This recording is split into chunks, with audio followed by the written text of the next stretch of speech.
I'm finally getting around to recording Sand County Almanac for you. I know my voice is weird because I have a cold still, but you don't care about that. It's just that I have to stop and breathe every once in a while. And Maggie and I are up at the cabin. It is, let's see, what day is it? It's Tuesday, a week after the 1st of it's January, what would it be? January 9th, probably, Tuesday. And we came up yesterday, and last night I let her out, and I could hear coyotes clearly howling, two of them in the woods. And I mean, they weren't that far away, I don't think. It didn't frighten me, but it was an absolutely gorgeous sound. But I kept Maggie on a short leash here. I didn't want her wandering off to play with the coyotes. It was really beautiful, though. And the stars were so clear. It was a beautiful, clear night. There's only a little coating of snow. And then, of course, she found the brick of suet and seeds that I set out for the birds. So I don't know if we'll be sick today or not. I set it up high again, see if we can keep her from throwing that up all over the place. Anyhow, we're in the woods thinking about Aldo Leopold and thinking about you. This is Sand County Almanac by Aldo Leopold, and it's for Estella, his wife. It's dedicated to Estella. And this is the foreword. There are some who can live without wild things, and some who cannot. These essays are the delights and dilemmas of one who cannot. Like winds and sunsets, wild things were taken for granted until progress began to do away with them. Now we face the question whether a still higher standard of living is worth its cost in things natural, wild, and free. For us of the minority, the opportunity to see geese is far more important than television, and the chance to find a pasque flower is a right as inalienable as free speech.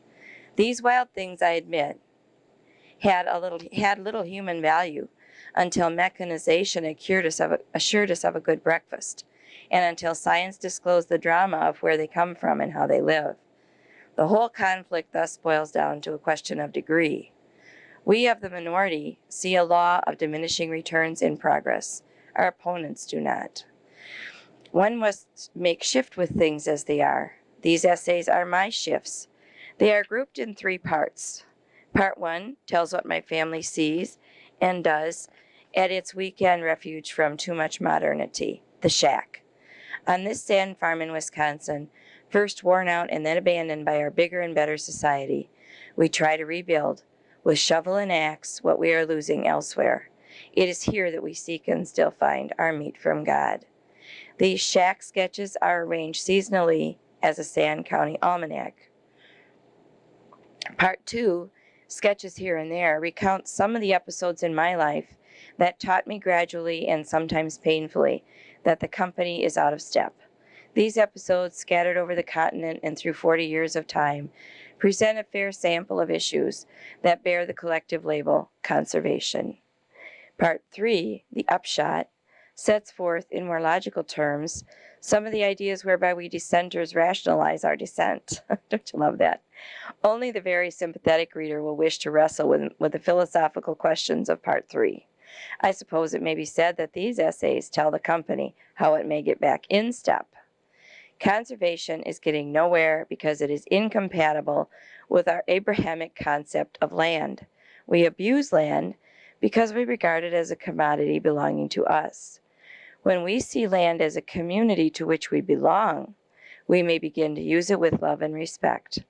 There is no other way for land to survive the impact of mechanized man, nor for us to reap from it the aesthetic harvest it is capable, under science, of contributing to culture.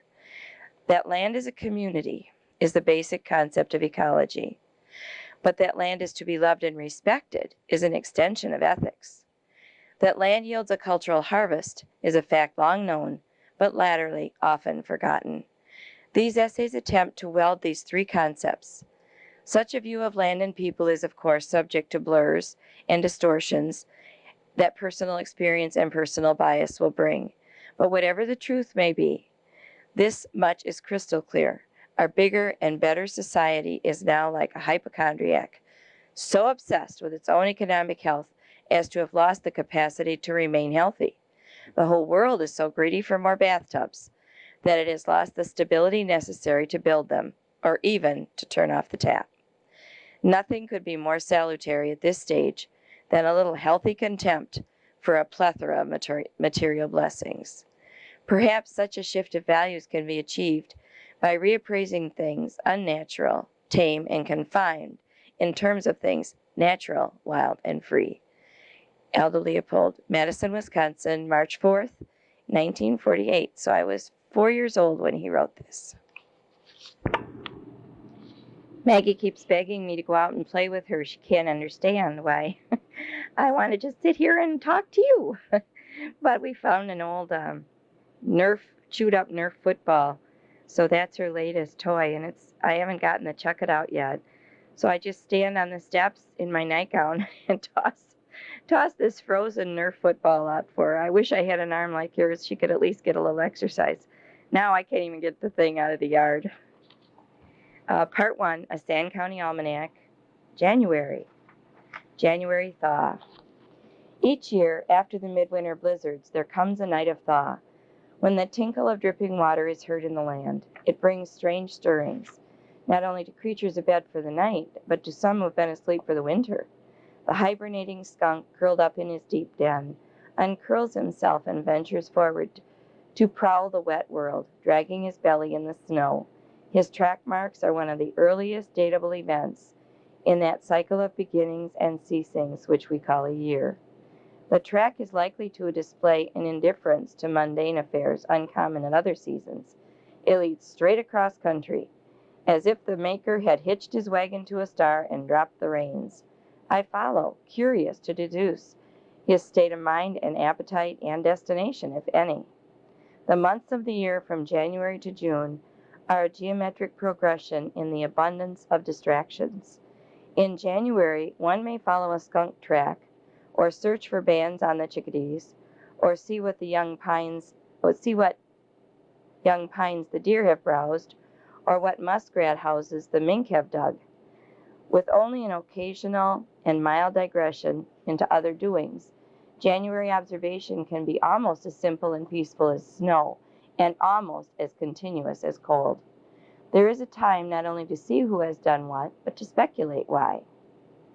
The meadow mouse, startled by my approach, darts damply across the skunk track. Why is he abroad in daylight? Probably because he feels grieved by the thaw. Today, his maze of secret tunnels, laboriously chewed through matted grass under the snow, are tunnels no more, but only paths exposed to public view and ridicule. Indeed, the thawing sun has mocked the basic premise of the microtein economic system. The mouse is a sober citizen who knows that grass grows in order that mice may store it as underground haystacks, and that snow falls in order that mice may build subways from stack to stack.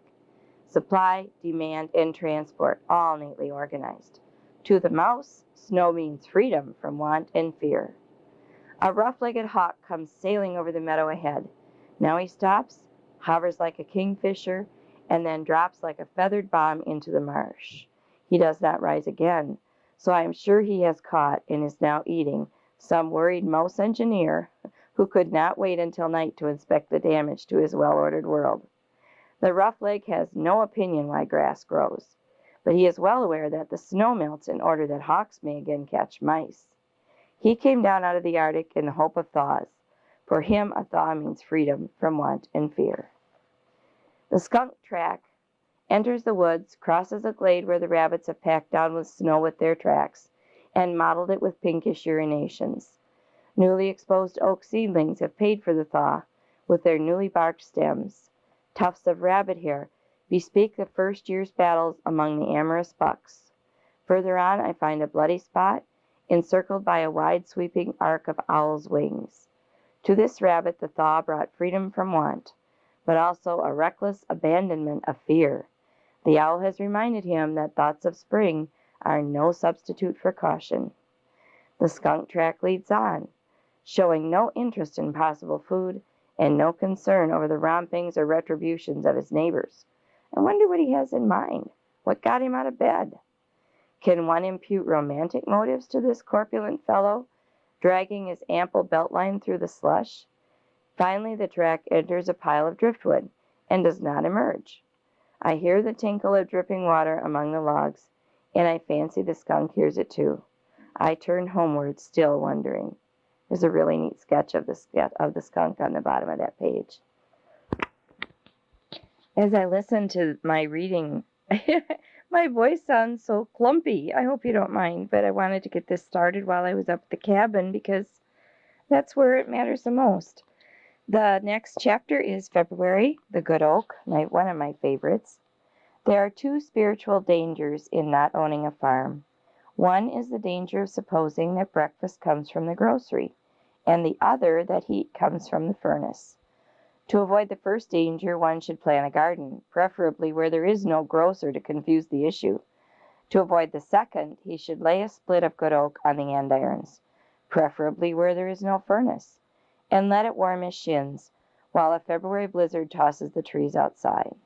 If one has cut, split, hauled, and piled his own good oak, and let his mind work the while, he will remember much about where heat comes from, and with a wealth of detail denied to those who spend the weekend in town astride a radiator. This particular oak, now aglow on my andirons, grew on the bank of the old emigrant road where it climbs the sandhill. The stump, which I measured upon felling the tree, has a diameter of 30 inches. It shows 80 growth rings.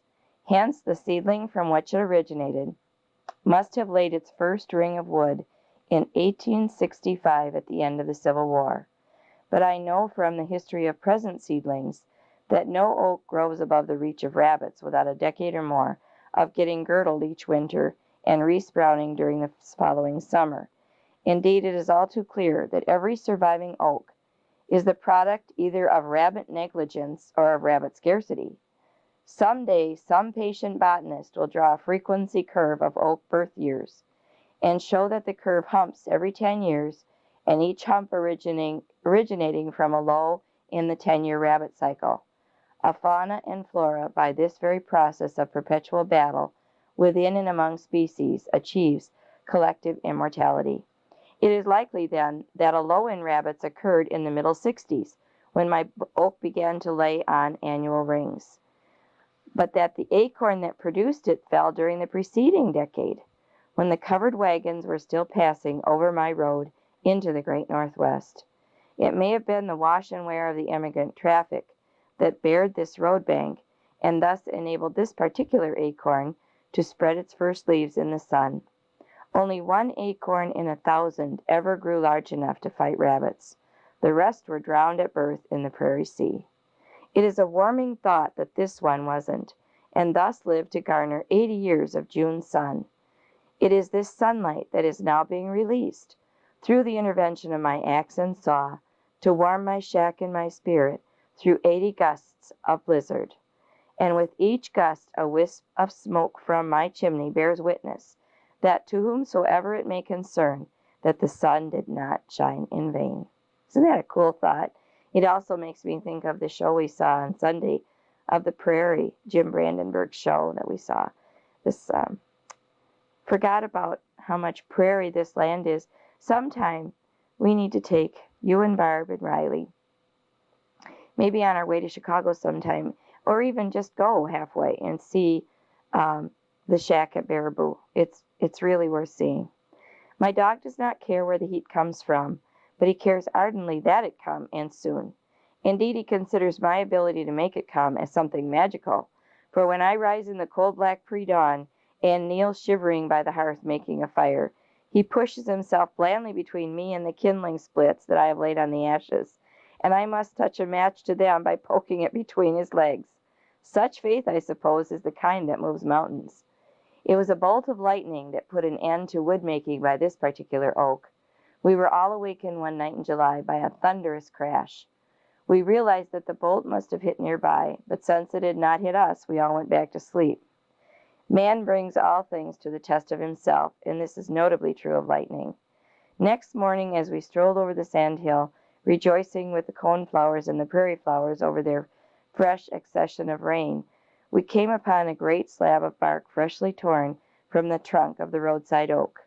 The trunk showed a long spiral scar of barkless sapwood, a foot wide and not yet yellowed by the sun. By the next day the leaves had wilted, and we knew that the lightning had bequeathed to us 3 cords of prospective fuel wood. We mourned the loss of the old tree, but knew that a dozen of its progeny, standing straight and stalwart on the sands, had already taken over its job of wood-making. We let the dead veteran season for a year in the sun it could no longer use, and then on a crisp winter's day we laid a newly filed saw to its bastion base. Fragrant little chips of history spewed from the saw cut and accumulated on the snow before each kneeling sawyer.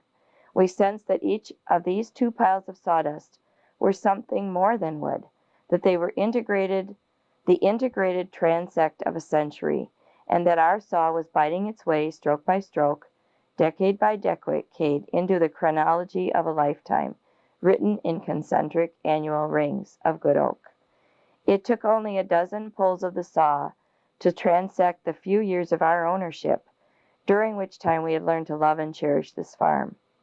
Abruptly we began to cut the years of our predecessor, the bootlegger, who hated this farm, skinned it of its residual fertility, burned its farmhouse, threw it back into the lap of the county with delinquent taxes to boot, and then disappeared among the landless anonymities of the Great Depression. Yet the oak had laid down good wood for him. His sawdust was as fragrant, as sound, and pink as our own. The oak is no respecter of persons. The reign of the bootlegger ended sometime during the Dust Bowl droughts of 1936, 34, 33, and 1930. The oak smoke from his still and peat from burning marshlands must have clouded the sun in those years, and alphabetical conservation was abroad in the land, but the sawdust shows no change. "Rest," cries the chief sawyer, and we pause for breath.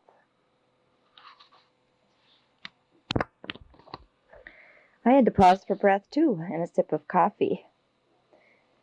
Now the saw bites into 1910 to 20, the decade of the drainage dream, when steam shovels sucked dry the marshes of central Wisconsin to make farms and made ash heaps instead. Our marsh escaped, not because of any caution or forbearance among engineers, but because the river floods it each April, and did so with a vengeance, perhaps a defensive vengeance, in the years 1913 and 1916.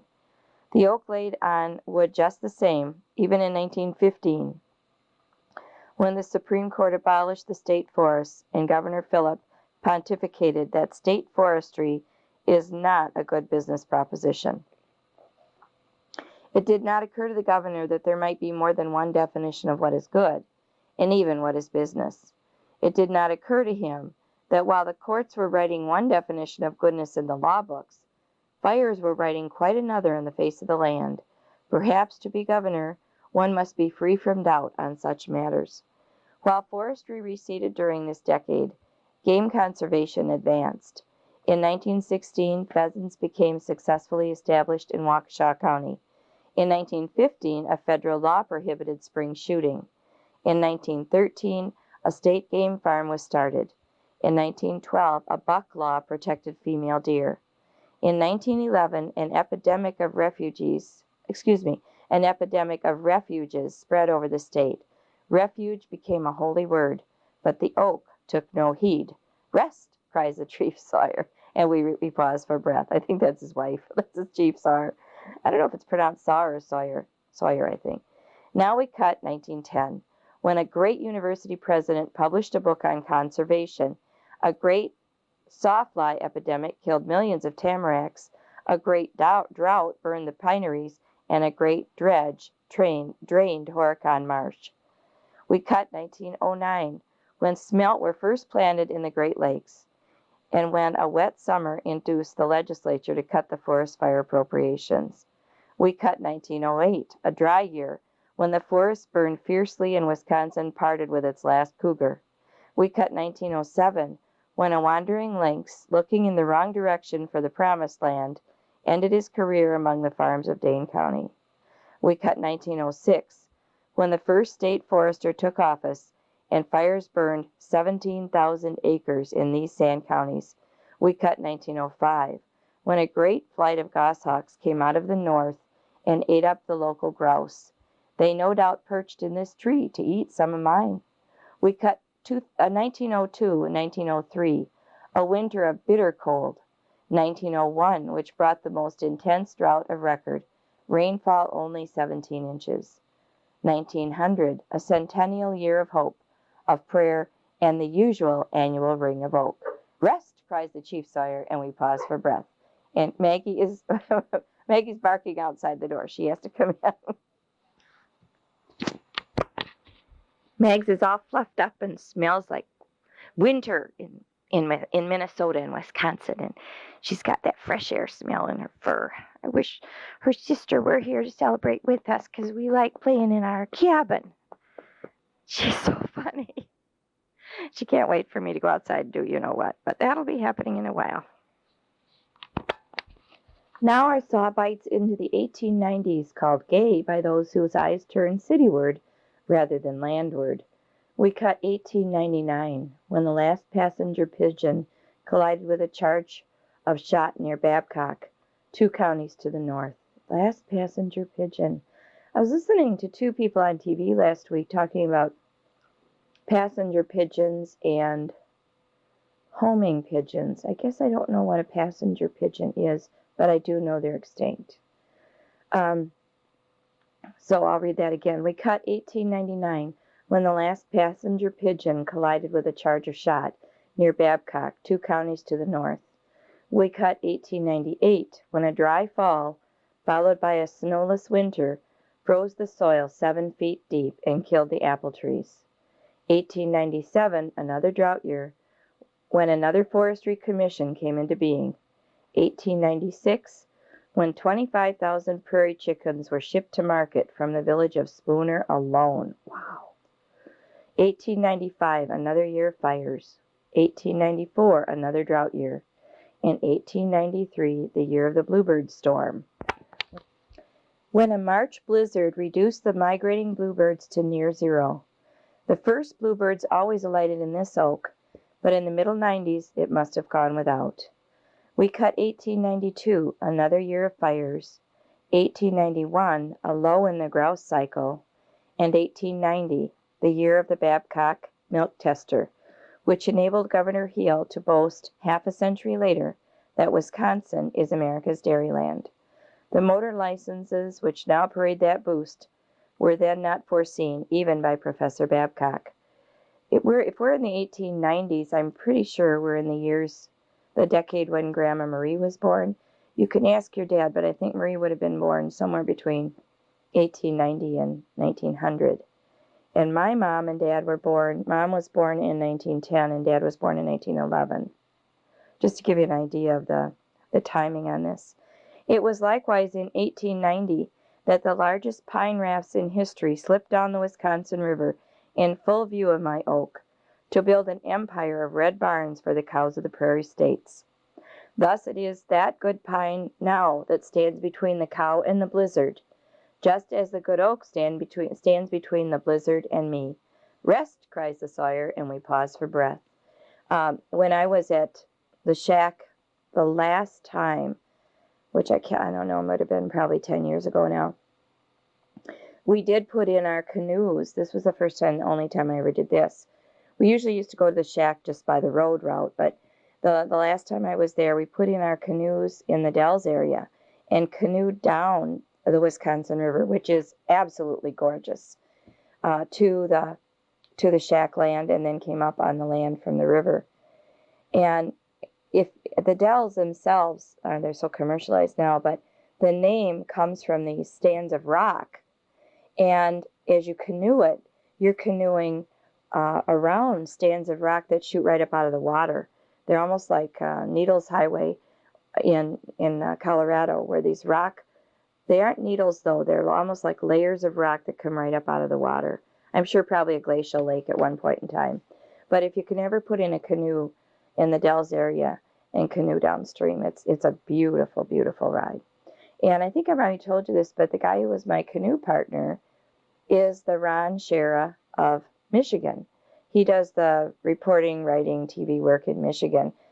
And forgotten his name now, Tom something or other. But I have a couple books he's written that I'd be happy to share with you.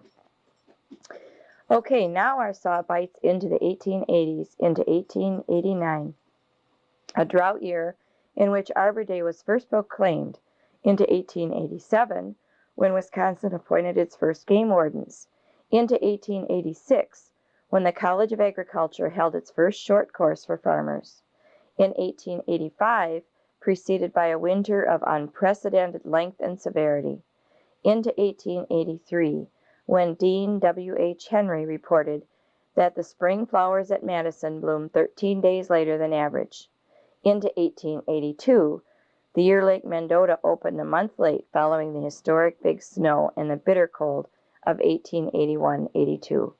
It was likewise in 1881 that the Wisconsin Agricultural Society debated the question, how do you account for the second growth of black oak timber that has sprung up all over the country in the last 30 years? My oak was one of these. One debater claimed spontaneous generation. Another claimed regurgitation of acorns by southbound pigeons. Rest, cries the chief sawyer, and we pause for breath. I wanted to mention, too, in a lot of the novels I read that are written by Southern authors, they call certain trees live oaks. And the live oak, I know, is a different kind of tree than our oak. But when I first read it, I thought, what's a live oak? I mean, other than opposite of dead. But I know that a live oak is a certain kind of tree that only grows in the South. And when I was in Texas, in Dallas with Tim, I thought, well, let's check to see if there are live oaks down here. I want to see what they look like. And no one even knew what I was talking about. So maybe they're not as far as Texas. Maybe the books I've read that talk about live oaks are ones that take place in Georgia, Alabama, that area. So I'm still searching for my first experience of seeing a live oak other than our oak trees. I know that they're different. I just don't know what they're about. Now our saw bites into the 1870s, the decade of Wisconsin's carousel in wheat. Monday morning came in 1879 when chinch bugs, C-H-I-N-C-H, chinch bugs, grubs, rust, and soil exhaustion finally convinced Wisconsin farmers that they could not compete with the virgin prairies further west in the game of weeding land to death. I suspect that this farm played its share in that game, and that the sand below just north of my oak had its origin in overweeding. When Leopold and his family came to this property, it had been absolutely worked to death. There was nothing on the property. And he and his family did restore the oak and restore trees in general to the land. I mean, they planted hundreds and hundreds and hundreds and hundreds, thousands of trees, including oaks. But the farmers had not been careful about overproducing. And the land is sandy, very sandy. So there's no county called Sand County, but many of the counties are sandy. And because they're sandy, they need special care in terms of regeneration, and no one knew that, took care of it, bothered, cared. I think at that time they really thought land was endless. This same year of 1879 saw the first planting of carp in Wisconsin. Planting of carp.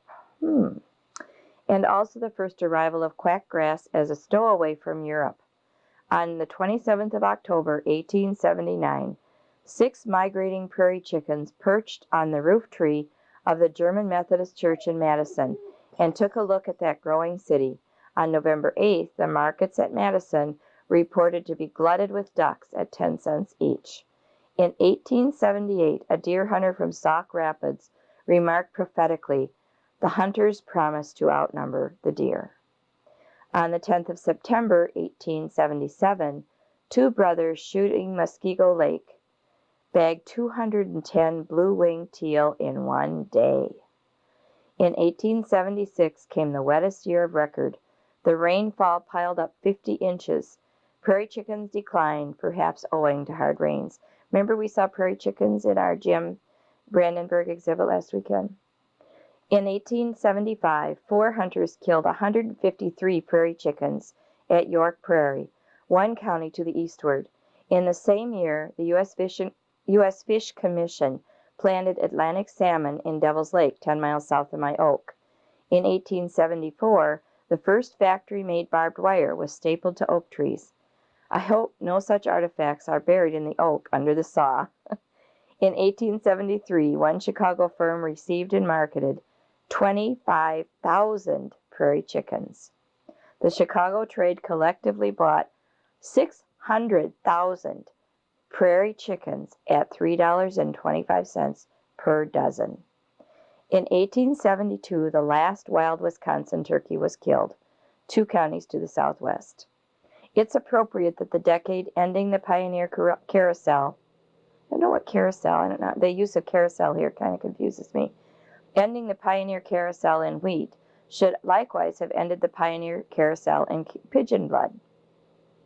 In 1871, within a 15-mile triangle spreading northwestward from my oak, 136 million pigeons are estimated to have nested, and some may have nested in it, for it was then a thrifty sapling 20 feet tall.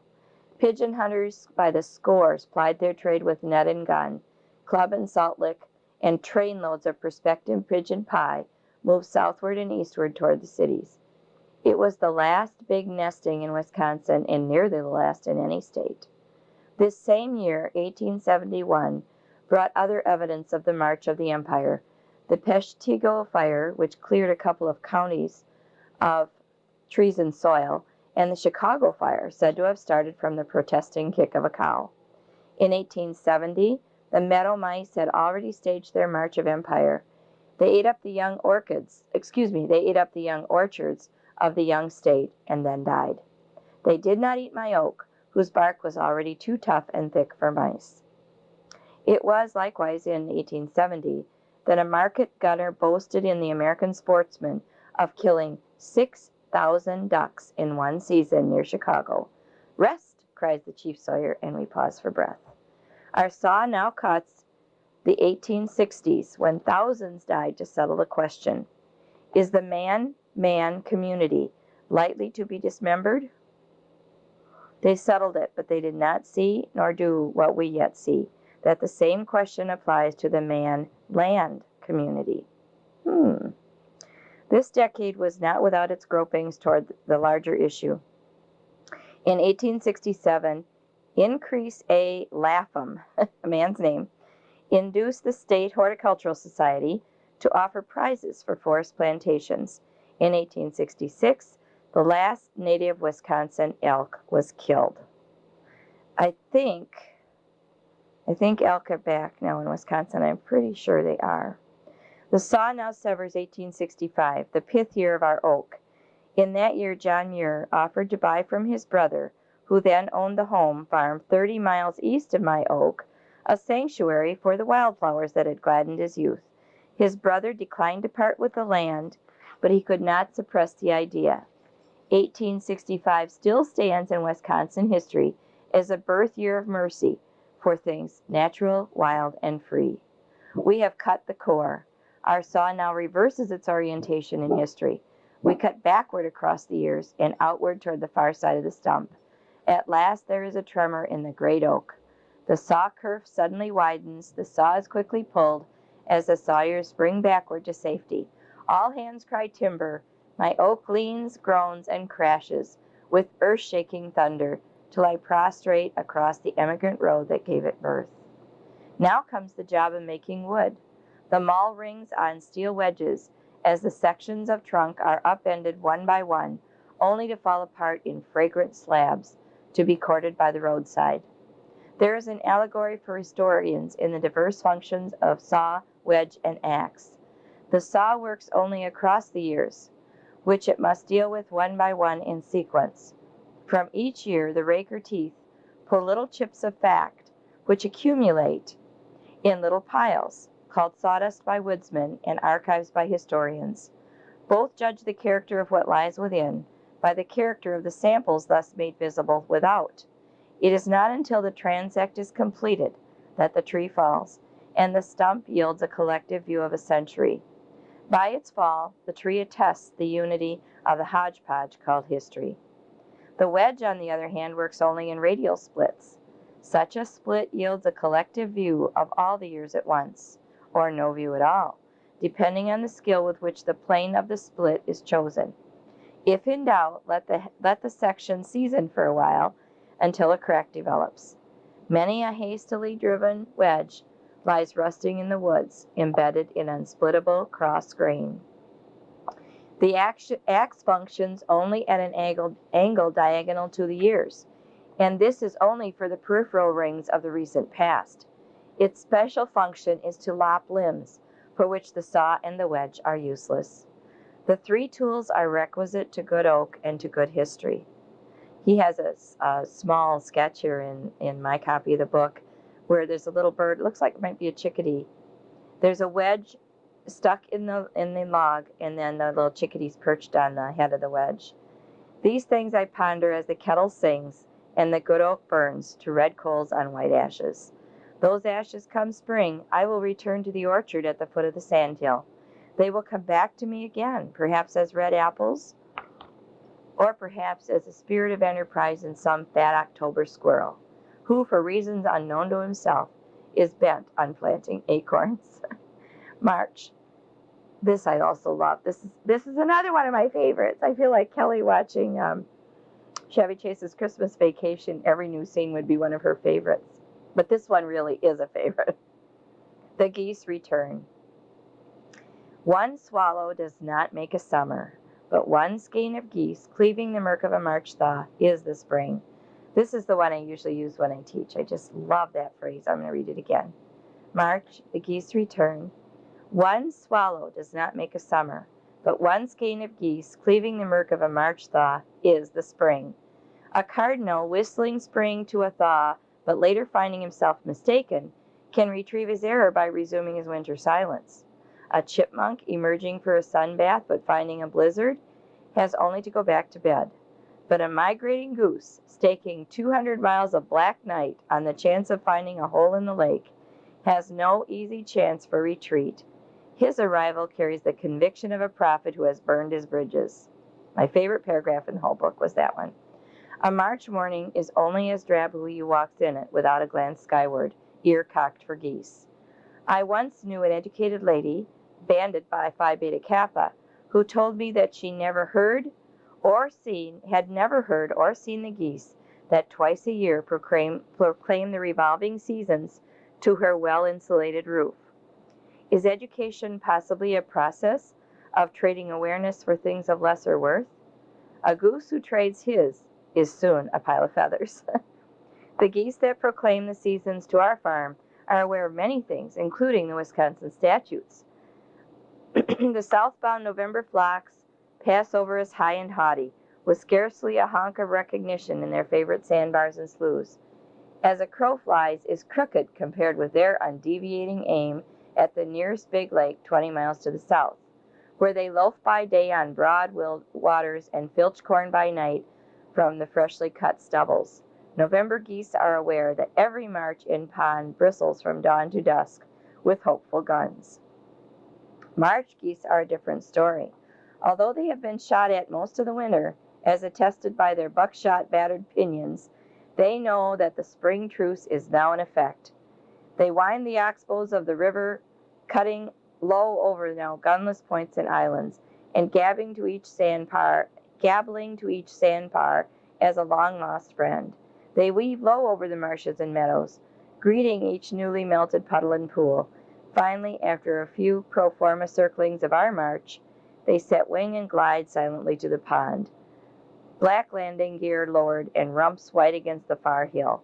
Once touching water, our newly arrived guests set up a honking and splashing that shakes the last thought of winter out of its brittle cattails. Our geese are home again. It is at this moment of each year that I wish I were a muskrat, eye deep in the march. Once the first geese are in, they honk a clamorous invitation to each migrating flock.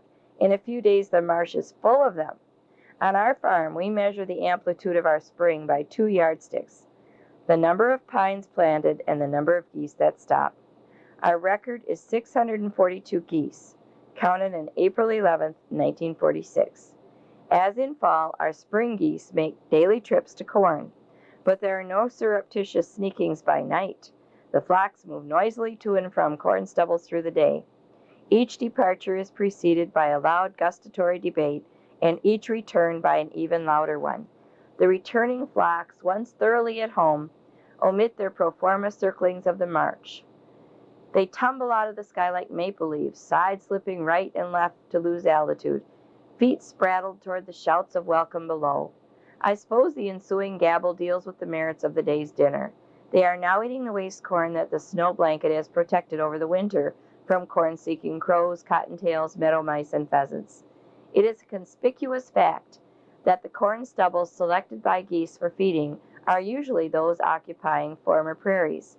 No man knows whether this bias for prairie corn reflects some superior nutritional value or some ancestral tradition transmitted from generation to generation since the prairie days. Perhaps it reflects the simpler fact that prairie cornfields tend to be large. If I could understand the thunderous debates that precede and follow these daily excursions to corn, I might soon learn the reason for the prairie bias, but I cannot, and I am well content that it should remain a mystery. What a dull world if we knew all about the geese. In thus watching the daily routine of a spring goose convention, one notices the prevalence of singles, lone geese that do much flying about and much talking. One is apt to impute a disconsolate tone to their honkings and to jump to the conclusion they are broken-hearted widowers or mothers hunting lost children. The seasoned ornithologist learns, however, that such subjective interpretation of bird behavior is risky. I long tried to keep an open mind on the question. After my students and I had counted for half a dozen years the number of geese comprising a flock, some unexpected light was cast on the meaning of lone geese. It was found by mathematical analysis that flocks of 6 or more multiples of 6 were far more frequent than chance alone would dictate.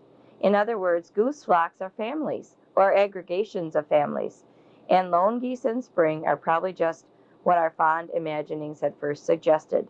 They are bereaved survivors of the winter's shooting, searching in vain for their kin. Now I am free to grieve with and for the lone honkers. It is not often that the cold potato mathematics thus confirms the sentimental promptings of the bird lover.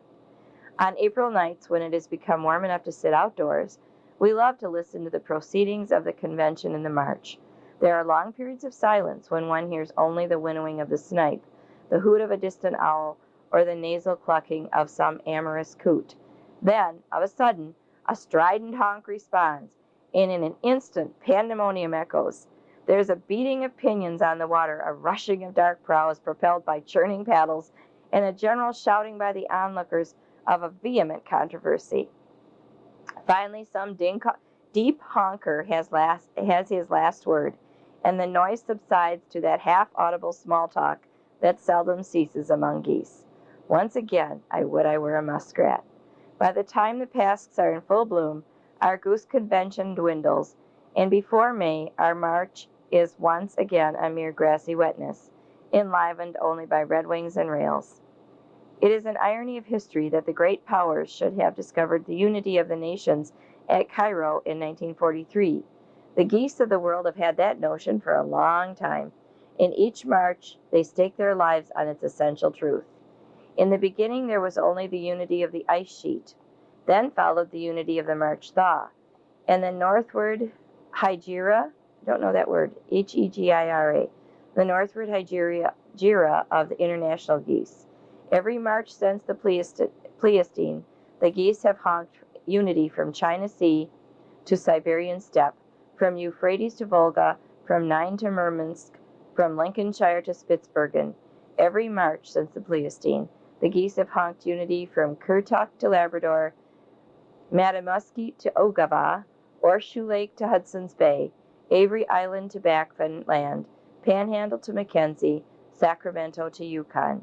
By this international commerce of geese, the waste corn of Illinois is carried through the clouds to the Arctic tundras, there to combine with the waste sunlight of a nightless June, and to grow goslings for all the lands between. And in this annual barter of food for light, and winter warmth for summer solitude, the whole continent receives as a net profit a wild poem dropped from the murky skies upon the muds of March.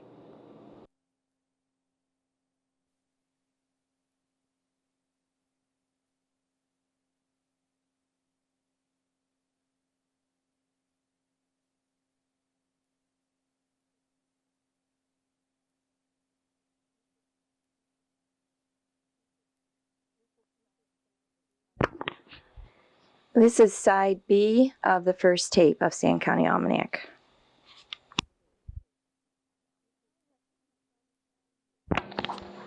Hi, hun. I'm starting tape 1, side B, April. Before I start, I wanted to tell you that Riley left his little owl here from his Noah's Ark that I made him. Oh, it makes me miss him, Dr. Serious. Miss him, miss you, Miss Barb, Miss Bailey. I miss the whole family, including Lerps. So anyhow, I'll bring Riley's owl with me when I see you next. April is come high water. The same logic that causes big rivers always to flow past big cities causes cheap farms sometimes to be marooned by spring floods. Ours is a cheap farm. And sometimes when we visit it in April, we get marooned. Not intentionally, of course, but one can, to a degree, guess from the weather reports when the snows up north will melt, and one can estimate about how many days it takes for the flood to run the gauntlet of upriver cities. Thus, come Sunday evening, one must go back to town and work, but one can't. How sweetly the spreading waters murmur condolence for the wreckage they have inflicted on Monday morning dates.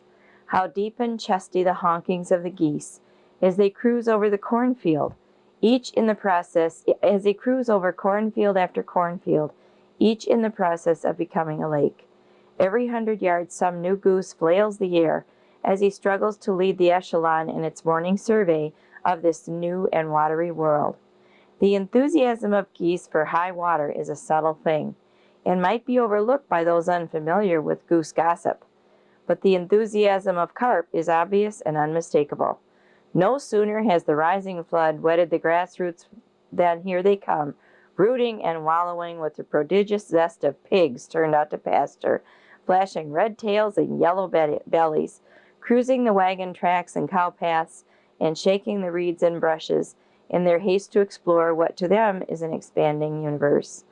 Unlike the geese and the carp, the terrestrial birds and mammals accept high water with philosophical detachment.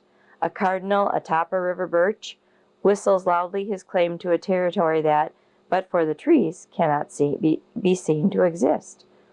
A ruffled grouse drums from the flooded woods. He must be perched on the high end of his highest drumming log. Meadow mice paddle ridgeward with the calm assurance of miniature muskrats. From the orchard bounds a deer evicted from his usual daytime bed in the willow thickets. And everywhere are rabbits, calmly accepting quarters on our hill, which serves, in Noah's absence, for an ark. The spring flood brings us more than high adventure. It brings likewise an unpredictable miscellany of floatable objects, pilfered from upriver farms. An old board stranded on our meadow has, to us, twice the value of the same piece new from the lumber yard. Each old board has its own individual history, always unknown, but always to some degree guessable from the kind of wood, its dimensions, its nails, screws, or paint, its finish or lack of it, its wear or decay. One can even guess from the abrasion of its edges and ends on sandbars how many floods have carried it in years past. Our lumber pile, recruited entirely from the river, is thus not only a collection of personalities, but an anthology of human strivings in upriver farms and forests. The autobiography of an old board is a kind of literature not yet taught on campuses, but any riverbank farm is a library where he who hammers or saws may read at will. Come high water, there is always an accession of new books. I absolutely love that concept, and both you and I seem to have an appreciation for old wood and the history that comes with it. There are degrees and kinds of solitude.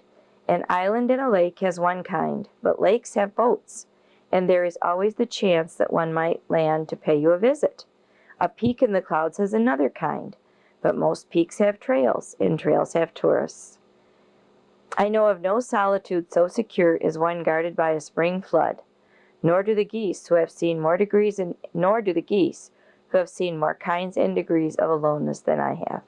So we sit on our hill beside a new-blown pask and watch the geese go by.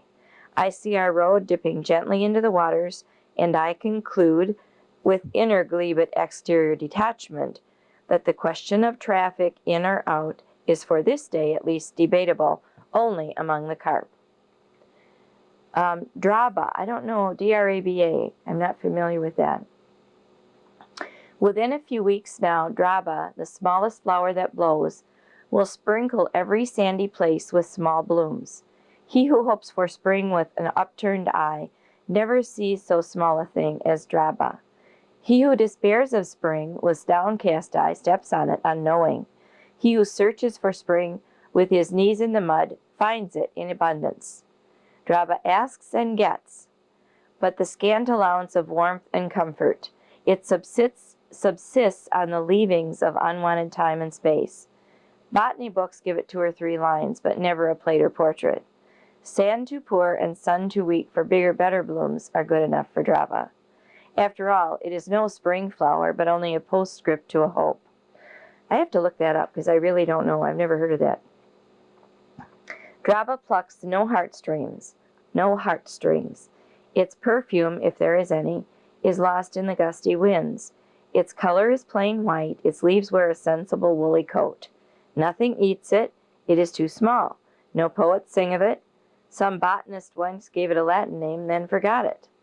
Altogether, it is of no importance. Just a small creature that does a small job quickly and well. Bur oak. When children vote on a state bird, flower, or tree, they are not making a decision. They are merely ratifying history. Thus history made bur oak the characteristic tree of southern Wisconsin when the prairie grasses first gained possession of the region. Bur oak is the only tree that can stand up to a prairie fire and live. Have you ever wondered why a thick crust of corky bark covers the whole tree, even to the smallest twigs? This cork is armor. Bur oaks were the shock troops sent by the invading forest to storm the prairie. Fire is what they had to fight. Each April, before the new grasses had covered the prairie with unburnable greenery, fires ran at will over the land, sparing only such old oaks as had grown bark too thick to scorch.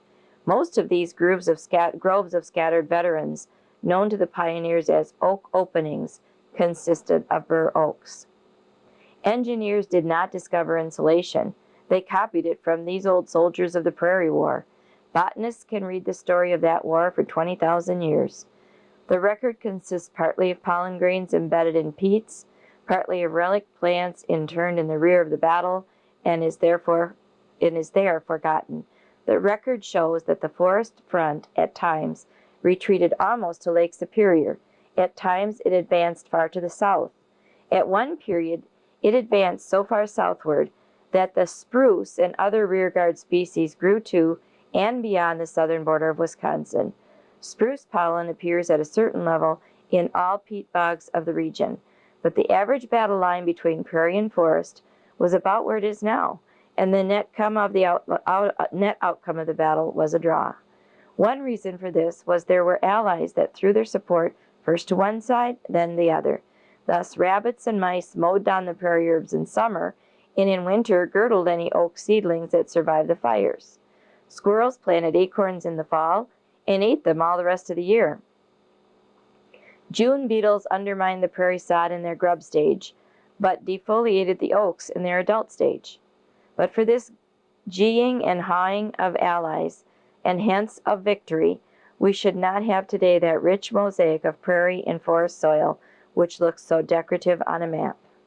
I remember when I was teaching in Michigan, the soil there is red clay, and I miss the dark black brown soil of Illinois and Wisconsin. And I only came home every 3 years when I was in the convent, and that was the one thing that I just loved seeing was the soil. And our corn stood so much taller because of that wonderful rich soil. And the corn in Michigan just didn't quite look right. It looked sick. And I can still remember asking my parents to take a picture of the corn and the soil in Illinois and Wisconsin because I wanted to show it to my friends back in Michigan. They were really unimpressed, completely unimpressed. Jonathan Carver has left us a vivid word picture of the prairie border in pre-settlement days. On the 10th of October, 1763, he visited Blue Mounds, a group of high hills now wooded, near the southwestern corner of Dane County. He says, "I ascended one of the highest of these, and had an extensive view of the country. For many miles nothing was to be seen but lesser mountains, which appeared at the distance like haycocks. they being free from trees. Only a few groves of only a few groves of hickory and stunted oaks covered some of the valleys. In the 1840s, a new animal, the settler, intervened in the prairie battle. He didn't mean to, he just plowed enough fields to deprive the prairie of its immemorial ally, fire. Seedling oaks forthwith romped over the grasslands in legions, and what had become the prairie became a region of woodlot farms. If you doubt this story, go count the rings on any set of stumps on any ridge woodlot in southwest Wisconsin. All the trees except the oldest veterans date back to the 1850s and the 1860s, and this is when fires ceased on the prairie. John Muir grew up in Marquette County during this period, when new woods overrode the old prairies and engulfed the oak openings in a thicket of saplings. In his book, Boyhood and Youth, he recalls that the uniformly rich soil of Illinois and Wisconsin prairies produced so close and tall a growth of grasses for fires that no tree could live on it. Had there been no fires, these fine prairies, so marked a feature of the country, would have been covered by the heaviest forest. As soon as the oak openings were settled and the farmers had prevented the running grass fires, the grub's roots grew up into trees and formed tall thickets so dense that it was difficult to walk through them, and every trace of the sunny oak openings vanished. Thus, he who owns a veteran bur oak owns more than a tree. He owns a historical library and a reserved seat in the theater of evolution. To the discerning eye, his farm is labeled with the badge and symbol of the Prairie War. The next section is called Sky Dance. We're still in April. I owned my farm for 2 years before learning that the Sky Dance is to be seen over my woods every evening in April and May. Since we discovered it, my family and I have been reluctant to miss even a single performance. The show begins on the first warm evening in April at exactly 6:50 p.m. The curtain goes up 1 minute later each day until 1st of June, when the time is 7:50. This sliding scale is dictated by vanity, the dancer demanding a romantic light intensity of exactly 0.05 foot candles. Do not be late and sit quietly, lest he fly away in a huff. The stage props, like the opening hour, reflect the temperamental demands of the performer. The stage must be an open amphitheater in woods or brush, and in its center there must be a mossy spot, a streak of sterile sand, a bare outcrop of rock, or a bare roadway. Why the male woodcock should be such a stickler for a bare dance floor puzzled me at first, but now I think it's a matter of legs.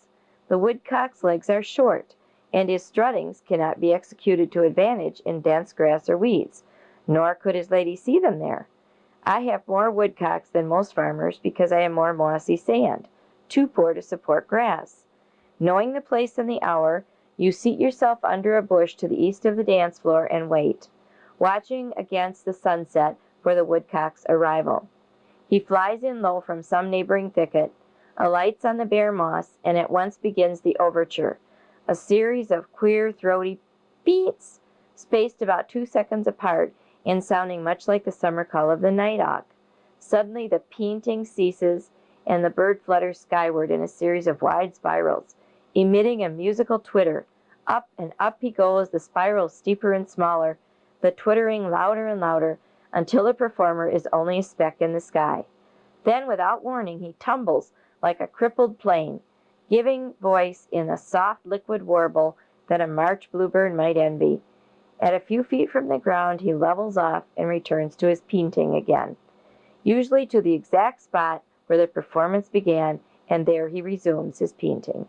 It is soon too dark to see the bird on the ground, but you can see his flights against the sky for an hour, which is the usual duration of the show.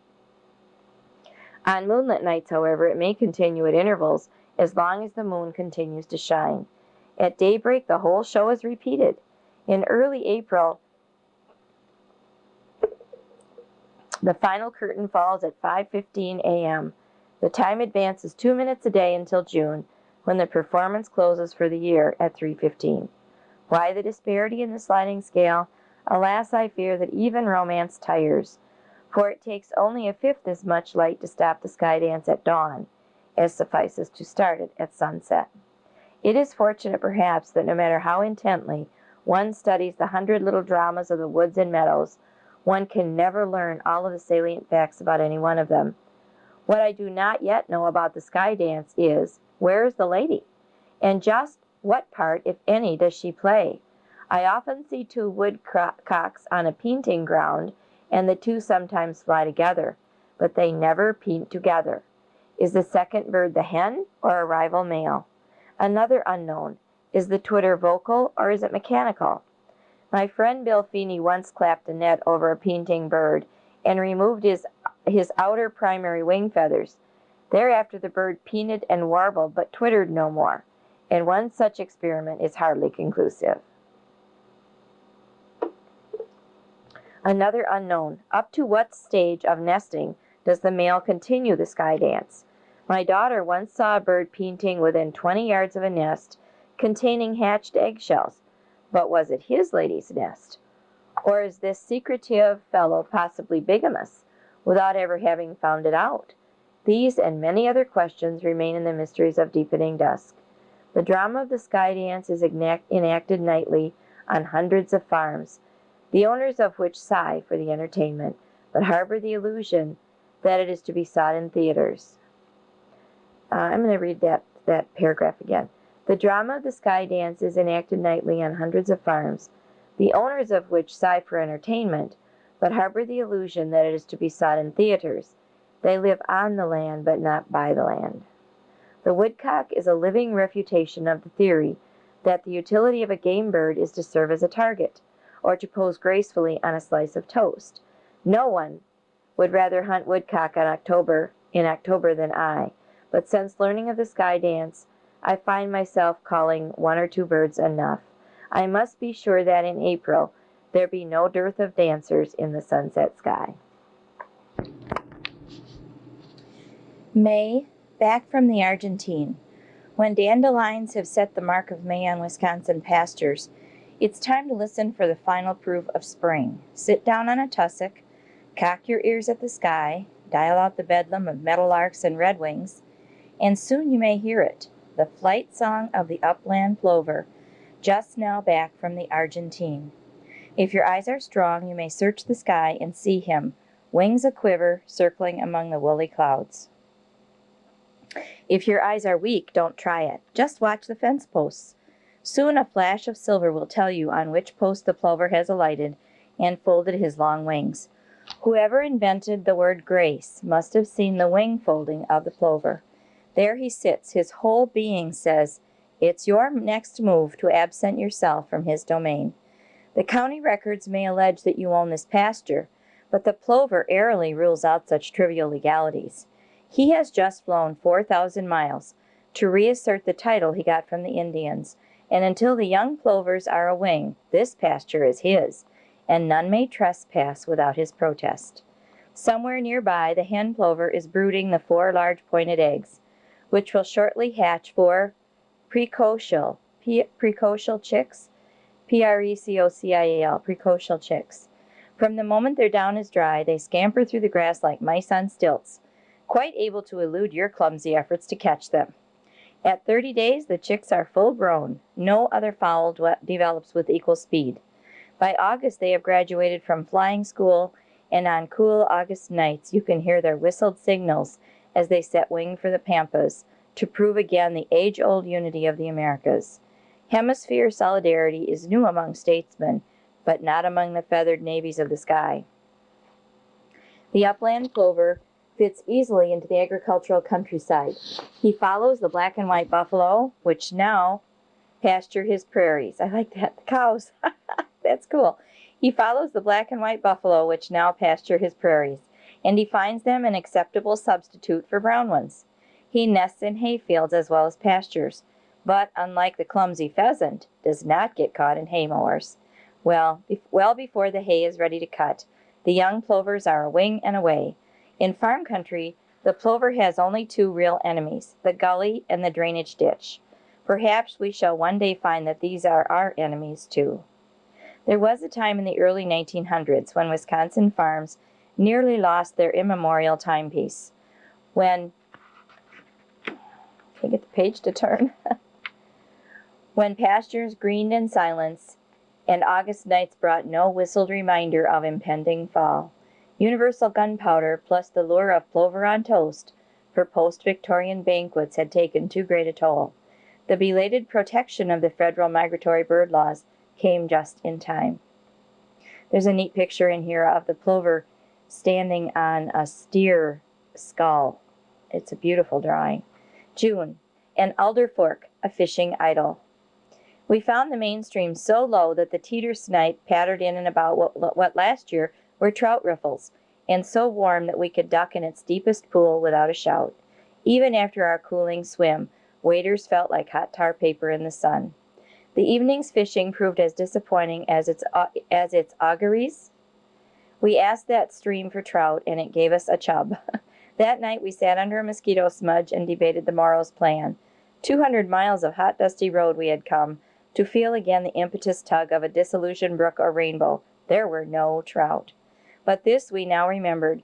It was a stream of parts. High up near the headwaters we had once seen a fork, narrow, deep, and fed by cold springs that gurgled out under its close-hemmed walls of alder.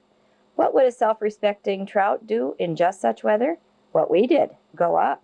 In the fresh of the morning, when 100 white-throats had forgotten it would ever again be anything but sweet and cool, I climbed down the dewy bank and stepped into the alder fork. A trout was rising just upstream.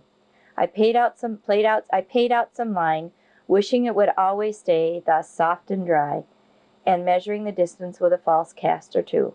Laid down a spent gnat exactly a foot above his last swirl. Forgotten now were the hot miles, the mosquitoes, the ignominious chub. He took it with one great gulp, and shortly I could hear him kicking in the bed of wet alder leaves at the bottom of the creel. Another, albeit larger fish, had meanwhile risen in the next pool, which lay at the very head of navigation, for at its upper end the alders had closed in a solid phalanx. One bush, with its brown stem laved in the middle current, shook with a perpetual silent laughter, as if to mock any fly that gods or men might cast 1 inch beyond its outermost leaf. For the duration of a cigarette, I sat on a rock midstream, and watched my trout rise under his guardian bush, while my rod and line hang drying on the alders of the sunny bank. Then, for prudence sake, a little longer. That pool is too smooth up there. A breeze is stirring and may shortly ruffle it for an instant, and thus make it more deadly that perfect cast I shall shortly lay upon its bosom. It will come, a puff strong enough to shake a brown miller off the laughing alder and cast it upon the pool. Ready, now. Coil up the dry line and stand midstream. Rod in instant readiness. It's coming. A little premonitory shiver in that aspen on the hill lets me get out half a cast and swish it gently back and forth, ready for the main puff to hit the pool. No more than half a line, mind you. The sun is high now, and any flicking shadow overhead would forewarn my hunker of his impending fate. Now, the last 3 yards shoot out. The fly falls gracefully at the feet of the laughing alder. He has it. I set hard to hold him out of the jungle beyond. He rushes downstream. In a few minutes, he too is kicking in the creel. I sit in happy meditation on my rock, pondering while my line dries again upon the ways of trout and men. How like fish we are, nay, ready and eager to seize upon whatever new thing some wind of circumstance shakes down upon the river of time, and how we rue our haste, finding the gilded morsel to contain a hook. Even so, I think there is some virtue in eagerness, whether its object prove true or false. How utterly dull would be a wholly prudent man, or trout, or world. Did I say a while ago that I waited for prudence' sake? That was not so. The only prudence in fishermen is that designed to set the stage for taking yet another, and perhaps a longer, chance. I've always thought it would be neat to learn to trout fish, because you get to be in the water, and trout only live in the best water. So if you go trout fishing, you're standing in the cleanest, most beautiful creeks and rivers that we have in the United States. And I thought, I'd like to go trout fishing with someone who knows what they're doing, because I think just being there would be worthwhile. That's me, not Leopold, obviously. Notice I have a little commentary here and then.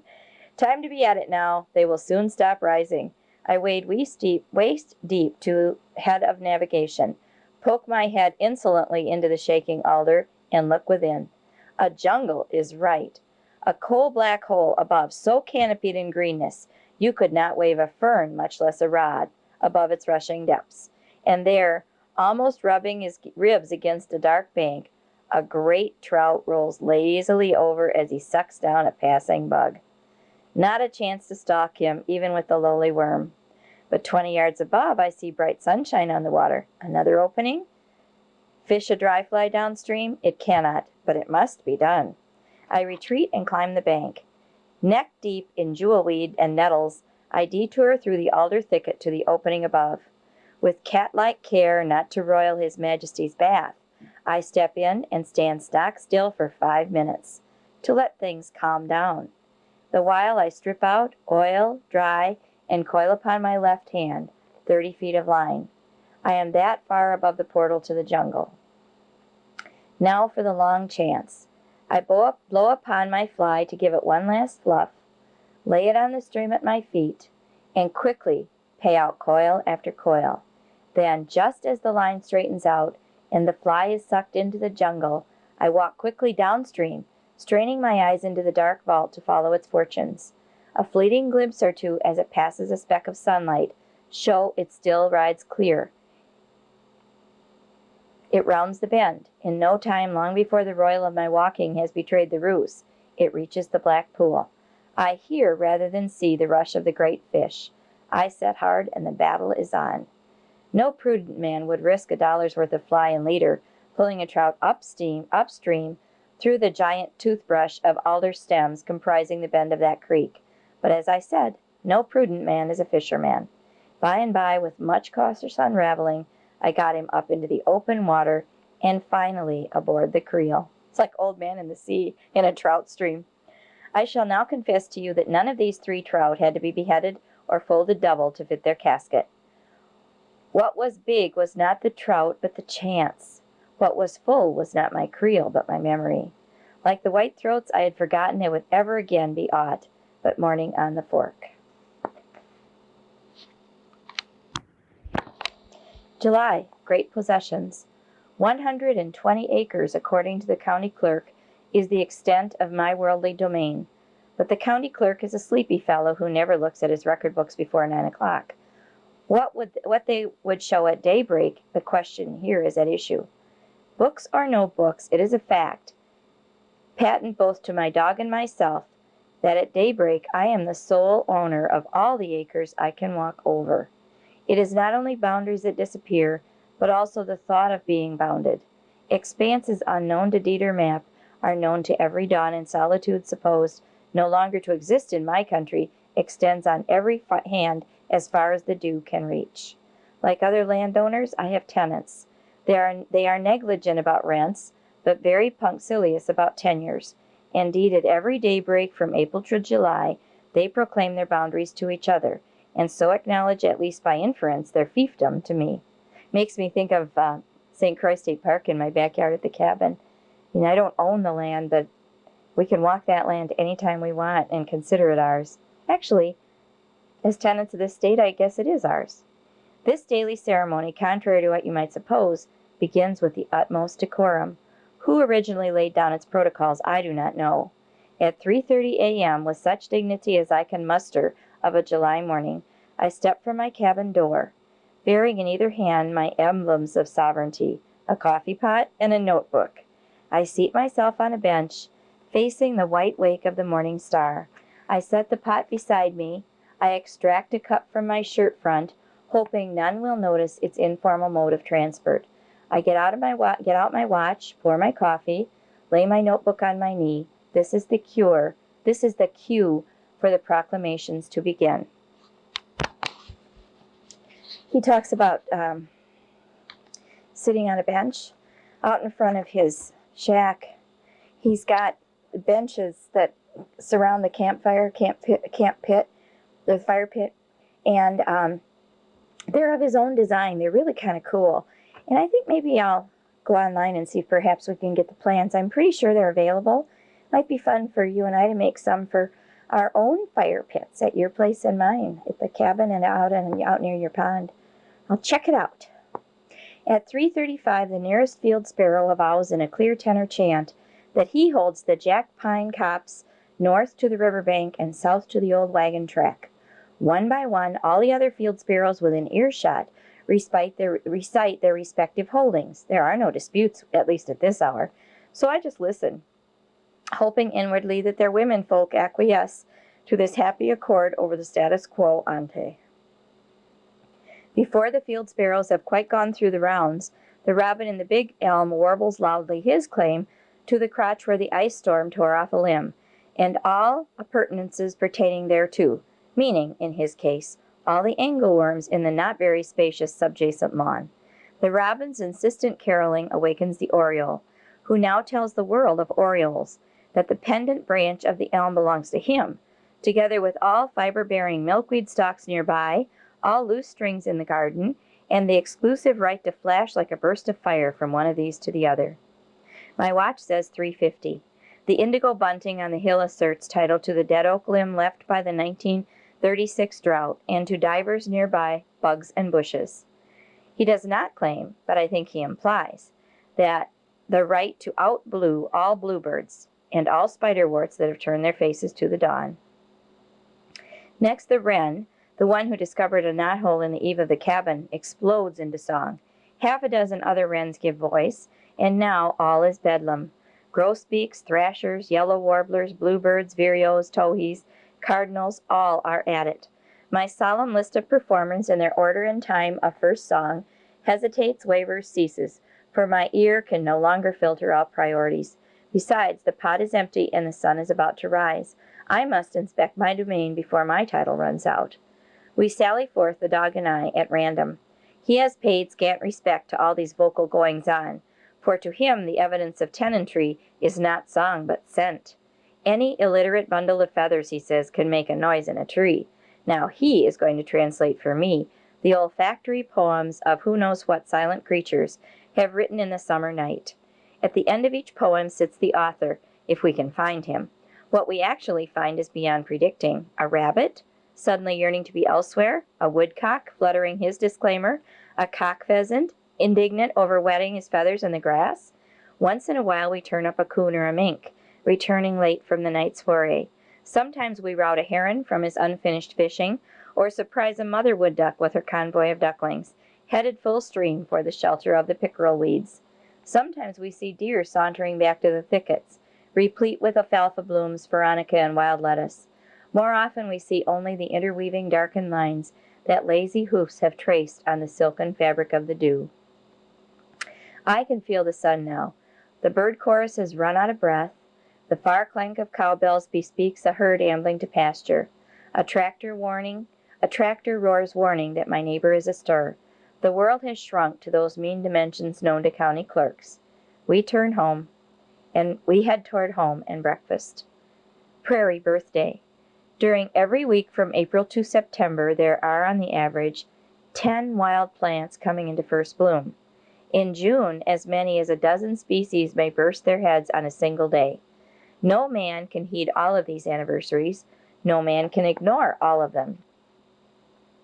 He who steps unseeing on May dandelions may be hauled up short by August ragweed pollen. He who ignores the ruddy haze of April elms may skid his car on the fallen corollas of June catalpas. Tell me of what plant birthday man takes notice, and I shall tell you a good deal about his vocation, his hobbies, his hay fever, and the general level of his ecological education. Every July I watch eagerly a certain country graveyard that I pass in driving to and from my farm. It is time for a prairie birthday, and in one corner of this graveyard lives a surviving celebrant of that once important event. It is an ordinary graveyard, bordered by the usual spruces and studded with the usual pink granite or white marble headstones, each with the usual Sunday bouquet of red or pink geraniums. It is extraordinary only in being triangular instead of square, and in harboring within the sharp angle of its fence a pinpoint remnant of the native prairie on which the graveyard was established in the 1840s. Heretofore unreachable by scythe or mower, This yard-square relic of original Wisconsin gives birth each July to a man-high stalk of compass plant, or cutleaf silphium, spangled with saucer-sized yellow blooms resembling sunflowers.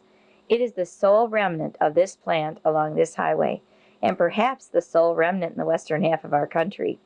What 1,000 acres of silphiums look like when they tickled the bellies of the buffalo is a question never again to be answered, and perhaps not even asked.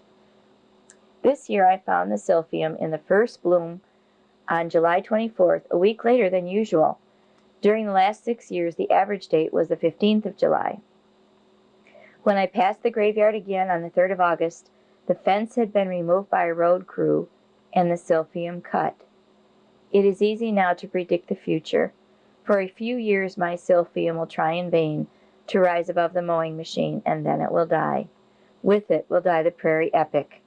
The highway department says that 100,000 cars pass yearly over this route during the 3 summer months when the silphium is in bloom. In them must ride at least 100,000 people who have taken what is called history, and perhaps 25,000 who have taken what is called botany.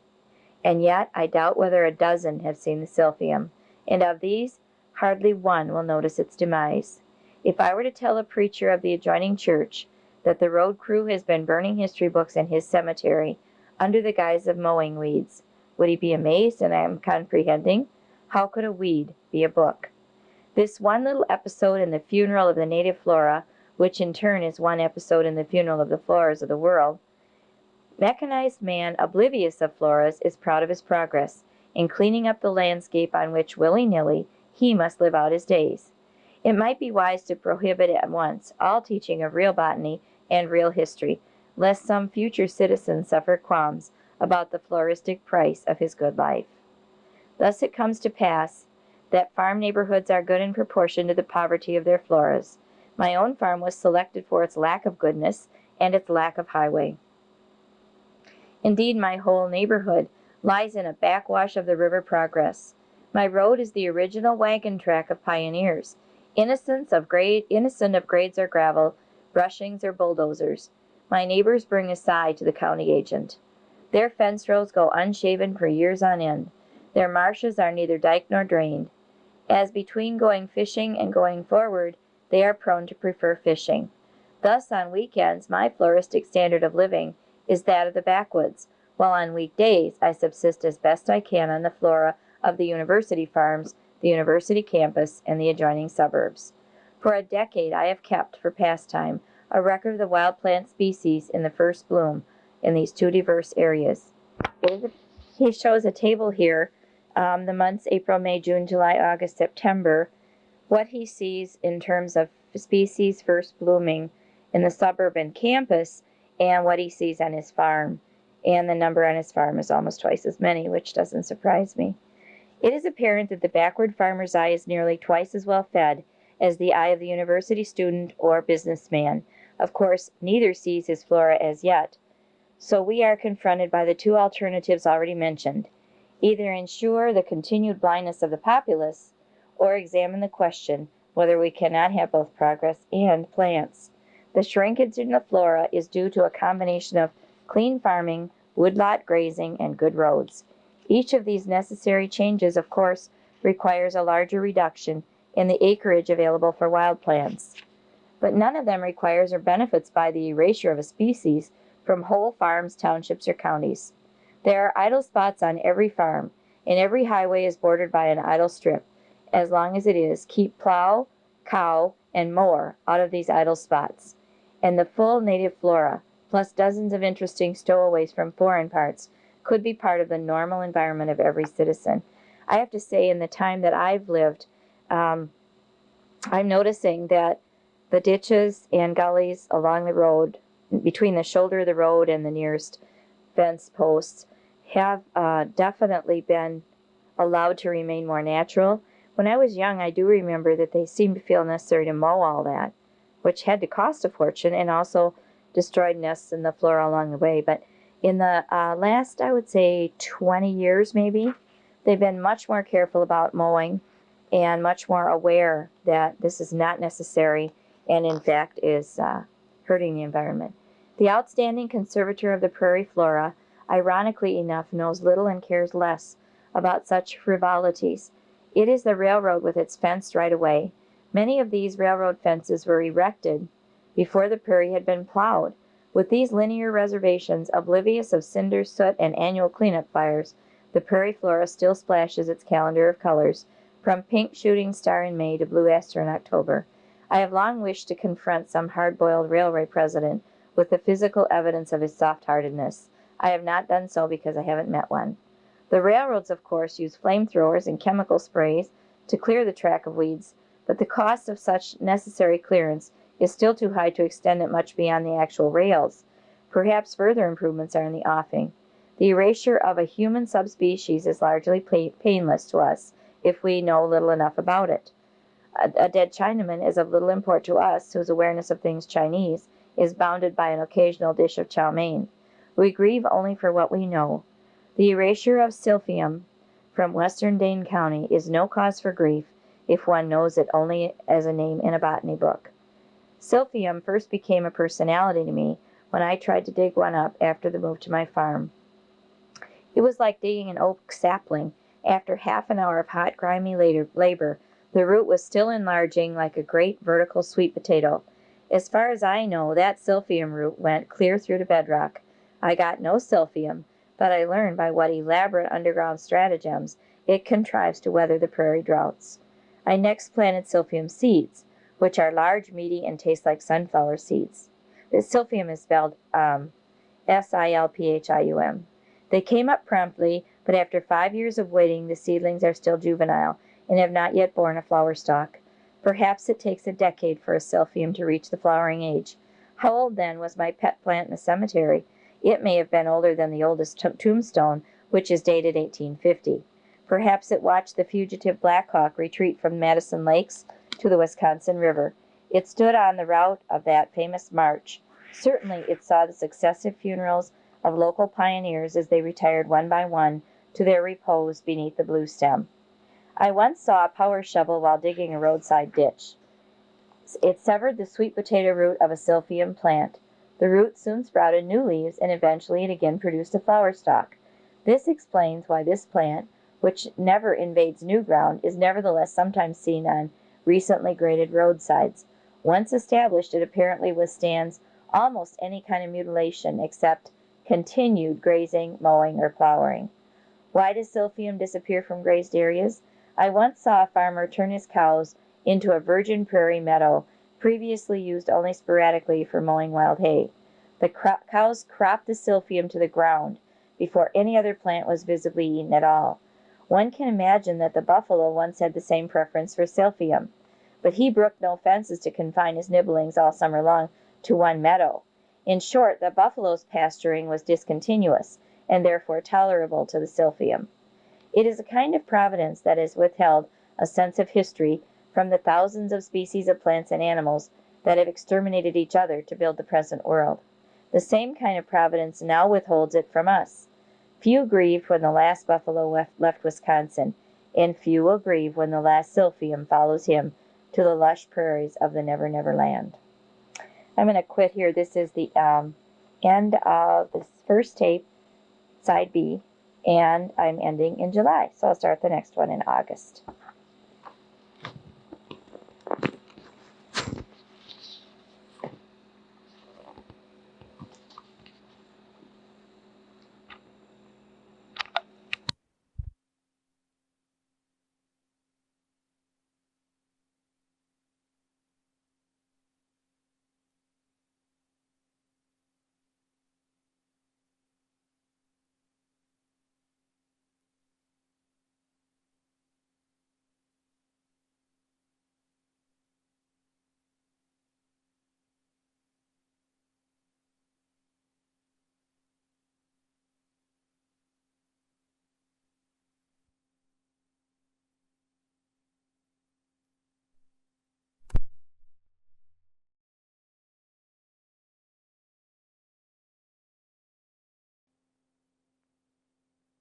Of tape 2, side A, August, the green pasture. Some paintings become famous because Being durable, they are viewed by successive generations, in each of which are likely to be found a few appreciative eyes. I know a painting so evanescent that it is seldom viewed at all, except by some wandering deer. It is a river who wields the brush, and it is the same river who, before I can bring my friends to view his work, erases it forever from human view. After that, it exists only in my mind's eye. Like other artists, my river is temperamental. There is no predicting when the mood to paint will come upon him or how long it will last. But in midsummer, when the great white fleets cruise the sky for day after flawless day, it is worth strolling down to the sandbars just to see whether he has been at work. The work begins with a broad ribbon of silt brushed thinly on the sand of a receding shore. As this dries slowly in the sun, goldfinches bathe in its pools, and deer, herons, killdeers, raccoons, and turtles cover it with a lacework of tracks. There is no telling at this stage whether anything further will happen. But when I see the silt ribbon turning green with Eleocharis, Eleocharis, I watch closely thereafter, for this is the sign that the river is in a painting mood. Almost overnight, the Eleocharis, becomes a thick turf, so lush and so dense that the meadow mice from adjoining uplands cannot resist the temptation. They move en masse to the green pasture and apparently spend the nights rubbing their ribs in its velvety depths.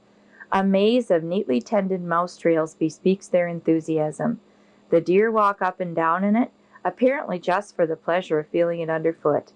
Even a stay-at-home mole has tunneled his way across the dry bar to the Eleocharis ribbon, where he can heave and hump the verdant sod to his heart's content. At this stage, the seedlings of plants are too numerous to count, and too young to recognize spring to life from the damp, warm sand under the green ribbon. To view the painting, give the river 3 more weeks of solitude. Then visit the bar on some bright morning just after the sun has melted the daybreak fog. The artist has now laid his colors and sprayed them with dew. The Eleocharis sod, greener than ever, is now spangled with blue mimulus, Mimulus, pink dragonhead, and the milk-white blooms of Sagittaria. Here and there a cardinal flower thrusts the red spear skyward. At the end of the bar, purple ironweeds and pale pink joe pies stand tall against the wall of willows. And if you have come quietly and humbly, as you should to any spot that can be beautiful only once, you may surprise a fox-red deer standing knee-high in the garden of his delight. Do not return for a second view of the green pasture, for there is none. Either falling water has dried it out, or rising water has scoured the bar to its original austerity of clean sand. But in your mind you may hang up your picture, and hope that in some other summer the mood to paint may come upon the river. September, the coral copse. By September the day breaks with little help from the birds. A song sparrow may give a single-hearted song. A woodcock may twitter overhead en route to his daytime thicket. A barred owl may terminate the night's argument with one last wavering call. But few other birds have anything to say or sing about. It is on some, but not all, of these misty autumn daybreaks that one may hear the chorus of the quail.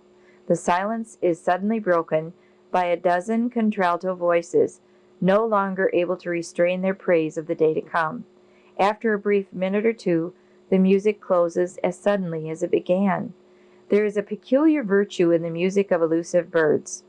Songsters that sing from the topmost boughs are easily seen and as easily forgotten. They have the mediocrity of the obvious. What one remembers is the invisible hermit thrush, pouring silver chords from impenetrable shadows, the soaring crane trumpeting from behind a cloud, the prairie chicken booming from the mists of nowhere, the quail's Ave Maria in the hush of dawn. No naturalist has ever seen the choral act, for the covey is still on its invisible roost in the grass, and any attempt to approach automatically induces silence. In June it is completely predictable that the robin will give voice when the light intensity reaches 0.01 candle power, and that the bedlam of other singers will follow in predictable sequence. In autumn, on the other hand, the robin is silent, and it is quite unpredictable whether the covey chorus will occur at all. The disappointment I feel on these mornings of silence perhaps shows that things hoped for have a higher value than things assured. The hope of hearing quail is worth half a dozen risings in the dark. My farm always has one or more coveys in autumn, but the daybreak chorus is usually distant. I think this is because the covey prefers to roost as far as possible from the dog, whose interest in quail is even more ardent than my own. One October dawn, however, as I sat sipping coffee by the outdoor fire, a chorus burst into song hardly a stone's throw away. They had roosted under a white pine copse, possibly to stay dry during the heavy dews. We felt honored by this daybreak hymn, sung almost at our doorstep. Somehow the blue autumnal leaves on those pines became henceforth bluer, and the red carpet of dewberry under those pines became even redder. October, smoky gold. There are two kinds of hunting, ordinary hunting and ruffled grouse hunting. There are two places to hunt grouse, ordinary places and Adams County. There are two times to hunt in Adams, ordinary times and when the tamaracks are smoky gold. This is written for those luckless ones who have never stood gun empty and mouth agape to watch the golden needles come sifting down while the feathery rocket that knocked them off sails unscathed into the jack pines. The tamaracks change from green to yellow when the first frosts have brought woodcock, fox sparrows, and juncos out of the north. Troops of robins are stripping the last white berries from the dogwood thickets, leaving the empty stems as a pink haze against the hill. The creekside alders have shed their leaves, exposing here and there an eyeful of holly. Brambles are aglow, lighting your footsteps grouseward. The dog knows what is grouseward better than you do. You will do well to follow him closely, reading from the cock of his ears the story the breeze is telling. When at last he stops stock still and says with a sideward glance, "Well, get ready." The question is, ready for what? A twittering woodcock, or the rising roar of a grouse, or perhaps only a rabbit? In this moment of uncertainty is condensed much of the virtue of grouse hunting. He who must know what to get ready for should go and hunt pheasants. I love that. If you have to know what you're looking for, go hunt pheasants. Hunts differ in flavor, but the reasons are subtle. The sweetest hunts are stolen. To steal a hunt, either go far into the wilderness where no one has been, or else find some undiscovered place under everybody's nose. Few hunters know that grouse exist in Adams County, for when they drive through it, they see only a waste of jack pines and scrub oaks. This is because the highway intersects a series of west-running creeks, each of which heads in a swamp, but drops to the river through dry sand barrens. Naturally, the northbound highway intersects these swampless barrens, but just above the highway and behind the screen of dry scrub, every creeklet expands into a broad ribbon of swamp, a sure haven for grouse.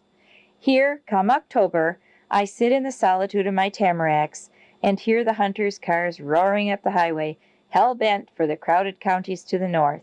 I chuckle as I picture their dancing speedometers, their strained faces, their eager eyes glued on the northward horizon.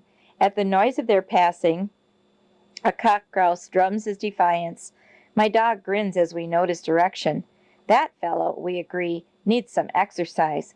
We shall look him up presently. The tamaracks grow not only in the swamp, but at the foot of the bordering upland where springs break forth. Each spring has become choked with moss, which forms a boggy terrace. I call these terraces the hanging gardens, for out of their sodden muck the fringed gentians have lifted blue jewels. Such an October gentian, dusted with tamarack gold, is worth a full stop and a long look, even when the dog signals grouse ahead. Between each hanging garden and the creekside is a moss-paved deer trail, handy for the hunter to follow and for the flushed grouse to cross in a split second. The question is whether the bird and the gun agree on how a second should be split. If they do not, the next deer that passes finds a pair of empty shells to sniff at, but no feathers. Higher up the creeklet, I encounter an abandoned farm. I try to read from the age of the young jack pines marching across an old field, How long the luckless farmer found out that sand plains were meant to grow solitude, not corn. How long ago the luckless farmer found out that sand plains were meant to grow solitude, not corn. Jack pines tell tall tales to the unwary, for they put on several whorls of branches each year instead of only one. I find a better chronometer in an elm seedling that now blocks the barn door. Its rings date back to the drought of 1930. Since that year, no man has carried milk out of this barn. I wonder what this family thought about when their mortgage finally outgrew their crops, and thus gave the signal for their eviction. Many thoughts, like flying grouse, leave no trace of their passing, but some leave clues that outlast the decades. He who, in some forgotten April, planted this lilac must have thought pleasantly of blooms for all the Aprils to come. She who used this washboard, its corrugations worn thin with many Mondays, may have wished for a sensation of all Mondays, and soon. Musing on such questions, I become aware of the dog down by the spring, patiently. These many minutes, I walk up, apologizing for my inattention. Up twitters a woodcock, bat-like in his salmon breast soaked in October sun. Thus goes the hunt.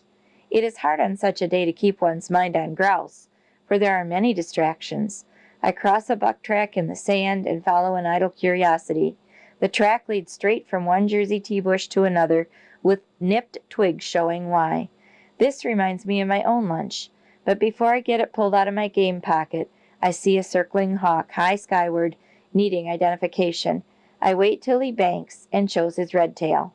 I reach again for the lunch, but my eye catches a peeled popple. Here a buck has rubbed off its itchy velvet. How long ago? The exposed wood is already brown. I conclude that horns must therefore be clean by now. I reach again for the lunch, but am interrupted by an excited yawp from the dog and a crash of bushes in the swamp. Out springs a buck, flag aloft, horns shining, his coat a sleek blue. Yes, the popple told the truth.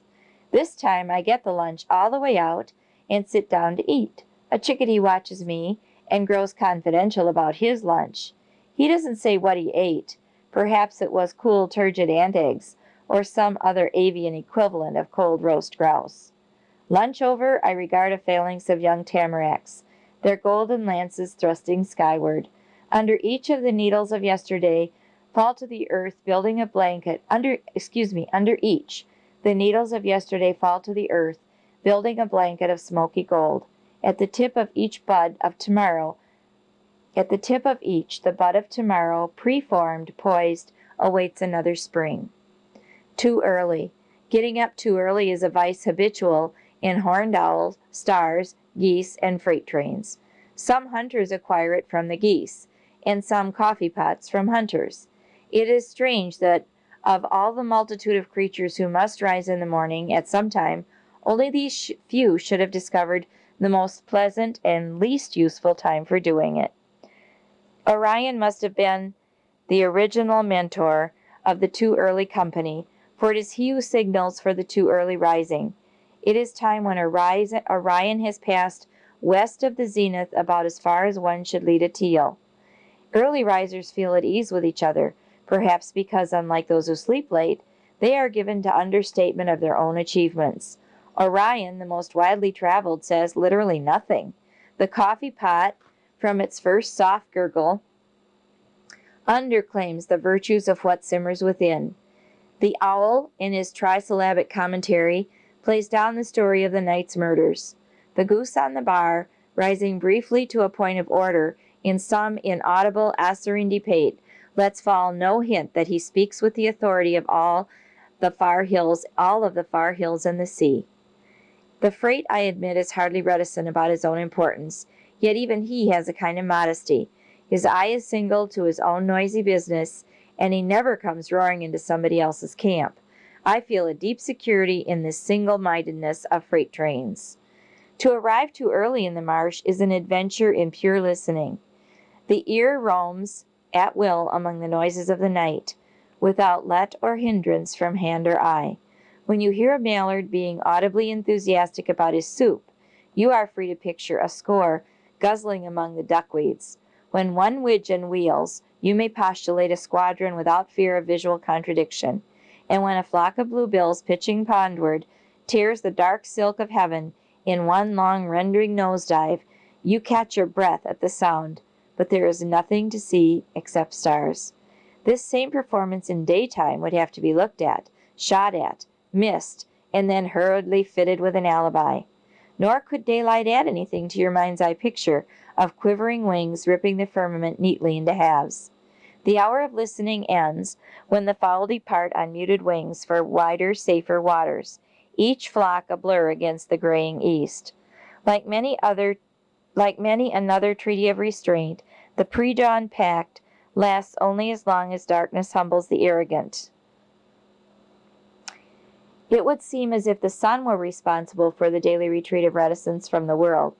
At any rate, by the time the mists are white over the lowlands, every rooster is bragging ad lib, and every corn shock is pretending to be twice as tall as any corn that ever grew. By sunup, every squirrel is exaggerating some fancied indignity to his person, and every jay proclaiming with false emotion about supposititious dangers to society, at this very moment discovered just by him. Distant crows are berating a hypothetical owl, just to tell the world how vigilant crows are, and a pheasant cock, musing perhaps on his philanderings of bygone days, beats the air with his wings and tells the world in raucous warning that he owns the marsh and all the hens in it. Nor are all these illusions of grandeur confined to the birds and beasts. By breakfast time come the honks, horns, shouts, and whistles of the awakened farmyard, and finally at evening the drone of an untended radio. Then everybody goes to bed to relearn the lessons of the night.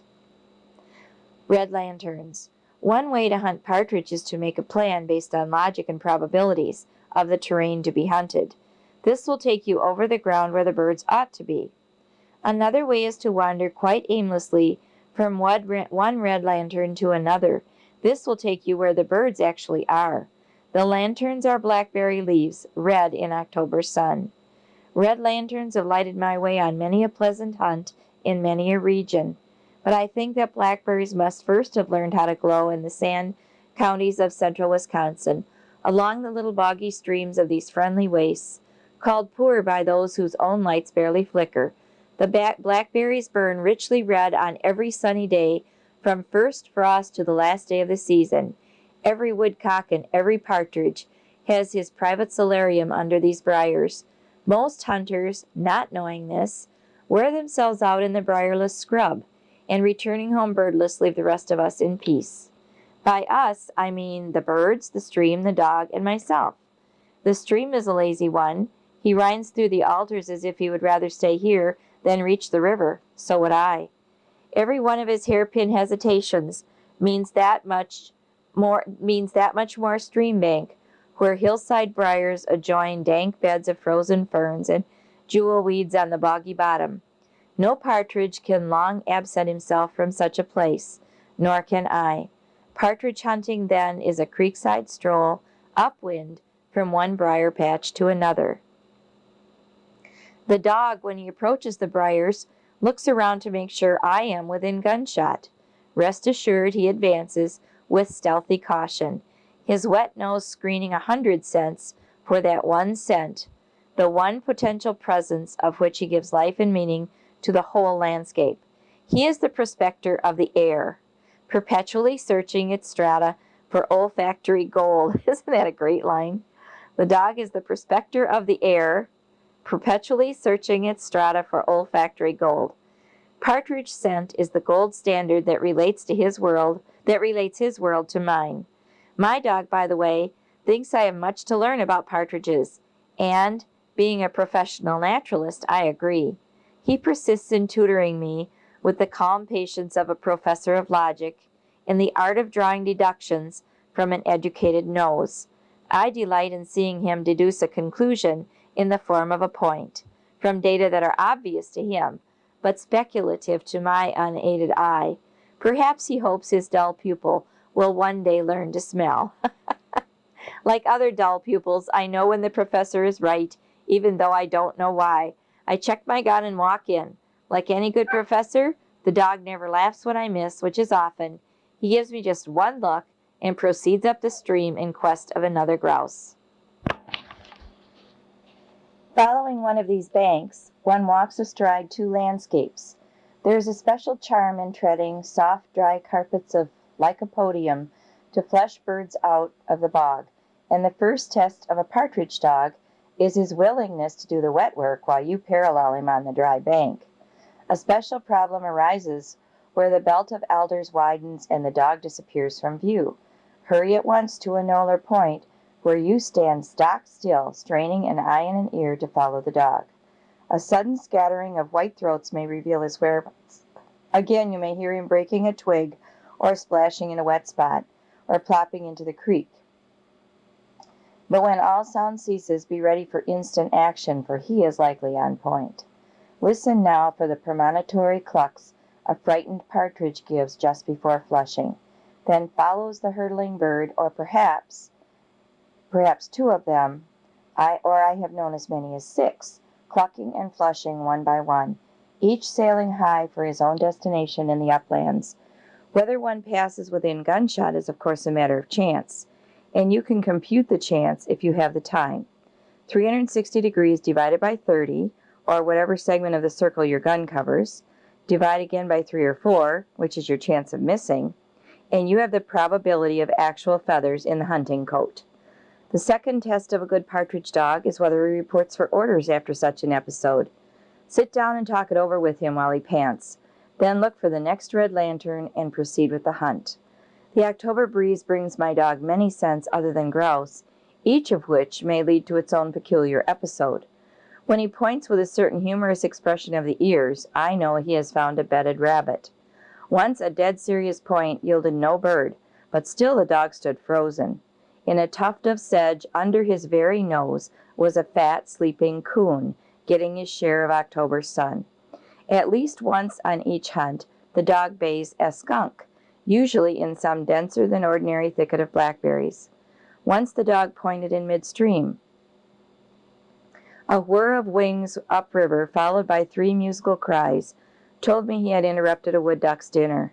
Not infrequently he finds a jack snipe in heavily pastured alders, and lastly he may put out a deer bedded for the day, on a high stream bank flanked by alder bog. Has the deer a poetical weakness for singing waters, or a practical liking for a bed that cannot be approached without making noise? Judging by the indignant flick of his great white flag, it may be either or both. Almost anything may happen between one red lantern and another. At sunset on the last day of grouse season, every blackberry bush blows out its light. I do not understand how a mere bush can thus be infallibly informed about the Wisconsin statutes, nor have I ever gone back the next day to find out. For the ensuing 11 months, the lanterns glow only in recollection. I sometimes think that the other months were constituted mainly as a fitting interlude between Octobers, and I expect that dogs and perhaps grouse share the same view. November. If I were the wind. The wind that makes music in November corn is in a hurry. Its stalks hum, the loose husks whisk skyward in half-playful swirls, and the wind hurries on. In the marsh, long windy waves surge across the grassy sloughs, beat against the far willows. A tree tries to argue, bare limbs waving, but there is no detaining the wind. On the sandbar there is only wind, and the river sliding seaward. Every wisp of grass is drawing circles in the sand. I wander over to the bar to a driftwood log, where I sit and listen to the universal roar and to the tinkle of wavelets on the shore. The river is lifeless. Not a duck, heron, marsh hawk, or gull has but sought refuge from the wind. Out of the clouds I hear a faint bark, as that of a faraway dog. It is strange how the world cocks its ears to that sound, wondering. Soon it is louder, the honk of geese, invisible but coming on. The flock emerges from the low clouds, a tattered banner of birds, dipping and rising, blown up and blown down, blown together and blown apart, but advancing, the wind wrestling lovingly with each winnowing wing. When the flock is a burr in the far sky, I hear the last honk sounding taps for summer. It is warm behind the driftwood now, for the wind has gone with the geese. So would I, if I were the wind. Axe in hand. The Lord giveth, and the Lord taketh away. But he is no longer the only one to do so.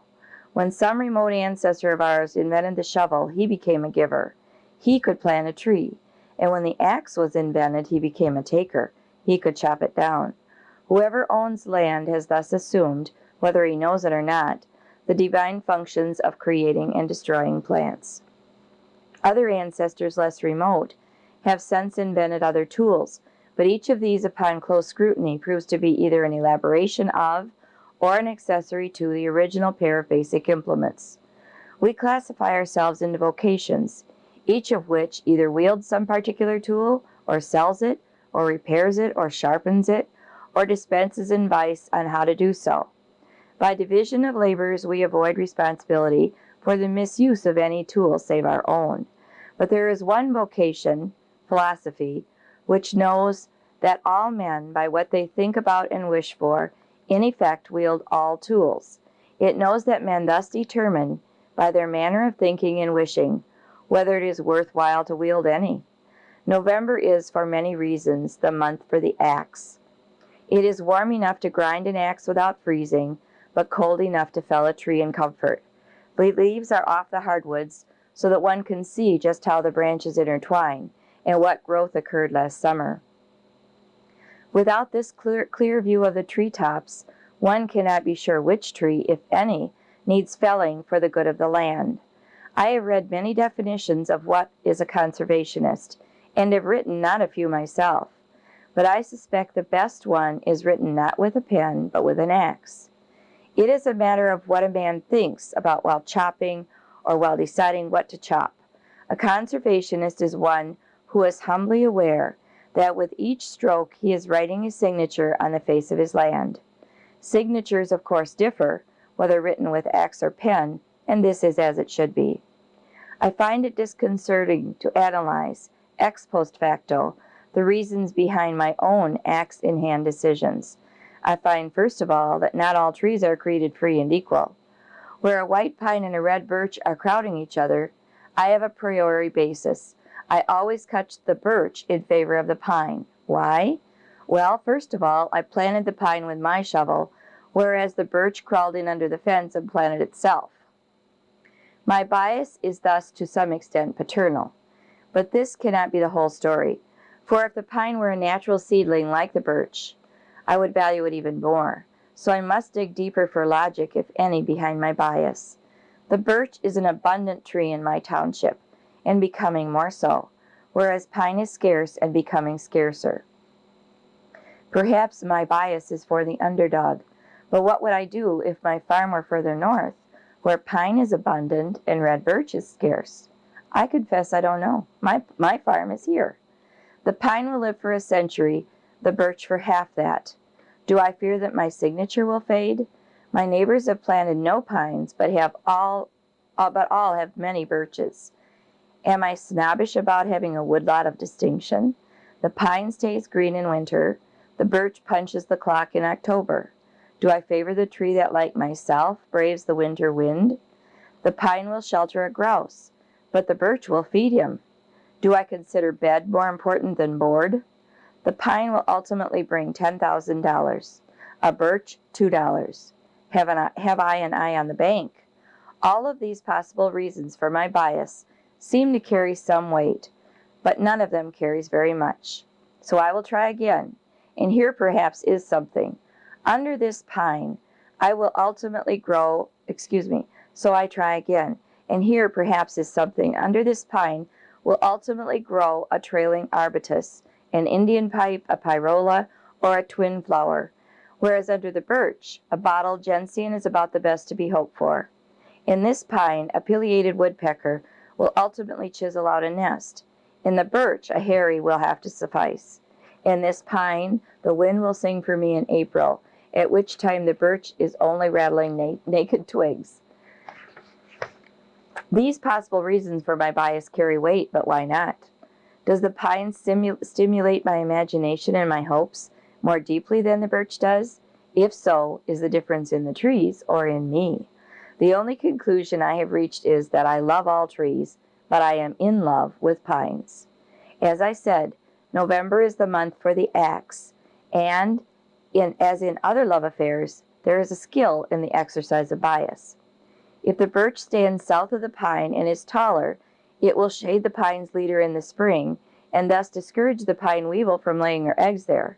Birch competition is a minor affliction compared with this weevil, whose progeny kill the pine's leader and thus deform the tree. It is interesting to meditate that this insect's preference for squatting in the sun determines not only our own continuity as a species, but also the future figure of my pine and my own success as a wielder of axe and shovel. Again, if a droughty summer follows my removal of the birch's shade, the hotter soil may offset the lesser competition for water, and my pine may be none the better for my bias. Lastly, if the birch's limbs rub the pine's terminal buds during a wind, the pine will surely be deformed, and the birch must either be removed, regardless of other considerations, or else it must be pruned of limbs each winter to a height greater than the pine's prospective summer growth. Such are the pros and cons the wielder of an axe must foresee, compare, and decide upon with the calm assurance that his bias will, on the average, prove to be something more than good intentions. The wielder of the axe has many biases, as there are species of trees on the farm. In the course of the years, he imputes to each species, from his responses to their beauty or utility, and their responses to his labors for or against them, a series of attributes that constitute character. I am amazed to learn what diverse characters different men impute to one and the same tree. Thus, to me, the aspen is in good repute, because he glorifies October and he feeds my grouse in winter. But to some of my neighbors, he is a mere weed, perhaps because he sprouted so vigorously in the stump lots their grandfathers were attempting to clear. I cannot sneer at this, for I find myself disliking the elms whose resproutings threaten my pines.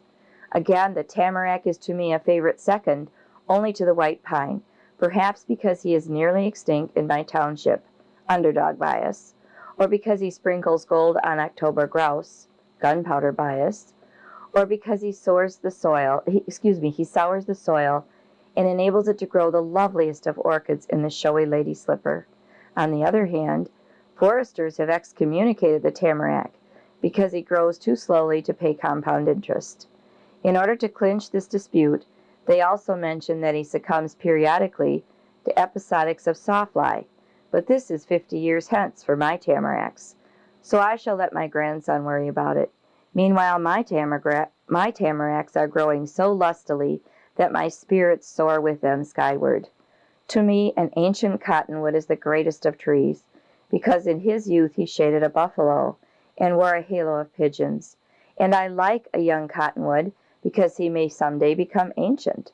But the farmer's wife, and hence the farmer, despises all cottonwoods because in June the female tree clogs the screeds with cotton. The modern dogma is comfort at any cost.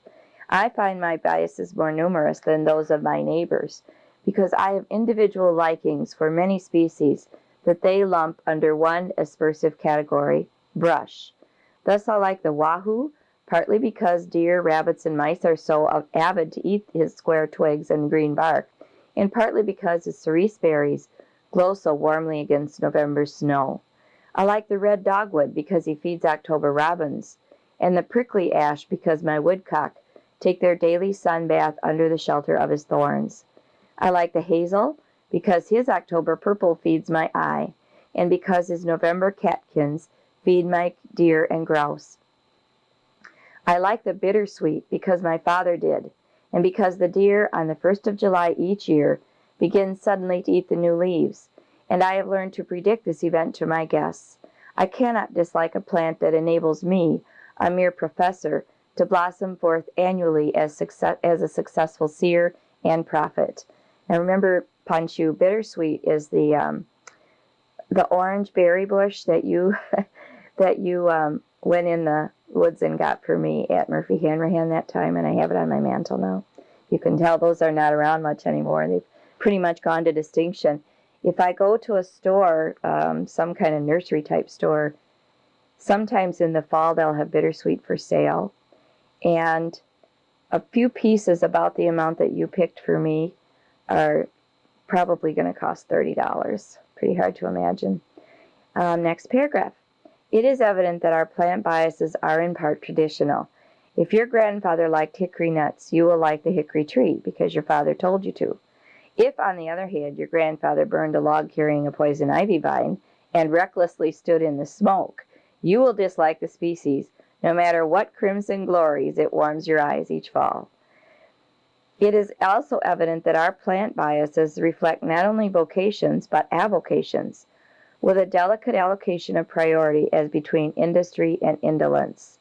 The farmer who would rather hunt grouse than milk cows will not dislike hawthorn, no matter if it does invade his pasture. The coon hunter will not dislike basswood.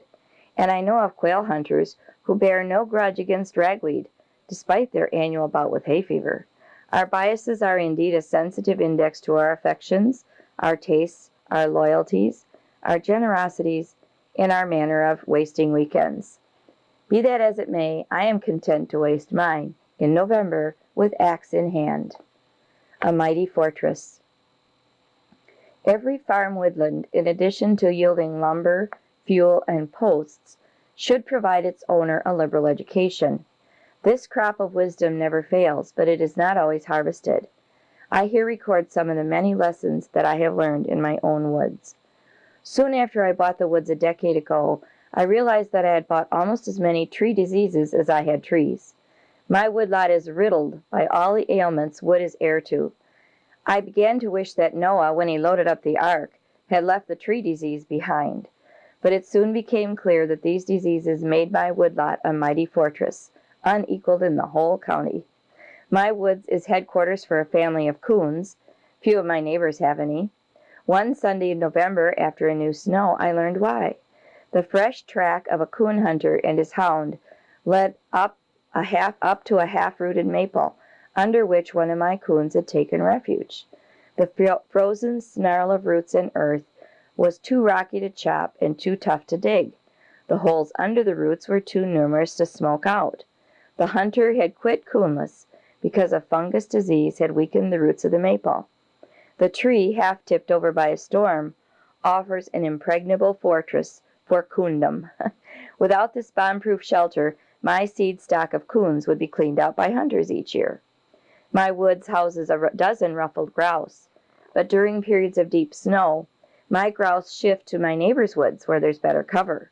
However, I always retain as many grouse as I have oaks, wind-thrown by summer storms. These summer windfalls keep their dried leaves, and during snows each windfall harbors a grouse. The droppings show that each grouse roosts, feeds, and loafs for the duration of the storm within the narrow confines of his leafy camouflage, safe from wind, owl, fox, and hunter. The cured oak leaves not only serve as cover, but for some curious reason are relished as food by the grouse. These oak windfalls are, of course, diseased trees. Without disease, few oaks would break off, and hence few grouse would have down tops to hide in. Diseased oaks also provide another apparently delectable grouse food, oak galls. A gall is a diseased growth of new twigs that have been stung by a gall wasp while tender and succulent. In October, my grouse are often stuffed with oak galls. Each year, the wild bees load up on one of my hollow oaks with combs, and each year, trespassing honey hunters harvest the honey before I do. This is partly because they are more skillful than I am in lining up the bee trees, and partly because they use nets, and hence are able to work before the bees become dormant in the fall. But for heart rots, there would be no hollow oaks to furnish wild bees with oaken hives. During the high years of the cycle, there is a plague of rabbits in my woods. They eat the bark and twigs off almost every kind of tree or bush that I am trying to encourage, and ignore almost every kind I should like to have less of. When the rabbit hunter plants himself in a grove of pines or an orchard, the rabbit somehow ceases to be a game animal and becomes a pest instead. The rabbit, despite his omnivorous appetite, is an epicure in some respects. He always prefers a hand-planted pine, maple, apple, or wahoo to a wild one. He also insists that certain salads be preconditioned before he deigns to eat them. Thus he spurns red dogwood until it is attacked by oyster shell scale, after which the bark becomes a delicacy, to be eagerly devoured by all the rabbits in the neighborhood. A flock of a dozen chickadees spends the year in my woods. In the winter, when we are harvesting diseased or dead trees for our fuel wood, the ring of the axe is dinner gong for the chickadee tribe. They hang in the offing waiting for the tree to fall, offering pert commentary on the slowness of our labor. When the tree at last is down, and the wedges begin to open up its contents, the chickadees draw up their white napkins and fall to. Every slab of dead bark is to them a treasury of eggs, larvae, and cocoons. For them, every ant-tunneled heartwood bulges with milk and honey. We often stand a fresh split against a nearby tree just to see the greedy chicks mop up the ant eggs. It lightens our labor to know that they, as well as we, derive aid and comfort from the fragrant riches of newly split oak. But for diseases and insect pests, there would likely be no food in these trees, and hence no chickadees to add cheer to any woods in the winter. My other kinds of wildlife depend on trees' diseases. My pileated woodpeckers chisel living pines to extract fat grubs from the diseased heartwood. My barred owls find surcease from crows and jays in the hollow heart of an old basswood. But for this diseased tree, their sundown serenade would probably be silenced. My wood ducks nest in hollow trees. Every June brings its brood of downy ducklings to my woodland slough. All squirrels depend for permanent dens on a delicately balanced equilibrium between a rotting cavity and the scar tissue with which the tree attempts to close the wound. The squirrels referee the contest by gnawing out the scar tissue when it begins unduly to shrink the amplitude of their front door. The real jewel of my disease-ridden woodlot is the, I can't even say this word, prothonotary warbler. Don't know that word. Prothonotary. Prothonotary warbler. He nests in an old woodpecker hole or other small cavity in a dead snag overhanging water. The flash of his golden blue plumage amid the dank decay of the June woods is in itself proof that dead trees are transmuted into living animals and vice versa. When you doubt the wisdom of this arrangement, take a look at the prothonotary. I have to look that one up too. December, home range. The wild things that live on my farm are reluctant to tell me in so many words how much of my township is included with their daily or nightly beat. I am curious about this, for it gives me the ratio between the size of their universe and the size of mine, and it conveniently begs the much more important question: who is the more thoroughly acquainted with the world in which we live? Like people, my animals frequently disclose by their actions what they decline to divulge in words. It is difficult to predict when and how one of these disclosures will come to light. The dog, being no hand with an axe, is free to hunt while the rest of us are making wood. A sudden yip, yip, yip gives us notice that a rabbit, flushed from his bed in the grass, is headed elsewhere in a hurry. He makes a beeline for a woodpile a quarter-mile distant, where he ducks between two corded stacks, a safe gunshot ahead of his pursuer. The dog, after leaving a few symbolic tooth marks on the hard oak, gives it up and resumes his search for some less canny cottontail, and we resume our chopping. This little episode tells me that this rabbit is familiar with all of the ground between his bed in the meadow and his blitz cellar in the woodpile. How else the beeline? This rabbit's home range is at least a quarter-mile in extent. The chickadees that visit our feeding station are trapped and banded each winter. Some of our neighbors also feed chickadees, but none band them. By noticing the furthest points from my feeder at which banded chickadees are seen, we have learned that the home range of our flock is half a mile across in winter, but that it includes only areas protected from the wind. In the summer, when the flock is dispersed for nesting, banded birds are seen at greater distances, often mated with unbanded birds. At this season, the chickadees pay no heed to wind, often being found in open windswept places. I'm going to end this part of December on this tape, so it's on this side of the tape. So it's the second tape, side A, and then I'll continue on the other side, B, with the rest of December.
to side B.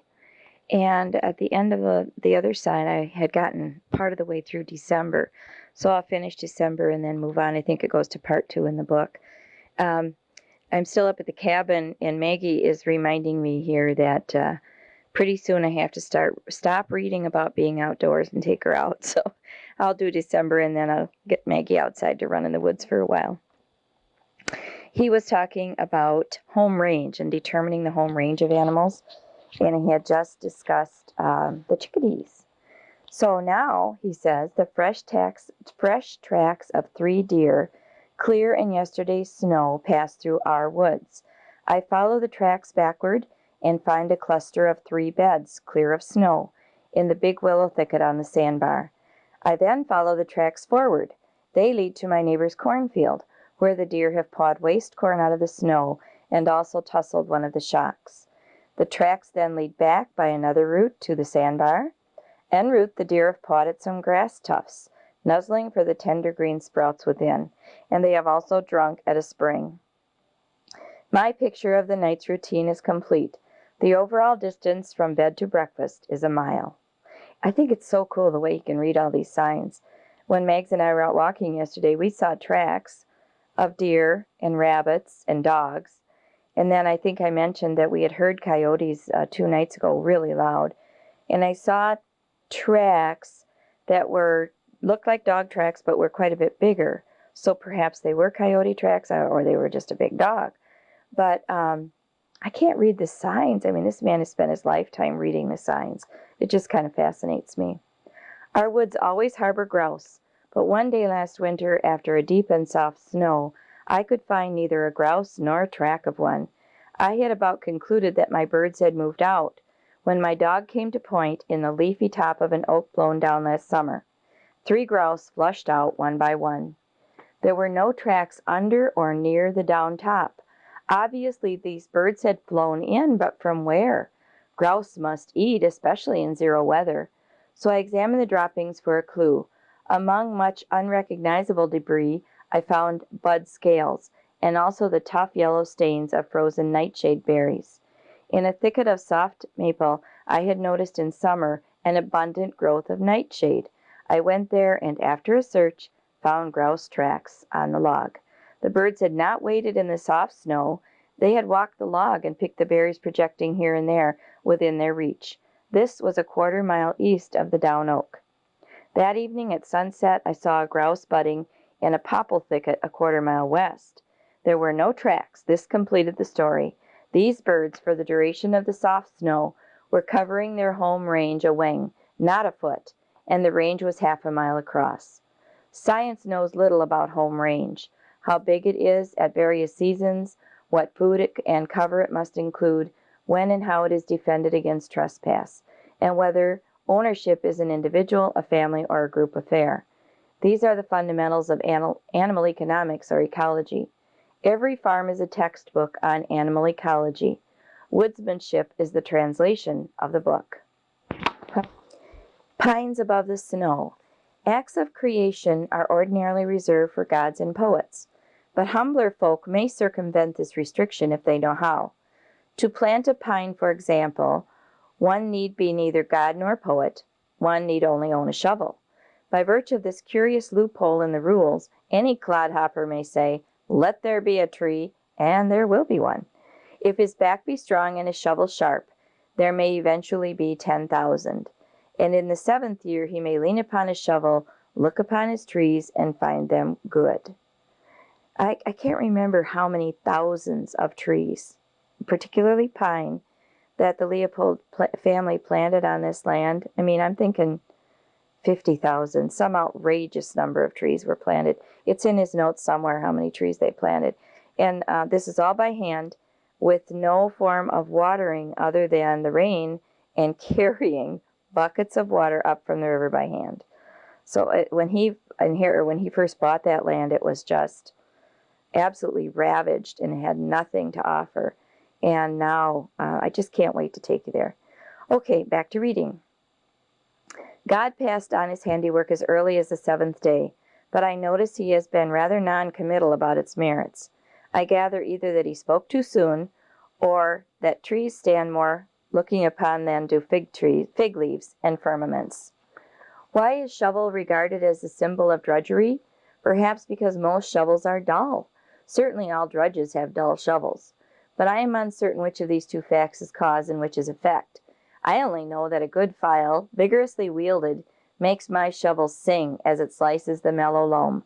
I am told there is music in the sharp plane, the sharp chisel, and the sharp scalpel, but I hear it best in my shovel. It hums in my wrists as I plant a pine. I suspect that the fellow who tried so hard to strike one clear note upon the harp of time chose too difficult an instrument. It is well that the planting season comes only in spring, for moderation is best in all things, even shovels. During the other months, you may watch the process of becoming a pine.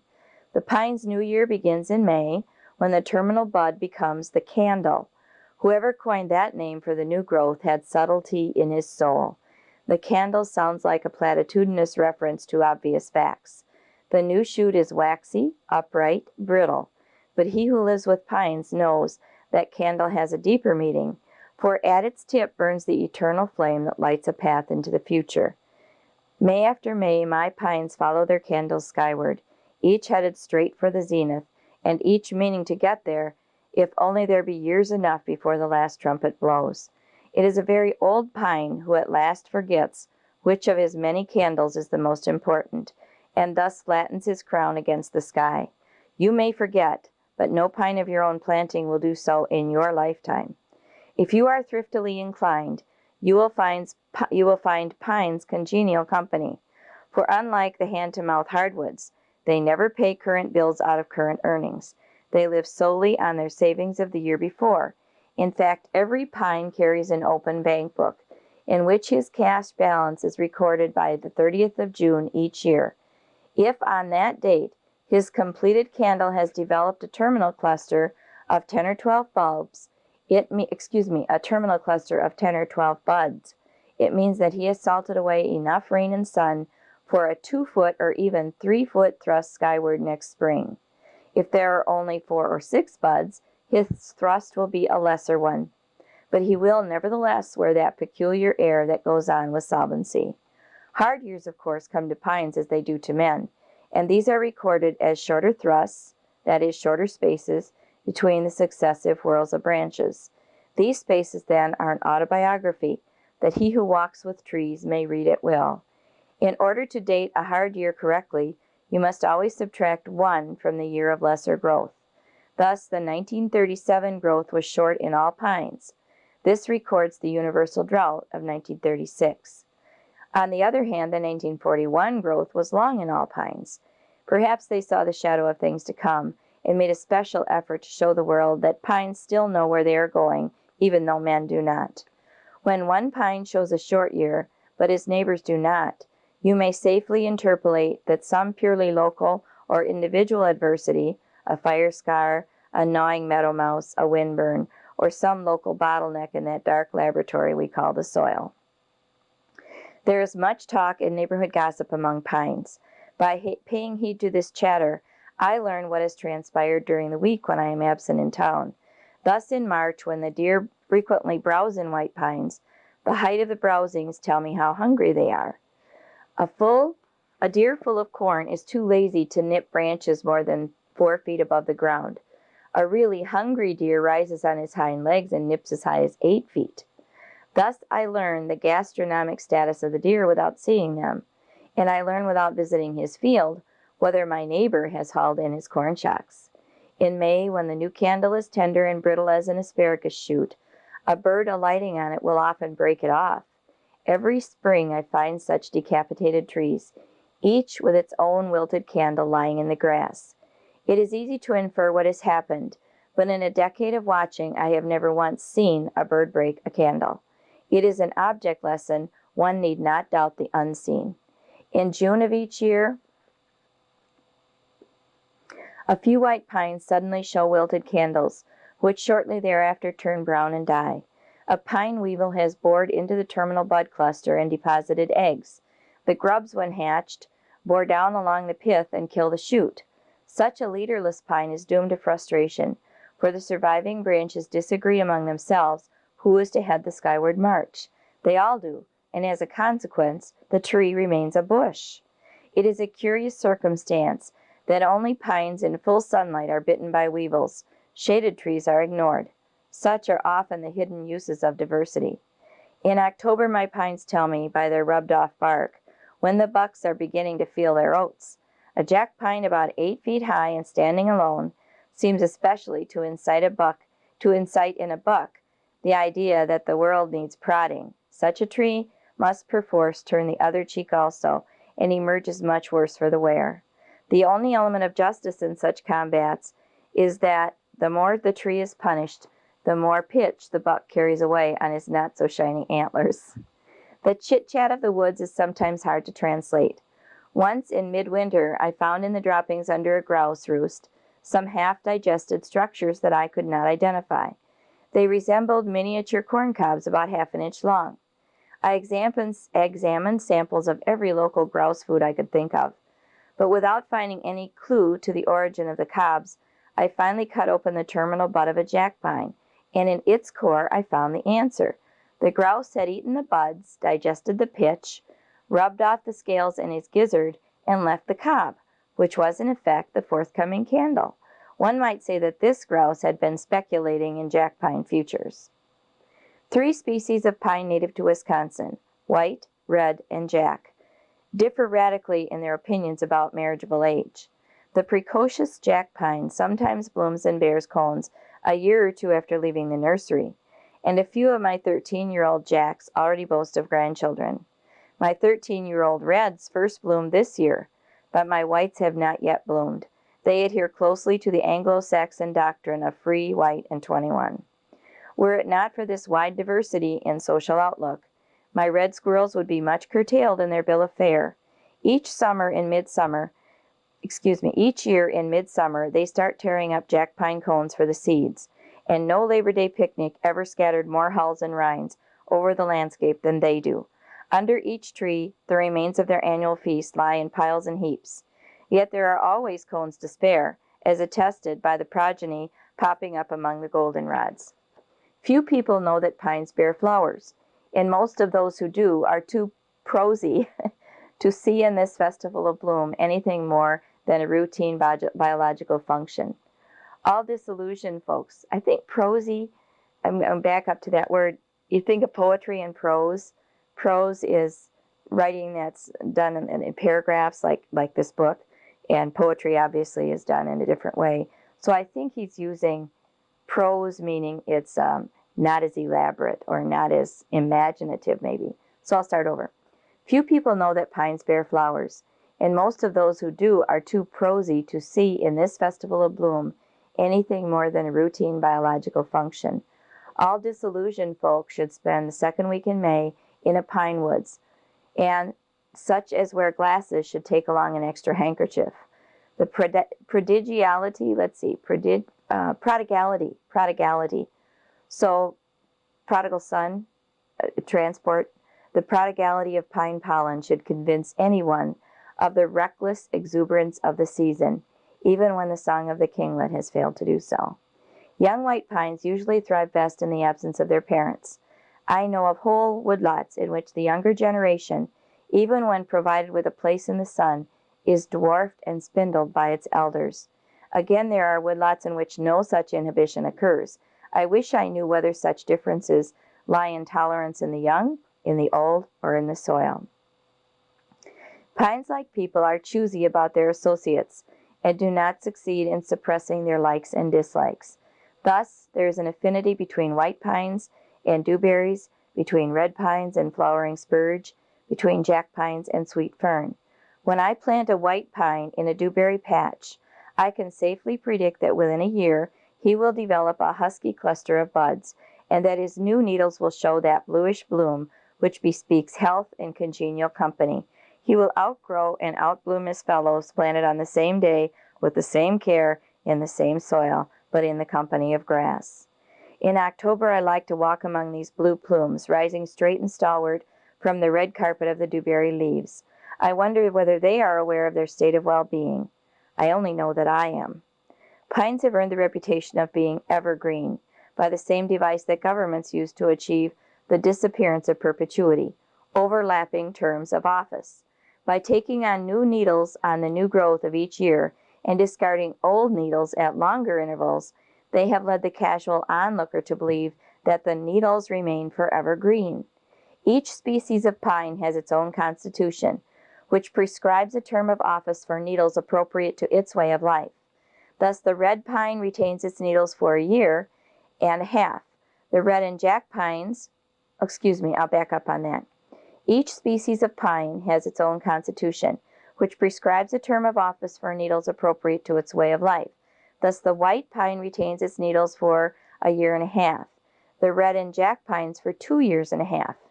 Incoming needles take office in June, and outgoing needles write farewell addresses in October.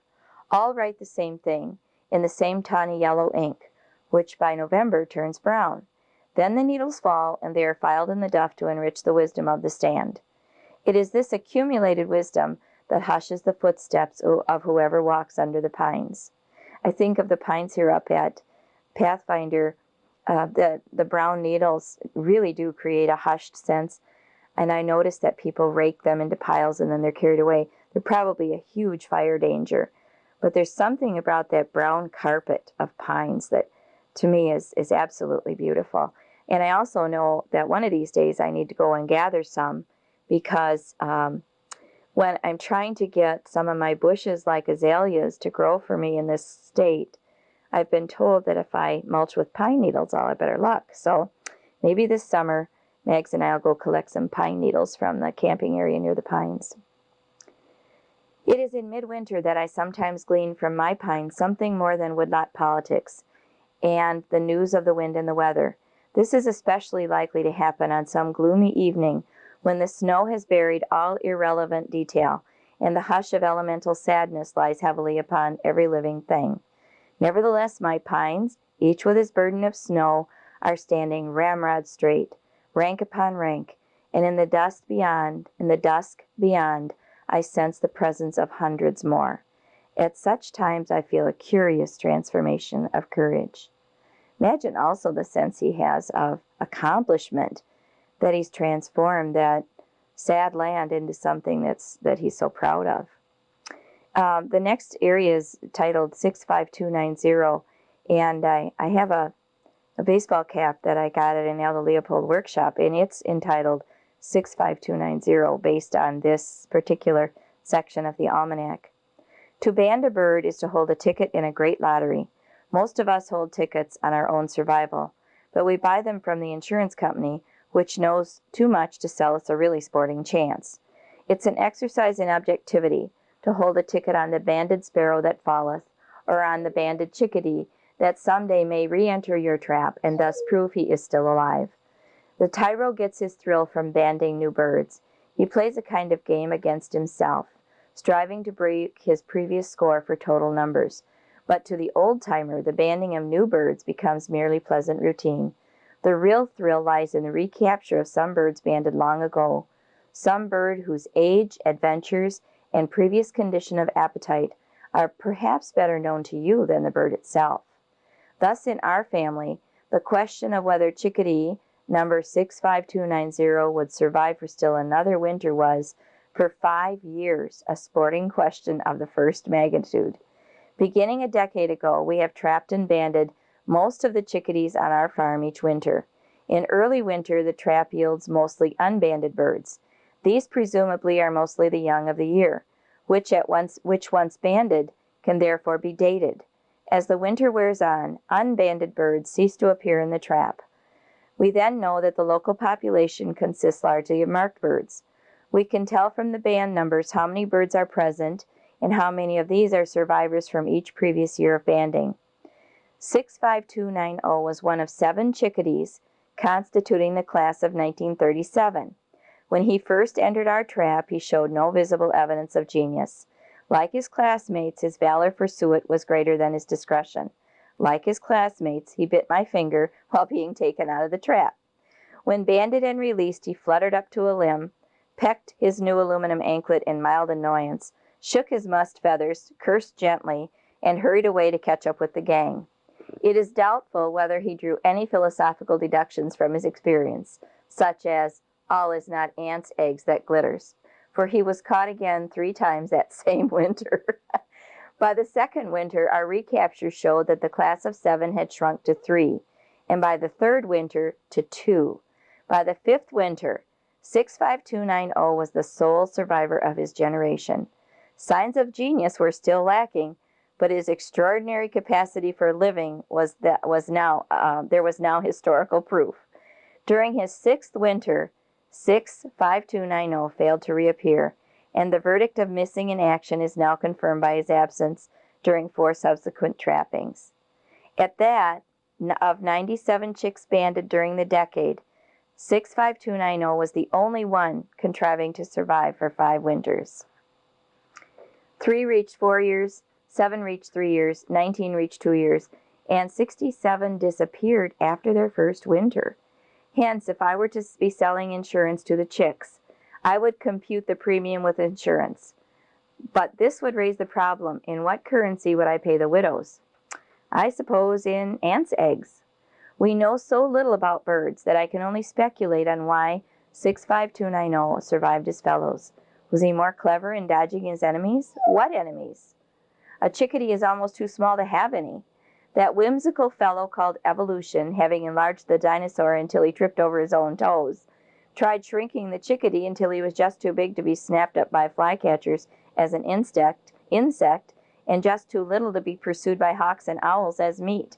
Then he regarded his handiwork and laughed. Everyone laughs at so small a bundle of large enthusiasms. I got to read that paragraph again because I just love it. I know so little about birds that I can only speculate on why 65290 survived his fellows. Was he more clever in dodging his enemies? What enemies? A chickadee is almost too small to have any. That whimsical fellow called evolution, having enlarged the dinosaur until he tripped over his own toes, tried shrinking the chickadee until he was just too big to be snapped up by flycatchers as an insect, and just too little to be pursued by hawks and owls as meat. Then he regarded his handiwork and laughed. Everyone laughs at so small a bundle of large enthusiasms. The sparrowhawk, the screech owl, the shrike, and especially the midget saw-whet owl might find it worthwhile to kill a chickadee, but I've only once found evidence of actual murder. A screech owl pellet contained one of my bands. Perhaps these small bandits have a fellow feeling for midgets. It seems likely that weather is the only killer so devoid of both humor and dimension as to kill a chickadee. I suspect that in the chickadee Sunday school, 2 mortal sins are taught. Thou shalt not venture into windy places in winter. Thou shalt not get wet before a blizzard. I love the way these birds are going to Sunday school, and they are politicians, and they are wise. I just love the way he writes. I learned the second commandment one drizzly winter dusk while watching a band of chicks going to roost in my woods. The drizzle came out of the south, but I could not tell it would turn northwest in bitter cold mid-morning. The chicks went to bed in a dead oak, the bark of which had peeled and warped into curls, cups, and hollows of various sizes, shapes, and exposures. The birds selecting a roost dry against a south drizzle, but vulnerable to a north one, would surely be frozen by morning. The bird selecting a roost dry from all sides would awaken safe. This, I think, is the kind of wisdom that spells survival in chickdom and accounts for 65290 and his like. The chickadee's fear of windy places is easily deduced from his behavior. In winter, he ventures away from woods only on calm days, and the distance varies inversely as the breeze. I know several wind-swept woodlots that are chickless all winter, but are freely used at all other seasons. They are wind-swept because cows have browsed out the undergrowth. To the steam-heated banker who mortgages the farmer, who needs more cows and who needs more pasture, wind is a minor nuisance, except perhaps at the Flatiron Corner. To the chickadee, winter wind is the boundary of the habitable world. If the chickadee had an office, the maxim over his desk would say, "Keep calm." His behavior at the trap discloses a reason. Turn your trap so that he must enter with even a moderate wind at his tail, and all the king's horses cannot drag him to the bait. Turn it the other way, and your score will be good. Wind from behind blows cold and wet under the feathers, which are his portable roof and air conditioner. Nuthatches, juncos, tree sparrows, and woodpeckers likewise fear winds from behind, but their heating plants and hence their wind tolerance are larger in the order named. Books on nature seldom mention wind, but they are written behind stoves. I suspect there is a third commandment in chickdom. Thou shalt investigate every loud noise. When we start chopping in our woods, the chicks appear at once and stay until the felled tree or riven log has exposed new insect eggs or pupae for their delectation. The discharge of a gun will likewise summon chicks, but with less satisfactory dividends. What served as their dinner bill before the day of axes, mauls, and guns? Presumably the crash of falling trees. In December 1940, an ice storm felled an extraordinary number of dead snags and living limbs in our woods. Our chicks scoffed at the trap for a month, being replete with the dividends of the storm. 65290 has long since gone to his reward. I hope that in his new woods, great oaks full of ants' eggs keep falling all day long, with never a wind to ruffle his composure or take the edge off his appetite. And I hope that he still wears my band. 65290. Now, the first part of the book is finished, where he's going through the seasons month by month, and now is beginning a part 2, which he calls Sketches Here and There. And the first one is Wisconsin, Marshland Eulogy. A dawn wind stirs on the great marsh. With almost imperceptible slowness, it rolls a bank of fog across the wide morass. Like the white ghost of a glacier, the mists advance, riding over phalanxes of tamarack, sliding across bog meadows heavy with dew. A single silence hangs from horizon to horizon. Out of some far recess of the sky, a tinkling of little bells falls soft upon the listening land. Then again, silence. Now comes a baying of some sweet-throated hound, soon the clamor of a responding pack. Then a far clear blast of hunting horns out of the sky into the fog. High horns, low horns, silence. And finally a pandemonium of trumpets, rattles, croaks, and cries that almost shakes the bog with its nearness, but without yet disclosing whence it comes.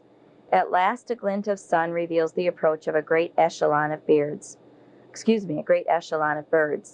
On motionless wing they emerge from the lifting mists, sweep a final arc of sky, and settle in clangorous descending spirals to their feeding grounds. A new day has begun on the Crane Marsh. And I wanted to tell you that in Baraboo, which is where his shack is, right outside Baraboo, is the International Crane Foundation. So you can see all kinds of cranes, specifically or especially whooping cranes, in Baraboo at the foundation if you go to see the shack. Also, one year when I was teaching at the shack, after I left there, I went to meet Anne. We camped overnight, and then we went to Milwaukee to the Irish Festival. And the camping that we did was a campground, essentially, was a Wisconsin pasture right near a river. And in the morning, we woke up to the whooping cranes in the fields, looking for corn and debris in the fields. So it's pretty exciting to wake up in your tent to the sound of whooping cranes. A sense of time lies thick and heavy on such a place. Yearly since the Ice Age, it has awakened each spring to the clangor of cranes. The peat layers that comprise the bog are laid down in the basin of an ancient lake. The cranes stand, as it were, on the sodden pages of their own history. These peats are the compressed remains of the mosses that clogged the pools, of the tamaracks that spread over the moss, of the cranes that bugled over the tamaracks since the retreat of the ice sheet. An endless caravan of generations has built of its own bones this bridge into the future, this habitat where the oncoming host may again live and breed and die. To what end? Out on the bog a crane, gulping some luckless frog, springs his ungainly hulk into the air and flails the morning sun with mighty wings. The tamaracks re-echo with his bugled certitude. He seems to know. Our ability to perceive quality in nature begins, as in art, with the pretty. It expands through successive stages of the beautiful to values as yet uncaptured by language. The quality of cranes, I think, lie in this higher gamut, as yet beyond the reach of words. This much, though, can be said. Our appreciation of the crane grows with the slow unraveling of earthly history. His tribe, we know, stems out of the remote Eocene period. The other members of the fauna in which he originated are long since entombed within the hills. When we hear his call, we hear no mere bird. We hear the trumpet of the orchestra of evolution. He is the symbol of our untamable past, of that incredible sweep of millennia which underlies and conditions the daily affairs of birds and men. And so they live and have their being, these cranes, not in the constricted present, but in the wider reaches of evolutionary time. Their annual return is the ticking of a geologic clock. Upon the place of their return, they confer a peculiar distinction. Amid the endless mediocrity of the commonplace, a crane marsh holds a paleontological patent of nobility, one in the march of eons and revocable only by shotgun. The sadness discernible in some marshes arises perhaps from their once having harbored cranes. Now they stand humbled adrift in history. Some sense of this quality in cranes seems to have been felt by sportsmen and ornithologists of all ages. Upon such quarry as this, the Holy Roman Emperor Frederick loosed his gyrfalcons, Gyrfalcons, gyrfalcons. Upon such quarry as this once swooped the hawks of Kublai Khan. Marco Polo tells us he derives the highest amusement from sporting with gyrfalcons and hawks. At the Changanore, the Khan has a great palace surrounded by a fine plain, where cranes are found in great numbers. He causes millet and other grains to be sown, in order that the bird may not want. The ornithologist Björnberg, seeing cranes as a boy upon the Swedish heaths, forthwith made them his life's work. He followed them to Africa, and discovered their winter retreat on the White Nile. He says of his first encounter, "It was a spectacle which eclipsed the flight of the rock in 1,001 nights." When the glacier came down out of the north, crunching hills and gouging valleys, some adventuring rampart of the ice climbed the Baraboo Hills and fell back into the outlet gorge of the Wisconsin River. The swollen waters backed up and formed a lake half as long as the state, bordered on the east by cliffs of ice and fed by the torrents that fell from melting mountains. The shorelines of this old lake are still visible. Its bottom is the bottom of the Great Marsh. The lake rose through the centuries, finally spilling over east of the Baraboo Range. There it cut a new channel for the river and thus drained itself. To the residual lagoons over came the cranes, bugling the defeat of the retreating winter, summoning the on-creeping host of living things to their collective task of march building. Floating bogs of sphagnum moss clogged the lower waters, filled them. Sedge and leatherleaf, tamarack and spruce successfully advanced over the bog, anchoring it by their root fabric, sucking out its water, making peat. The lagoons disappeared, but not the cranes. To the moss meadows that replaced the ancient waterways, they returned each spring to dance and bugle, and rear their gangling, sorrel-colored young. These, albeit birds, are not properly called chicks, but colts. I cannot explain why. On some dewy June morning, watch them gambol over their ancestral pastures at the heels of the roan mare, and you will see for yourself. One year, not long ago, a French trapper in buckskins pushed his canoe up one of the moss-clogged creeks that thread the Great Marsh. At this attempt to invade their miry stronghold, the cranes gave vent to loud and ribald laughter. A century or two later, Englishmen came and covered wagons. They chopped clearings in the timbered moraines that border the marsh, and in them planted corn and buckwheat. They did not intend, like the great Khan at Changanore, to feed the cranes, but the cranes do not question the intent of glaciers, emperors, or pioneers. They ate the grain, and when some irate farmer failed to concede their usufruct, U-S-U-F-R-U-C-T, they ate the grain, and when some irate farmer failed to concede their usufruct in his corn, they trumpeted a warning and sailed across the marsh to another farm. He's got words in here that honestly I just don't think are used anymore today. It's you can tell the book is written, how many, 1942 I think it was first published, so 65 years ago. There was no alfalfa in those days, and in the hill farms made poor And the hill farms made poor hay land, especially in dry years. One dry year, someone set a fire in the tamaracks. The burn grew up quickly to blue joint grass, which then cleared of dead trees made a dependable hay meadow. After that, each August, men appeared to cut hay. In winter, after the cranes had gone south, they drove wagons over the frozen bogs and hauled the hay to their farms and hills. Yearly, they plied the marsh with fire and axe, and in 2 short decades, hay meadows dotted the whole expanse. Each August, when the haymakers come to pitch their camps, singing and drinking and lashing their teams with whip and tongue, the cranes whinnied to their colts and retreated to the far fastnesses. Red Shittapokes, Shitepokes. Red Shittapokes, the haymakers called them, from the rusty hue at which that season often stains the battleship gray of crane plumage. After the hay was stacked and the marsh again was their own, the cranes returned to call out of the October skies the migrant flocks from Canada. Together they wheeled over the new-cut stubbles and raided the corn until frost gave the signal for the winter exodus. These hay meadow days were the Acadian age for marsh dwellers. Man and beast, plant and soil lived on and with each other in mutual toleration, to the mutual benefit of all. The marsh might have kept on producing hay and prairie chickens and deer and muskrat, crane music and cranberries forever. The new overlords did not understand this. They did not include soil, plants, or birds in their idea of mutuality. The dividends of such a balanced economy were too modest. They envisaged farms, not only around, but in the marsh. An epidemic of ditch digging and land booming set in. The marsh was gridironed with drainage canals speckled with new fields and farmsteads. But crops were poor and beset by frosts, to which the expensive ditches added an aftermath of debt. Farmers moved out, peat beds dried, shrank, caught fire. Sun energy out of the Pleistocene shrouded the countryside in acrid smoke. No man raised his voice against the waste, only his nose against the smell. After a dry summer, not even the winter snows could extinguish the smoldering marsh. Great pockmarks were burned into the field and meadow, the scars reaching down to the sands of the old lake. Peat covered these 100 centuries. Rank weeds sprang out of the ashes, to be followed after a year or two by aspen scrub. The cranes were hard put, their numbers shrinking, with the remnants of the unburned meadow.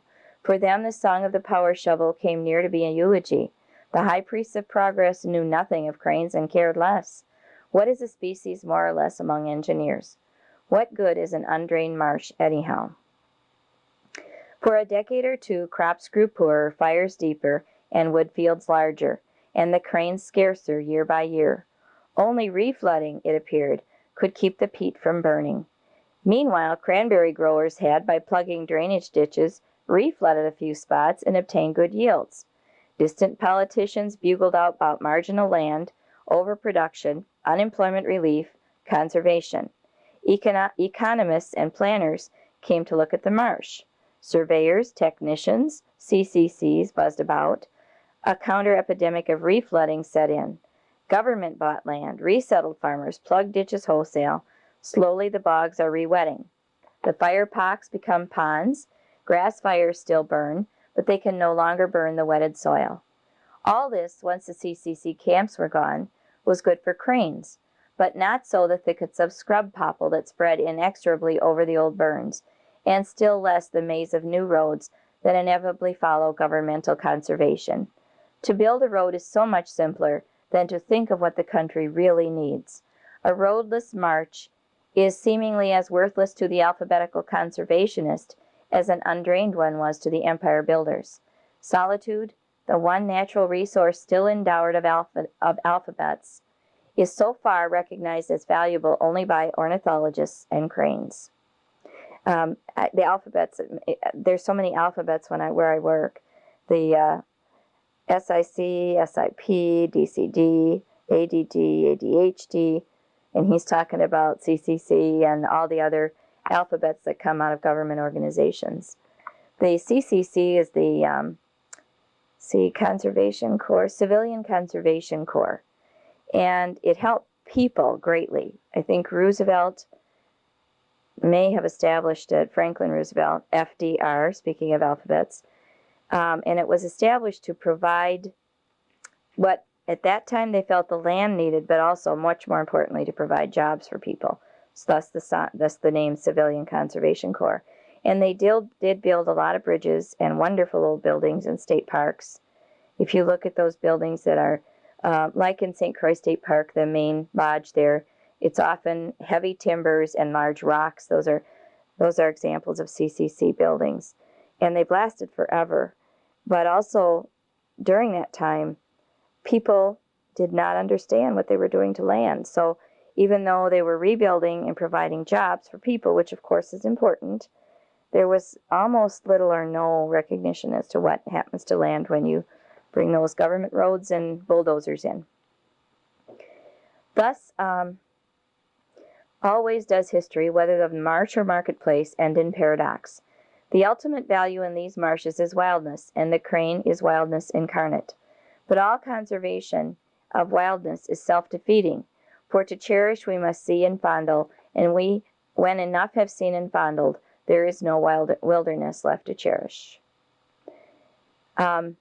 Someday, perhaps in the very process of our benefactions, perhaps in the fullness of geologic time, the last crane will trumpet his farewell and spiral skyward from the great marsh. High out of the clouds will fall the sound of hunting horns, the baying of the phantom pack, the tinkle of little bells, and then a silence never to be broken, unless perchance in some far pasture of the Milky Way. And the next section is entitled The Sand Counties. Every profession keeps a small herd of epithets, and needs a pasture where they may run at large. Thus, economists must find free range somewhere for their pet aspirations, such as submarginality, regression, and institutional rigidity. Within the ample reaches of the sand counties, these economic terms of reproach find beneficial exercise, free pasturage, and immunity from the gadflies of critical rebuttal. Soil experts, likewise, would have a hard life without the sand counties. Where else would their podzoils, glaze, and anaerobics find a living? Now again, there are three words I don't know. Podzoils, P-O-D-Z-O-L-S, glaze, G-L-E-Y-S, and anaerobics, A-N-A-E-R-O-B-I-C-S. Social planners have, of late years, come to use the sand counties for a different, albeit somewhat parallel purpose.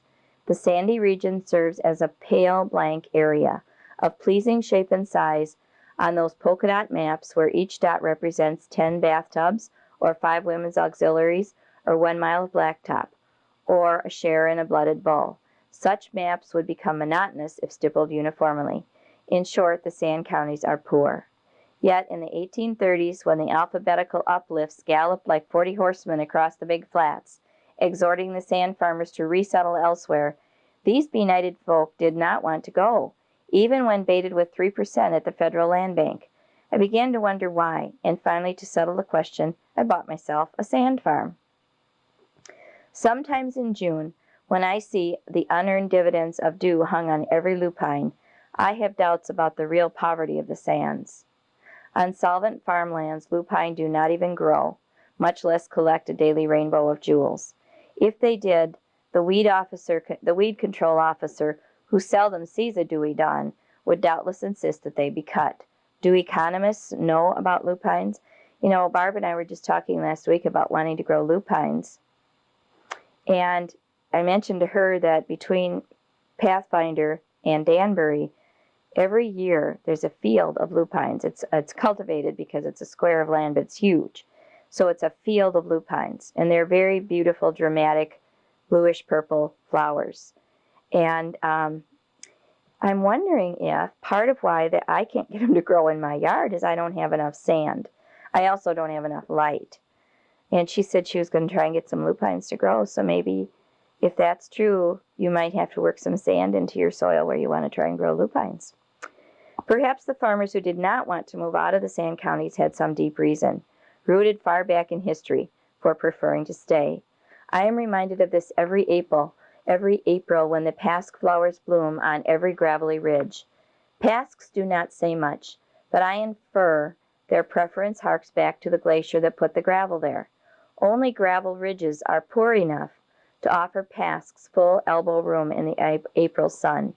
They endure snow, sleets, and bitter winds for the privilege of blooming alone. There are other plants who seem to ask of this world not riches but room. Such is the little sandwort that throws a white lace cap over the poorest hilltops just before the lupines splash them with blue. Sandworts simply refuse to live on a good farm, and even on a very good farm, complete with rock garden and begonias. And then there is the little linaria, so small, so slender, and so blue that you don't even see it until it is directly underfoot. Whoever saw a linaria except on a sand blow? This finishes tape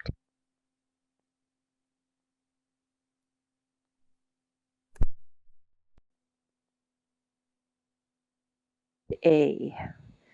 And I'm in sketches here and there. That's the second part of the almanac. If you have the copy like I do, the paperback copy, it's page 102. And I stopped reading a week ago and haven't done any more, hoping I get a better voice or get rid of this cold, but things I don't think are a whole lot better. So we're going to keep reading. Sometimes in June, when I see unearned dividends of dew hung on every lupine, I have doubts about the real poverty of the sands. On solvent farmland, lupines do not even grow, much less collect a daily rainbow of jewels. If they did, the weed control officer, who seldom sees a dewy dawn, would doubtless insist that they be cut. Do economists know about lupines? Perhaps the fathers who did not want to move out of the sand counties had for some deep reason rooted far back in history for preferring to stay. I am reminded of this every April when the pasque flowers bloom on every gravelly ridge. Pasques do not say much, but I infer that their preference harks back to the glacier that put the gravel there. Only gravel ridges are poor enough to offer pasques full elbow room in April sun. They endure snows, sleets, and bitter winds for the privilege of blooming alone. There are other plants who seem to ask of this world not riches but room. Such is the little sandwort that throws a white lace cap over the poorest hilltops just before the lupines splash them with blue. Sandworts simply refuse to live on a good farm, even on a very good farm, complete with rock garden and begonias. And then there is little linaria, so small, so slender, and so blue that you don't even see it until it is directly underfoot. Whoever saw a linaria except on a sand blow? And finally there is draba, beside whom even linaria is tall and ample.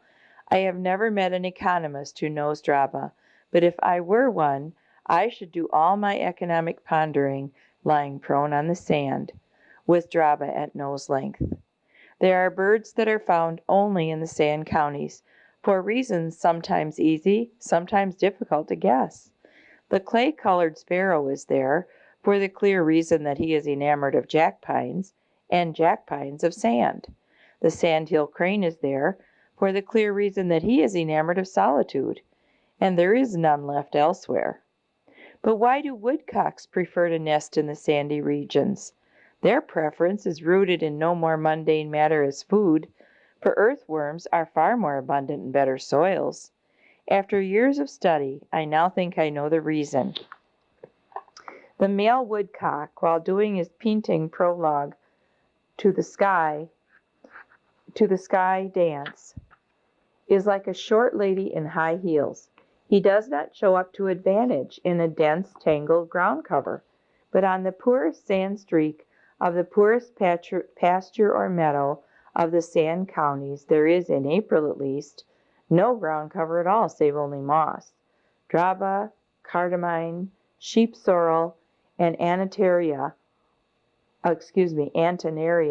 all negligible impediments to a bird with short legs.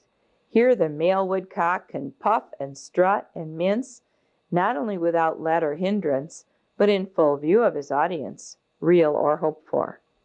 This little circumstance, important for only an hour a day, for only 1 month of the year, perhaps for only one of the two sexes, and certainly wholly irrelevant to economic standards of living, determines the woodcock's choice of a home. The economists have not yet tried to resettle woodcocks. Odyssey. X had marked time in the limestone ledge since the Paleozoic seas covered the land. Time to an atom locked in a rock does not pass. The break came when the bur oak root nosed down a crack and began prying and sucking. In the flash of a century, the rock decayed, and X was pulled out and up into the world of living things. He helped build a flower, which became an acorn, which fattened a deer, which fed an Indian, all in a single year.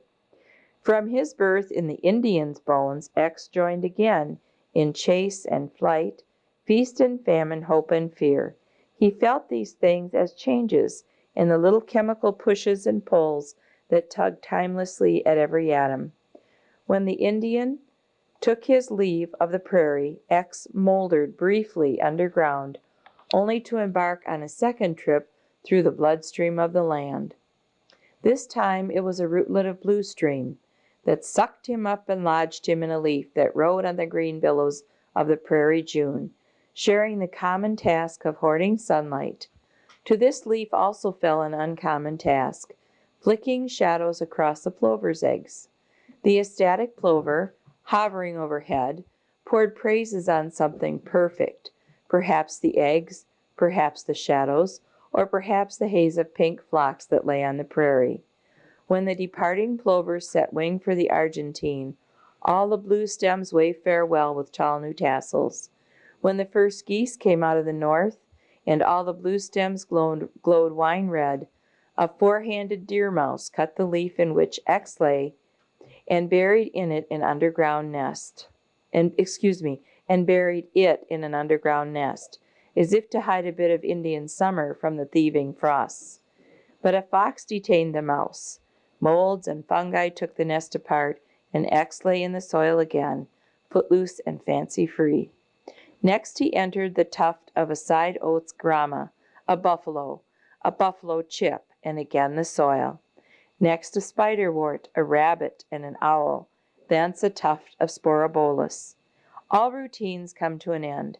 This one ended with a prairie fire, which reduced the prairie plants to smoke, gas, and ashes. Phosphorus and potash atoms stayed in the ash, but the nitrogen atoms were gone with the wind. A spectator might at this point have predicted an early end of the biotic drama, for with fires exhausting the nitrogen, the soil might well have lost its plants and blown away. But the prairie had two strings to its bow. Fires thinned its grasses, but they thickened its stand of leguminous herbs, prairie clover, bush clover, wild bean, vetch, lead plant, trefoil, and baptisia, each carrying its own bacteria housed in nodules on its rootlets.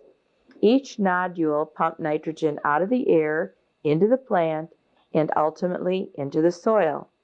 Thus the Prairie Savings Bank took in more nitrogen from its legumes than it paid out to its fires. That the prairie is rich is known to the humblest deer mouse. Why the prairie is rich is a question seldom asked at all in the still lapse of ages. Between each of his excursions through the biota, X lay in the soil and was carried by the rains inch by inch downhill. Living plants retarded the wash by impounding atoms, dead plants by locking them to their decayed tissues. Animals ate the plants and carried them briefly uphill or downhill, depending on whether they died or defecated higher or lower than they fed. No animal was aware that the altitude of his death was more important than his manner of dying. Thus a fox caught a gopher in a meadow, carrying X uphill to his bed on the brow of the ledge, where an eagle laid him low.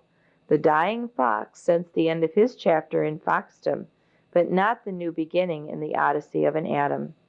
An Indian eventually inherited the eagle's plumes, and with them propitiated the fates, whom he assumed had a special interest in Indians. It did not occur to him that they might be busy casting dice against gravity, that mice and men, soils and songs might merely be ways to retard the march of atoms to the sea. One year, while X lay in a cottonwood by the river, he was eaten by a beaver, an animal that always feeds higher than he dies. The beaver starved when his pond dried up during a bitter frost. X rode the carcass down the spring freshet, losing more altitude each hour than heretofore in a century.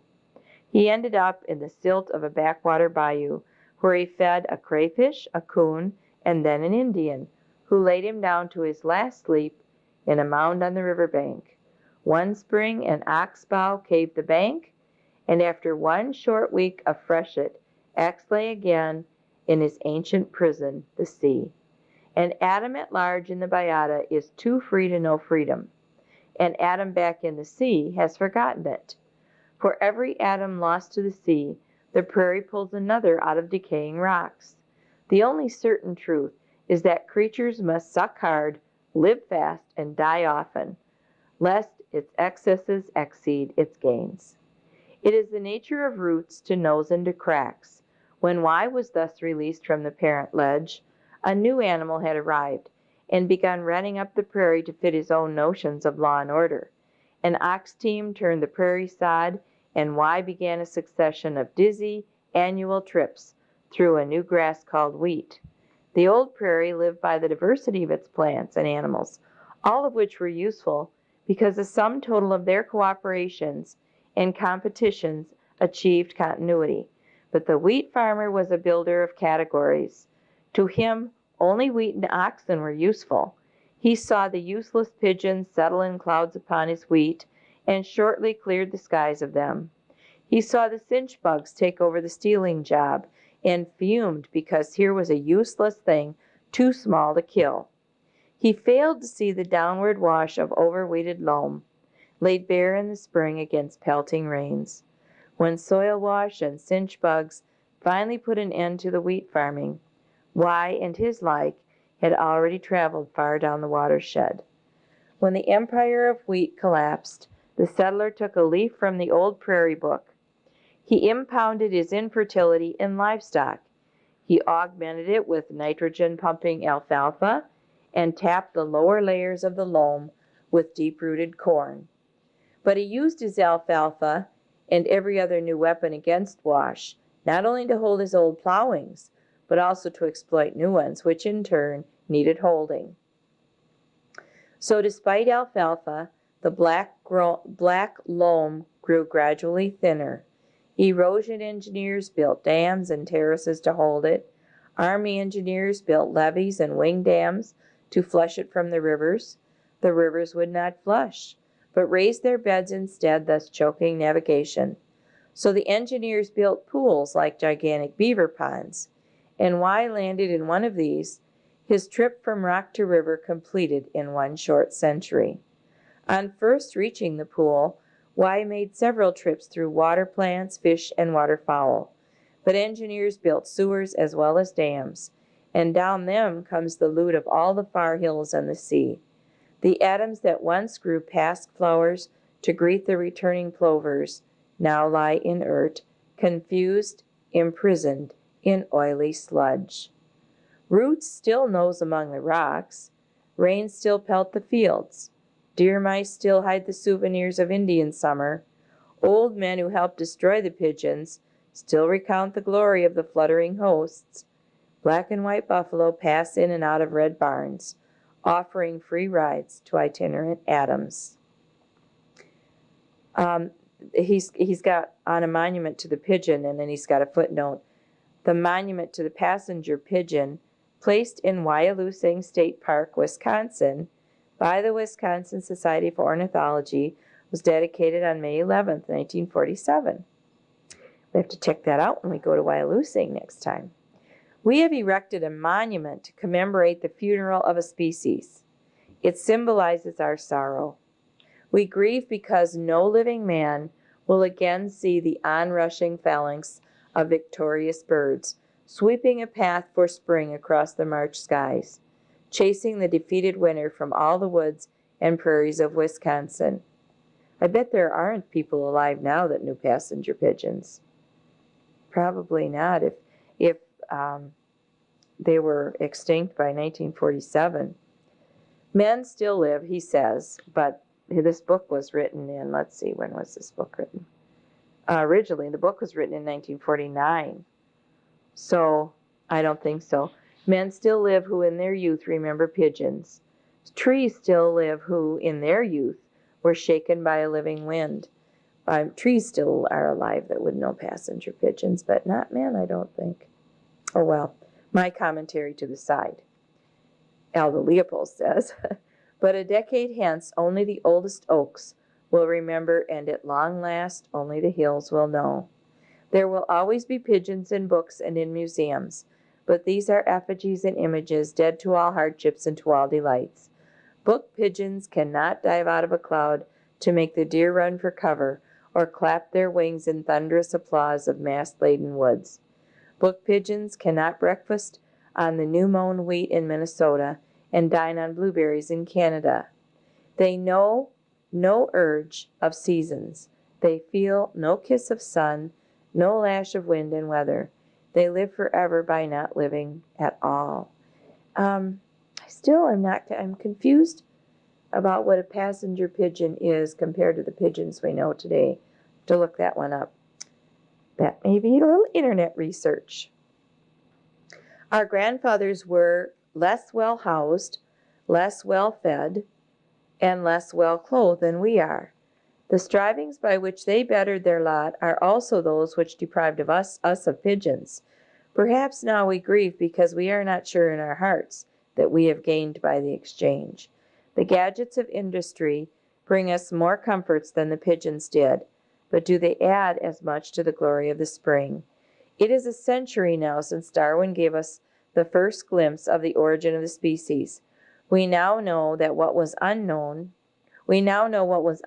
to all the preceding caravan of generations, that men are the only fellow voyagers with other creatures in the odyssey of evolution. That men are only fellow voyagers with other creatures in the odyssey of evolution. This new knowledge should have given us, by this time, a sense of kinship with fellow creatures, a wish to live and let live, a sense of wonder over the magnitude and duration of the biotic enterprise. Above all, we should, in the century since Darwin, have come to know that man, while now captain of the adventuring ship, is hardly the sole object of its quest, and that his prior assumptions to this effect rose from the simple necessity of whistling in the dark. These things, I say, should have come to us. I fear they have not come to many. For one species to mourn the death of another is a new thing under the sun. The Cro-Magnon who slew the last mammoth thought only of steaks. The sportsman who shot the last pigeon thought only of his prowess. The sailor who clubbed the last auk thought of nothing at all. But we who have lost our pigeons mourn the loss. Had the funeral been ours, the pigeons would hardly have mourned us. In this fact, rather than in Mr. DuPont's nylons or Mr. Vannevar Bush's bombs, lies the objective evidence of our superiority over the beasts. This monument to passenger pigeons, perched like a duck-hawk on this cliff, will scan the wide valley, watching through the days and years. For many a March it will watch the geese go by, telling the river about clearer, colder, lonelier waters on the tundra. For many an April it will see the redbuds come and go, and for many a May the flush of oak blooms on 1,000 hills. Questing wood ducks will search these basswoods for hollow limbs. Golden prothonotarians will shake golden pollen from the river willows. Egrets will pose on these sloughs in August. Plovers will whistle from September skies. Hickory nuts will plop into October leaves, and hail will rattle in November woods. But no pigeons will pass, for there are no pigeons, save only this flightless one, graven in bronze on this rock. Tourists will read this inscription, but their thoughts will not take wing. We are told by the economic moralists that to mourn the pigeon is mere nostalgia, that if the pigeoners had not done away with him, the farmers ultimately would have been obliged in self-defense to do so. This is one of those peculiar truths that are valid, but not for the reasons alleged.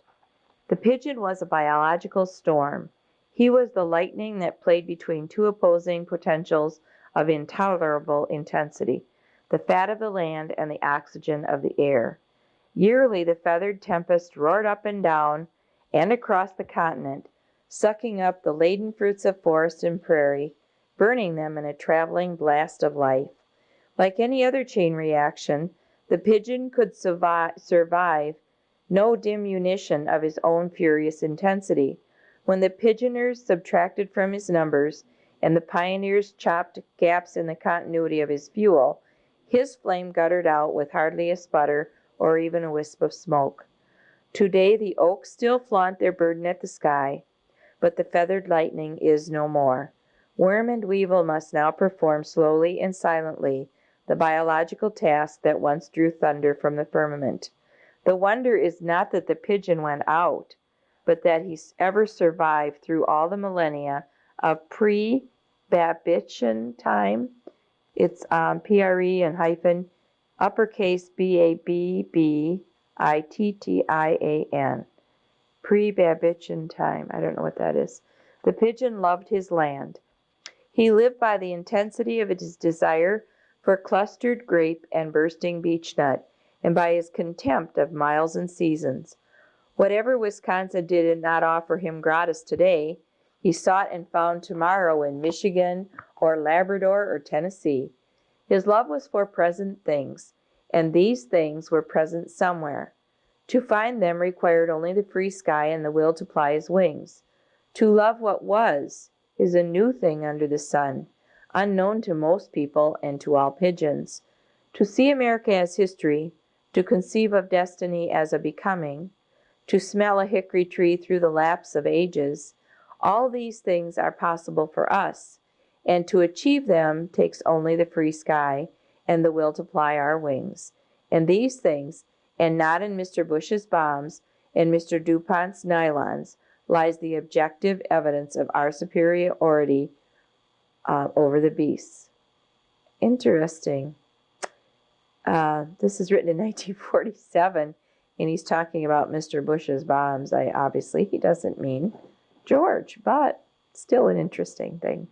That the man that he's speaking of is Mr. Bush. Anyhow, that's the end of the pigeon section.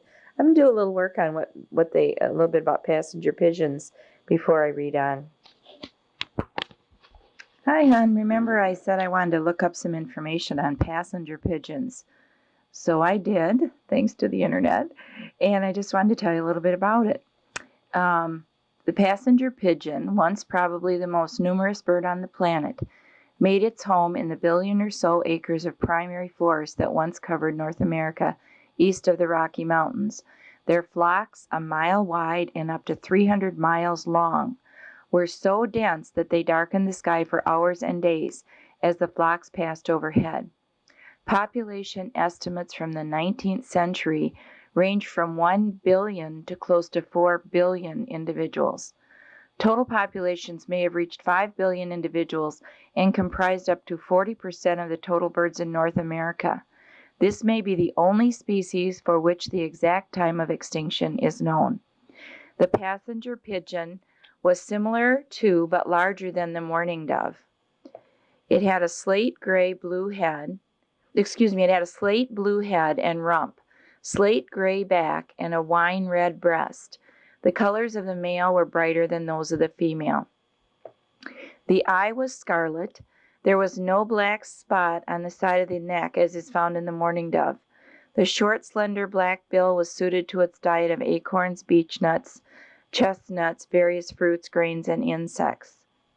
The immense roosting and nesting colonies invited overhunting. Tens of thousands of individuals were harvested daily from nesting colonies and shipped to markets in the East. Modern technology hastened the demise of the passenger pigeon. With the coming of the telegraph, the location of flocks could be ascertained, and the birds relentlessly pursued. This bird was made for flight. Estimates are that it could reach flight speeds of 60 to 70 miles per hour and possibly even faster. The long, slender wings were bluish, and the pointed 8 to 9 inch tail was white and gray. Basically, all they have now are stuffed specimens. And some of those are 150, 200 years old. J.J. Audubon wrote, perhaps prophetically, about the passenger pigeon, quote, when an individual is seen gliding through the woods and close to the observer, it passes like a thought, and on trying to see it again, the eye searches in vain. The bird is gone. I'll read you a little bit more from another website. Nesting behavior. Passenger pigeons bred in large colonies with up to 100 nests in a single tree. Nesting colonies could cover from 30 up to 850 square miles of forest. The nest was loosely made of small twigs. Generally, one egg was laid and incubated by both parents. Both parents tended the chick, and after about 2 weeks, the chick, still unable to fly, would be abandoned. The entire flock would depart, and the chicks would drop to the ground. After a few days, the chicks would begin to fly and care for themselves. I did read somewhere that there would be so many birds in trees that they would break the branches. And of course, farmers didn't like the fact that they were breaking the branches of their trees and nesting in their fields. So a lot of farmers shot a lot of passenger pigeons. Conservation status. The passenger pigeon is now extinct. Overhunting, the clearing of forests to make way for agriculture, and perhaps other factors doomed the species. The decline was well underway by the 1850s. The last nesting birds were reported in the Great Lakes region in the 1890s. The last reported individuals in the wild were shot at Babcock, Wisconsin in 1899, and in Pike County, Ohio on March 24, 1900. Some individuals, however, remained in captivity. I can't believe that they knew they were shooting the last ones and they shot them. I just can't imagine that a bird that's more numerous than all the birds we have could possibly become extinct. They seem to know exactly when they became extinct. The last passenger pigeon, named Martha, died alone at the Cincinnati Zoo at about 1 p.m. on September 1st, 1914. Who would have dreamed that within a few decades, the most numerous bird on Earth would be forever gone? Whew, that one's hard to believe. And it's believable. It's just more tragic, I guess, than anything else. If you don't mind, I'm going to read you an article written by Jerry Sullivan. It's from an essay called Hunting for Frogs on Elston and Other Tales from the Field and Street. And he published this April 4th, 1986. I just think it really gives us a picture of what it must have been like when the passenger pigeons were here. When the Pilgrim Fathers were shooting birds for their supper, two kinds of doves lived in eastern North America. One came to be called the mourning dove for its soft moaning call. The other, a vagrant that could cruise at 60 miles an hour, was named the passenger pigeon. Both were seed eaters. The slightly larger passenger pigeon specialized in big seeds, eating acorns and the nuts of hickories, beeches, and chestnuts. The mourning dove ate the seeds of dozens of kinds of plants. Mourning doves lived in thickets. They invaded land cleared of trees by fire, windstorm, or farmers, nesting in the brush or trees at the borders of the clearing, and feeding on the open ground and at the edge of the woods. They probably moved into the farmyard early in our history. They now nest in parks, cemeteries, suburban yards, and quieter neighborhoods in the city. In the beginning, they were around, but not especially abundant. We had mourning doves when I was at Diamond Path. That's what was in that cage outside my room. But now, are the pigeons you see, for example, on the platform at the L, I wonder if those are mourning doves. I don't know. I do know that when I was a child, my dad and mom would take me into the city of Chicago because I had to have eye surgery and I had to do exercises on my eyes. I was about 6. And I had to go see this specialist. For a while, it was once every, 6 months. And then it got down to like once a month that I had to go in and do these eye exercises. And so we would get on the L in Chicago, and there were always pigeons. And to me, the big treat was that my dad would put a penny in the machine and get me those little redskin peanuts to feed the pigeons. I just loved it. And today, I think of people think pigeons are so dirty. Like there's one in my neighbor's house right next door, and I just love it. I think to me, they're a symbol of good luck, but they probably just remind me of my dad. And I'm not sure if those are mourning doves. That's the next question we'll have to answer here. But I do think this demise of the passenger pigeon is pretty fascinating. The passenger pigeon may have been the most abundant bird since the Archaeopteryx fluttered its first feather back in late Jurassic. John James Audubon rode the 55 miles from Henderson, Kentucky to Louisville one day in autumn 1813, and through the whole long day he rode under a sky darkened from horizon to horizon by a cloud of passenger pigeons. He estimated that more than 1 billion birds had passed over him. In 1866, a cloud of birds passed into southern Ontario. It was a mile wide, 300 miles long, and took 14 hours to pass a single point. Latter-day estimates suggest something in excess of 3.5 billion birds in that flock.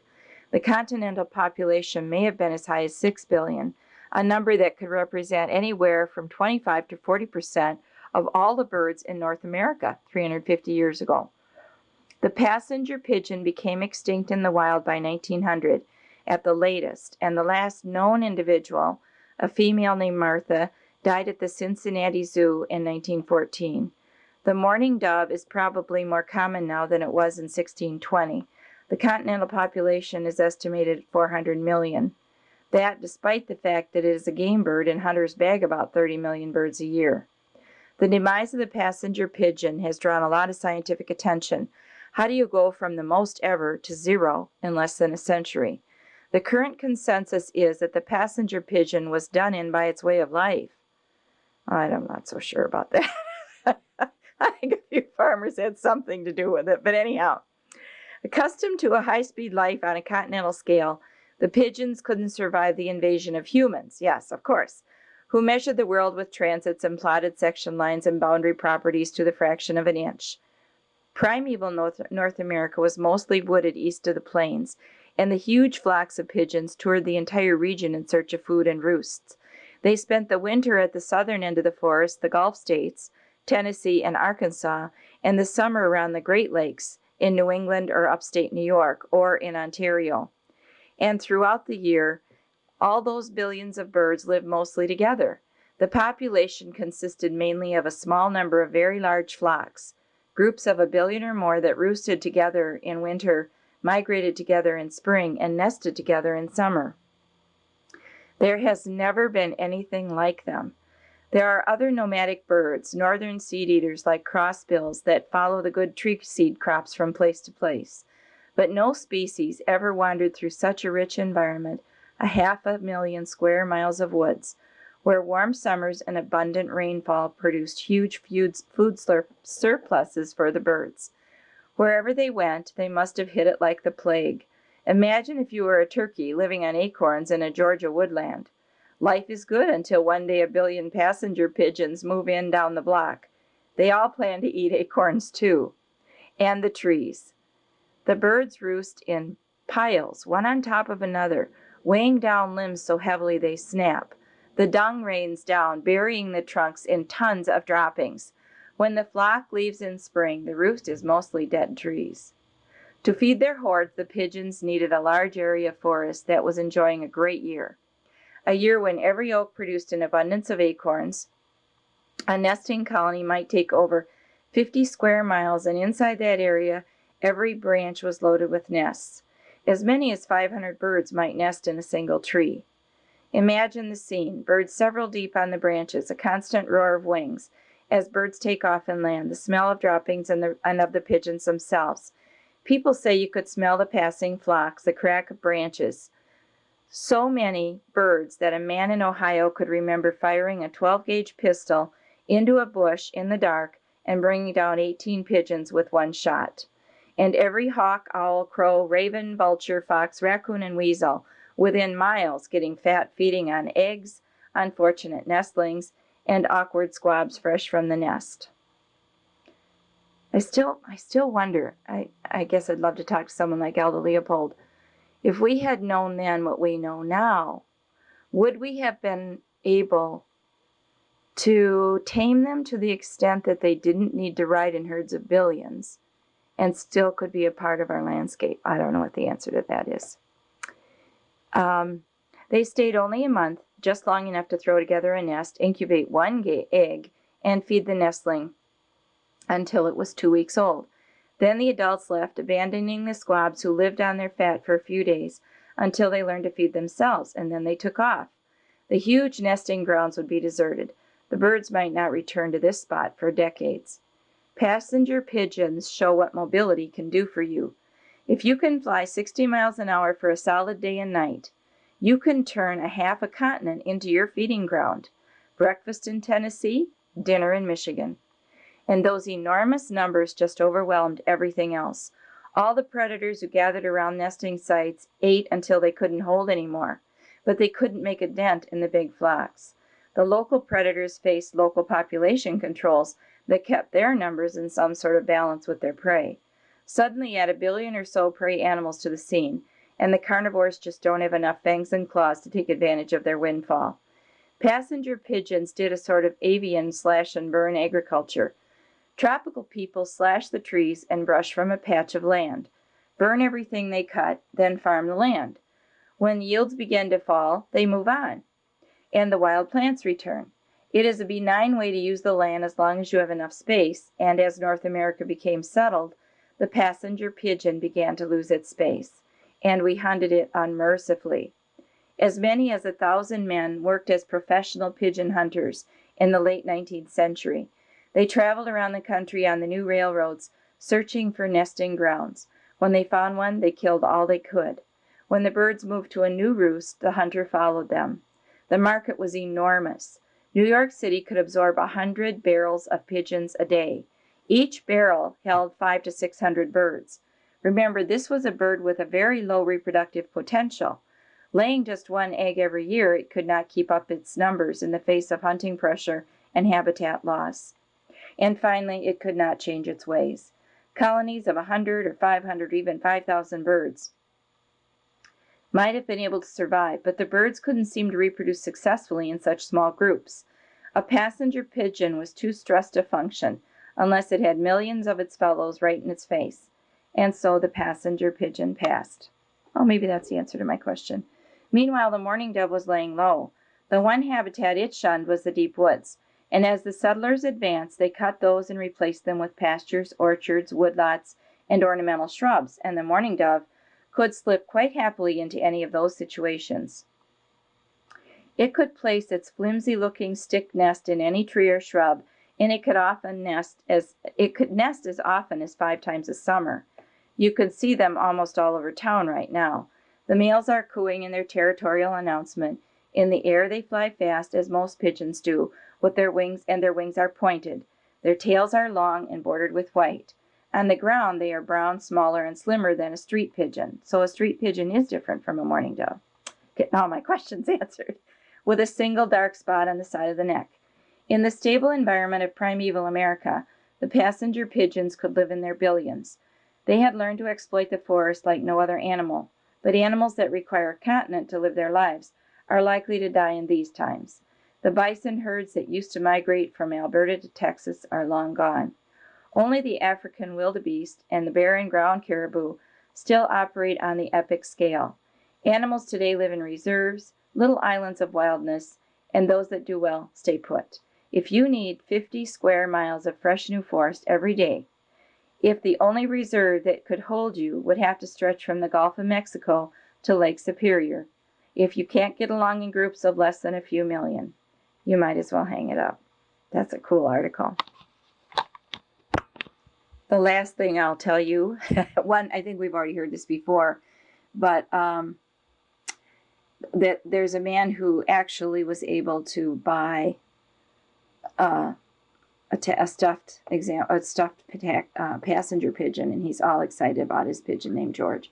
Anyhow, he quotes out of Leopold from 1947 when Leopold was there when they dedicated the monument to the pigeon at Wyalusing State Park.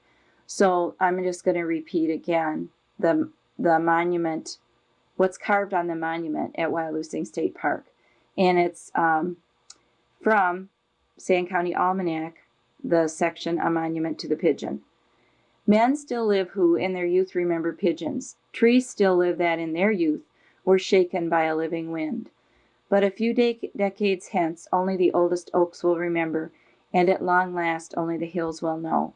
We grieve because no living man will ever again see the onrush of victorious birds, sweeping a path for spring across the March skies, chasing the defeated winter from all of the woods and prairies. There will always be pigeons in books and in museums, but they are dead to all hardships and to all delights. They cannot dive out of a cloud nor clap their wings in thunderous applause. They know no urge of seasons, they feel no kiss of sun, no lash of wind and weather. They live forever by not living at all. And that's from that section in the book called A Monument to the Pigeon, written in 1947. Doesn't he write beautifully? Sweeping a path for spring across the March skies, chasing the defeated winter from all the woods and prairies. I know his work is dated, but his prose is amazing. I still just really enjoy reading Leopold. The only thing is his vocabulary is a little beyond me in most situations, and I don't always understand what he's saying. Okay, I'm starting again now back in the book. I'm on page 112 in that paperback copy, and it's after the pigeon section. The next one is called Flambeau. People who have never canoed a wild river, or who have done so only with a guide in the stern, are apt to assume that novelty, plus healthful exercise, account for the value of the trip. I thought so too, until I met the two college boys on the Flambeau. Supper dishes washed, we sat on the bank watching a buck dunking for his water plants on the far shore. Soon the buck raised his head, cocked his ears upstream, and then bounded for cover. Around the bend now came the cause of his alarm, two boys in a canoe. Spying us, they edged in to pass the time of day. "What time is it?" was their first question. They explained their watches had run down, and for the first time in their lives, there was no clock, whistle, or radio to set watches by. For 2 days they had lived by sun time, and were getting a thrill out of it. No servant brought them meals. They got their meat out of the river or went without. No traffic cop whistled them off the hidden rock in the next rapids. No friendly roof kept them dry when they misguessed whether or not to pitch a tent. No guide showed them which camping spots offered a night-long breeze and which a night-long misery of mosquitoes, which firewood made clean coals and which only smoke. Before our young adventurers pushed off downstream, we learned that both were slated for the Army upon the conclusion of their trip. Now the motif was clear. This trip was their first and last taste of freedom, an interlude between two regimentations, the campus and the barracks. The elemental simplicities of wilderness travel were thrills not only because of their novelty, but because they represented complete freedom to make mistakes. The wilderness gave them their first taste of those rewards and penalties for wise and foolish acts, which every woodsman faces daily, but against which civilization has built 1,000 buffers. These boys were on their own in this particular sense. Perhaps every youth needs an occasional wilderness trip in order to learn the meaning of this particular freedom. I don't remember the exact story. You could ask Uncle Paul, but I know that he and his buddy Jonesy, Ron Jones, decided when they were in high school to take a trip up north, and I think they planned to go as far as the Boundary Waters. I don't remember. I should get the details from Paul. But anyhow, they had it all packed up and were ready to go, and were home in a very short period of time. I mean, we thought they'd be gone a week, and I think they were home after a couple days. And a bear had eaten their food and pretty much decided that they were leaving and he was staying. So we'll have to ask Uncle Paul the details on that trip. When I was a boy, my father used to describe all the choice camps, fishing waters, and woods as nearly as good as the Flambeau. When I finally launched my own canoe in this legendary stream, I found it up to expectations as a river, but as a wilderness, it was on its last legs. New cottages, resorts, and highway bridges were chopping up the wild stretches into shorter and shorter segments. To run down the flambeau was to be mentally whipsawed between alternating impressions. No sooner had you built up the mental illusion of being in the wilds than you sighted a boat landing, and soon you were coasting past some cottages' peonies. Safely past the peonies, a buck bounding up the bank helped us to restore the wilderness flavor, and the next rapids finished the job.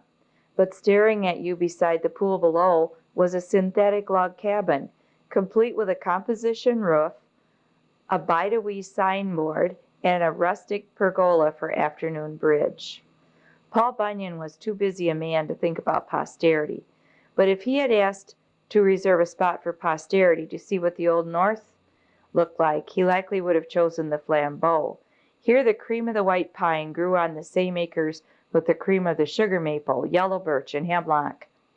This rich intermixture of pines and hardwoods was and is uncommon. The flambeau pines, growing on a hardwood soil richer than pines are ordinarily able to occupy, were so large and valuable, and so close to a good log-driving stream, that they were cut at an early day, as evidenced by the decayed condition of their giant stumps. Only defective pines were spared, but there are enough of these today to punctuate the skyline of the flambeau, with many a green monument to bygone days. The hardwood logging came much later.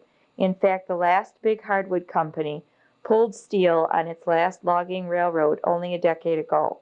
All that remains of that company today is a land office in its ghost town, selling off its cutovers to hopeful settlers. Thus died an epic in American history, the epic of cut out and get out.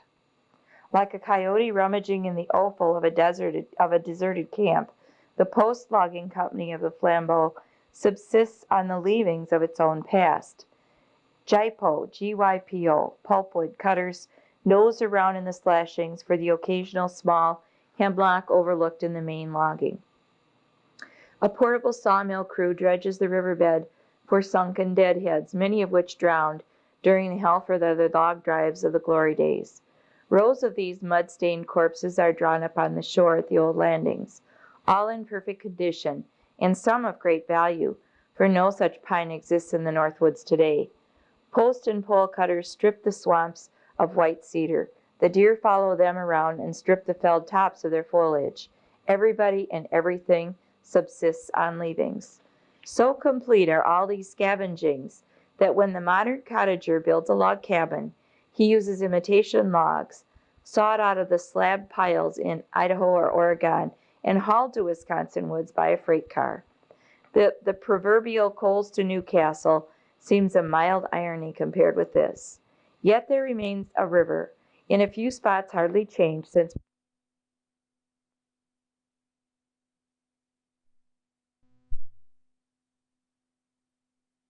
of tape 3. It's page 115 in the paperback version, and it's just past the passenger pigeon section, and he's talking about the Flambeau River. Yet there remains the river, in a few spots hardly changed since Paul Bunyan's day. At early dawn, before the motorboats awaken, one can still hear it singing in the wilderness. There are a few sections of uncut timber, luckily state-owned, and there is a considerable remnant of wildlife, muskellunge, bass, and sturgeon in the river, mergansers, black ducks, and wood ducks breeding in the sloughs, ospreys, eagles, and ravens cruising overhead. Everywhere there are deer, perhaps too many. I counted 52 in 2 days afloat. A wolf or two still roams the upper flambeau, and there is a trapper who claims he saw a marten, though no marten skin has come out of the flambeau since 1900. Using these remnants of the wilderness as a nucleus, the State Conservation Department began, in 1943, to rebuild a 50-mile stretch of the river as a wild idea for the use and enjoyment, as a wild area for the use and enjoyment of young Wisconsin. This wild stretch is set in a matrix of state forest, but there is to be no forestry on the river banks, and as few road crossings as possible. Slowly, patiently, and sometimes expensively, the Conservation Department has been buying land, removing cottages, warding off unnecessary roads, and in general pushing the clock back as far as possible toward the original wilderness. The good soil that enabled the flambeau to grow the best cork pine for Paul Bunyan likewise enabled Rusk County during recent decades to sprout a dairy industry. These dairy farmers wanted cheaper electric power than that offered by local power companies. Hence, they organized the cooperative REA and in 1947 applied for a power dam, which, when built, would clip off the lower reaches of a 50-mile stretch in the process of restoration as canoe water. There was a sharp and bitter political fight. The legislature, sensitive to farmer pressure but oblivious of wilderness values, not only approved the REA dam, but deprived the Conservation Commission of any future voice in the disposition of power sites. Boy, I hope that's changed today. It thus seems likely that the remaining canoe water on the Flambeau, as well as every other stretch of wild river in the state, will ultimately be harnessed for power. Perhaps our grandsons, having never seen a wild river, will never miss a chance to set a canoe in singing waters. And the next section is called Illinois and Iowa. Illinois bus ride. A farmer and his son are out in the yard pulling a crosscut saw through the innards of an ancient cottonwood. The tree is so large and so old that only a foot of blade is left to pull on. Time was when that tree was a boy in the prairie sea. George Rogers Clark may have camped under it. Buffalo may have nooned in its shade, switching flies. Every spring it roosted fluttering pigeons. It is the best historical library short of the State College, but once a year it sheds cotton on the farmers' window screens. Of these two facts, only the second is important. The State College tells farmers that Chinese elms do not clog screens, and hence are preferable to cottonwoods. It likewise pontificates on cherry preserves, Bang's disease, hybrid corn, and beautifying the farm home. The only thing it does not know about farms is where they came from. Its job is to make Illinois safe for soybeans. I am sitting in a 60-mile-an-hour bus, sailing over a highway originally laid out for horse and buggy. The ribbon of concrete has been widened and widened until the field fences threaten to topple into road cuts. In the narrow thread of sod between the shaved banks and the toppling fences grow the relics of what was once Illinois, the prairie. No one in the bus sees these relics. A worried farmer, his fertilizer bill projecting from his shirt pocket, looks blandly at the lupines, lespedezas, or baptistias that originally pumped nitrogen out of the prairie air and into his black loamy acres. He does not distinguish them from the parvenu quackgrass in which they grow. Were I to ask him why his corn makes 100 bushels, while that of non-prairie states does well to make 30, he would probably answer that Illinois soil is better. Were I to ask him the name of that white spike of a pea-like flower hugging the fence, he would shake his head. A weed, likely. A cemetery flashes by, its borders alight with prairie peccoons. I don't know what a peccoon is. Puccoon. There are no peccoons elsewhere. Dog fennels and sow thistles supply the yellow motif for the modern landscape. Peccoons converse only with the dead. Through the open window I hear the heart-stirring whistle of an upland plover. Time was when his forebears followed the buffalo as they trudged shoulder-deep through an unlimitable garden of forgotten blooms. A boy spies the bird and remarks to his father, "There goes a snipe." The sign says you are entering the Green River Soil Conservation District. In smaller type is a list of who is cooperating. The letters are too small to be read from a moving bus. It must be a roster of who's who in conservation. The sign is neatly painted. It stands in a creek-bottom pasture so short you could play golf in it. Nearby is the graceful loop of an old dry creek bed. The new creek bed is ditched straight as a ruler. It has been uncurled by the county engineer to hurry the runoff. On the hill in the background are contoured strip crops. They have been curled by the erosion engineer to retard the runoff. The water must be confused by so much advice. Everything on this farm spells money in the bank. The farmstead abounds in fresh paint, steel, and concrete. A date on the barn commemorates the founding fathers. The roof bristles with lightning rods, the weathercock is proud with new gilt, even the pigs look solvent. The old oaks in the woodlot are without issue. There are no hedges, brush patches, fence rows, or other signs of shiftless husbandry.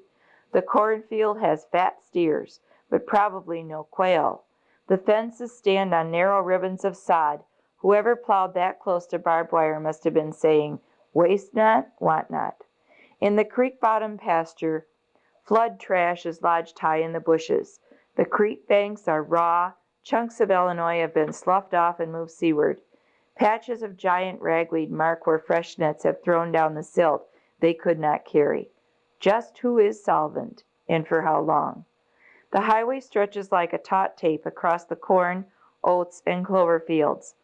The bus ticks off the opulent miles. The passengers talk and talk and talk. About what? About baseball, taxes, sons-in-law, movies, motors, and funerals. But never about the heaving groundswell of Illinois that washes the windows of the speeding bus. Illinois has no genesis, no history, no shoals or deeps, no tides of life and death. To them, Illinois is only a sea on which they sail to ports unknown. The next section is called Red Legs Kicking. When I call to mind my earliest impressions, I wonder whether the process ordinarily referred to as growing up is not actually a process of growing down. Whether experience, not so much touted among adults as the thing children lack, is not actually a progressive dilution of the essentials by the trivialities of living. This much at least is sure. My earliest impressions of wildlife and its pursuit retain a vivid sharpness of form, color, and atmosphere that half a century of professional wildlife experience has failed to obliterate or to improve upon. Like most aspiring hunters, I was given at an early age a single-barreled shotgun and permission to hunt rabbits. One winter Sunday, en route to my favorite rabbit patch, I noticed that the lake, then covered with ice and snow, had developed a small air hole at a point where a windmill discharged warm water from the shore. All ducks had long since departed southward, but I then and there formulated my first ornithological hypothesis.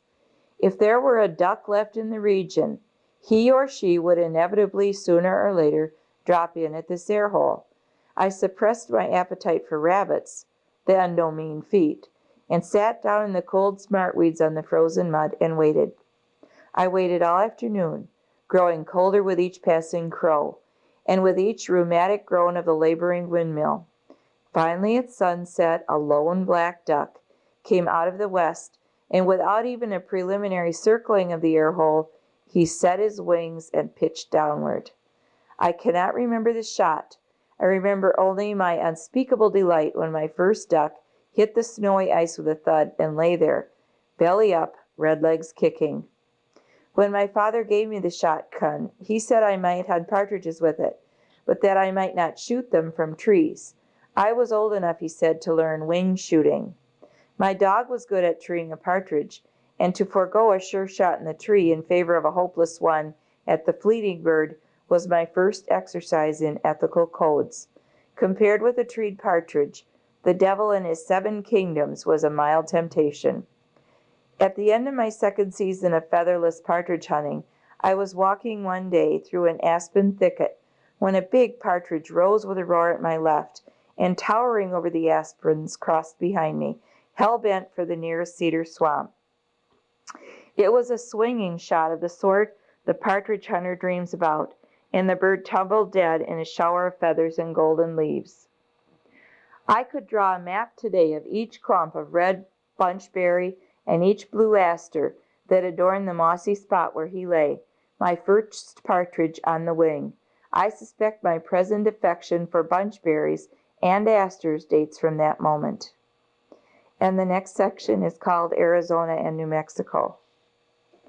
When I first lived in Arizona, the White Mountain was a horseman's world. Except along a few main routes, it was too rough for wagons, There were no cars. It was too big for foot travel, even Shepherd's Road. Thus, by elimination, the county-sized plateau known as On Top was the exclusive domain of the mounted man, the mounted cowman, the mounted sheepman, the mounted forest officer, the mounted trapper, and those unclassified mounted men of unknown origin and uncertain destination always found on frontiers. It is difficult for this generation to understand this aristocracy of space based upon transport. No such thing existed in the railroad towns 2 days to the north, where you had your choice of travel by shoe, leather, burro, cowhorse, buckboard, freight wagon, caboose, or Pullman. Each of these modes of movement corresponded to a social caste, the members of which spoke a distinctive vernacular, wore distinctive clothes, ate distinctive food, and patronized different saloons. Their only common denominator was a democracy of debt to the general store and a communal wealth of Arizona dust and Arizona sunshine. As one proceeded southward across the plains and mesas toward the White Mountain, these castes dropped out one by one as their respective modes of travel became impossible, until finally, on top, the horseman ruled the world. Henry Ford's revolution has of course abolished all this. Today the plane has given even the sky to Tom, Dick, and Harry. In the winter, the top of the mountain was denied even to horsemen, for snow piled up deep in the high meadows, and the little canyons up which only trails ascended drifted full to the brim. In May, every canyon roared with icy torrents, but soon thereafter you could top out, if your horse had the heart to climb, half a day through knee-deep mud. In the little village at the foot of the mountain there existed each spring a tacit composition. Excuse me, Maggie's crying. Maggie's crying so hard to go outside that I gotta quit. All right.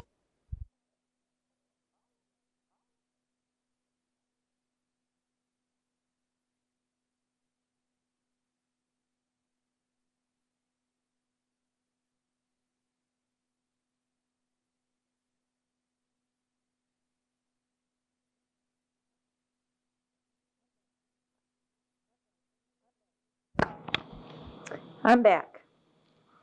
In the little village at the foot of the mountain, there existed in each spring a tacit competition to be the first rider to invade the high solitudes. Many of us tried it for reasons we did not stop to analyze. Rumor ran fast. Whoever did it first wore a kind of horseman's halo. He was Man of the Year. The mountain spring, storybooks to the contrary notwithstanding, did not come with a rush. Balmy days alternated with winter winds. Even after the sheep had gone up, I have seen few colder sights than a drab gray mountain meadow sprinkled with complaining ewes and half-frozen lambs pelted by hail and snow. Even the gay nutcrackers humped their backs to these spring storms. The mountain in summer had as many moods as there were days and weathers. The dullest rider, as well as his horse, felt these moods to the marrow of his bones. On a fair morning, the mountain invited you to get down and roll in its new grass and flowers. Your less inhibited horse did just this if you failed to keep a tight rein. Every living thing sang, chirped, and burgeoned. Massive pines and firs, storm-tossed these many months, soaked up the sun in towering dignity. Tassel-eared squirrels, poker-faced but exuding emotion with voice and tail, told you insistently what you already knew full well, that never had there been so rare a day or so rich a solitude to spend it in. An hour later, thunderheads may have blotted out the sun, while your erstwhile paradise cowered under the impending lash of lightning, rain, and hail. Black gloom hung poised, as over a bomb with the fuse lighted. Your horse jumped at every rolling pebble, every crackling twig.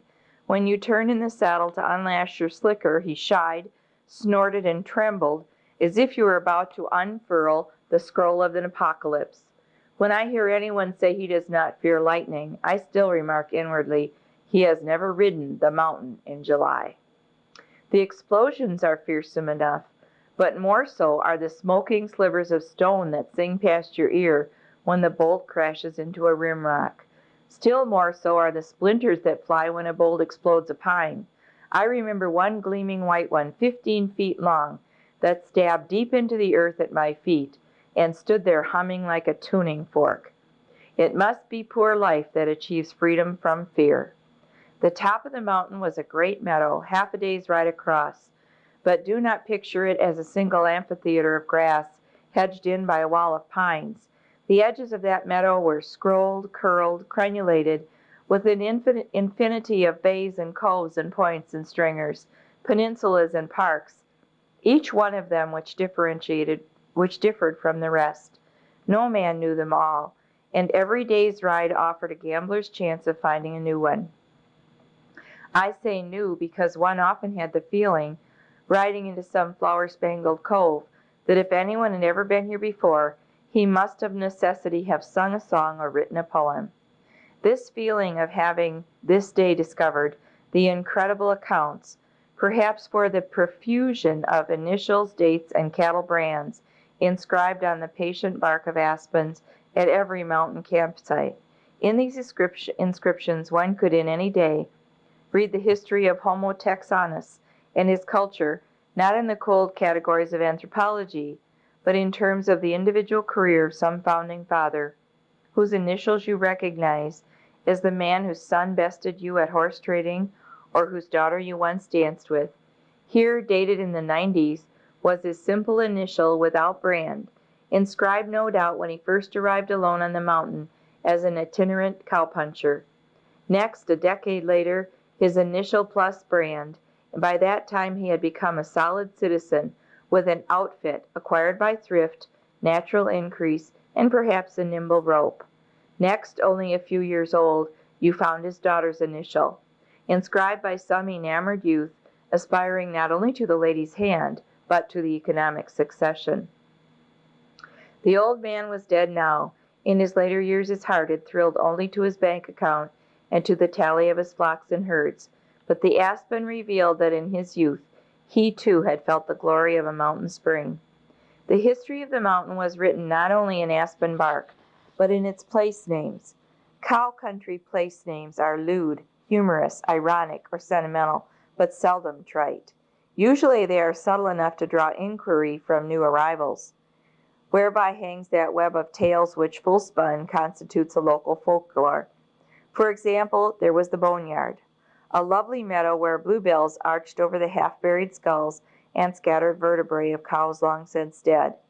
Here in the 1880s, a foolish cowman newly arrived from the warm valleys of Texas had trusted the allurements of the mountain summer and essayed to winter his herd on mountain hay. When the November storms hit, he and his horse had floundered out, but not his cows. Again, there was the Campbell Blue, a headwater of the Blue River, to which an early cowman had brought himself a bride. The lady, tiring of rocks and trees, had yearned for a piano.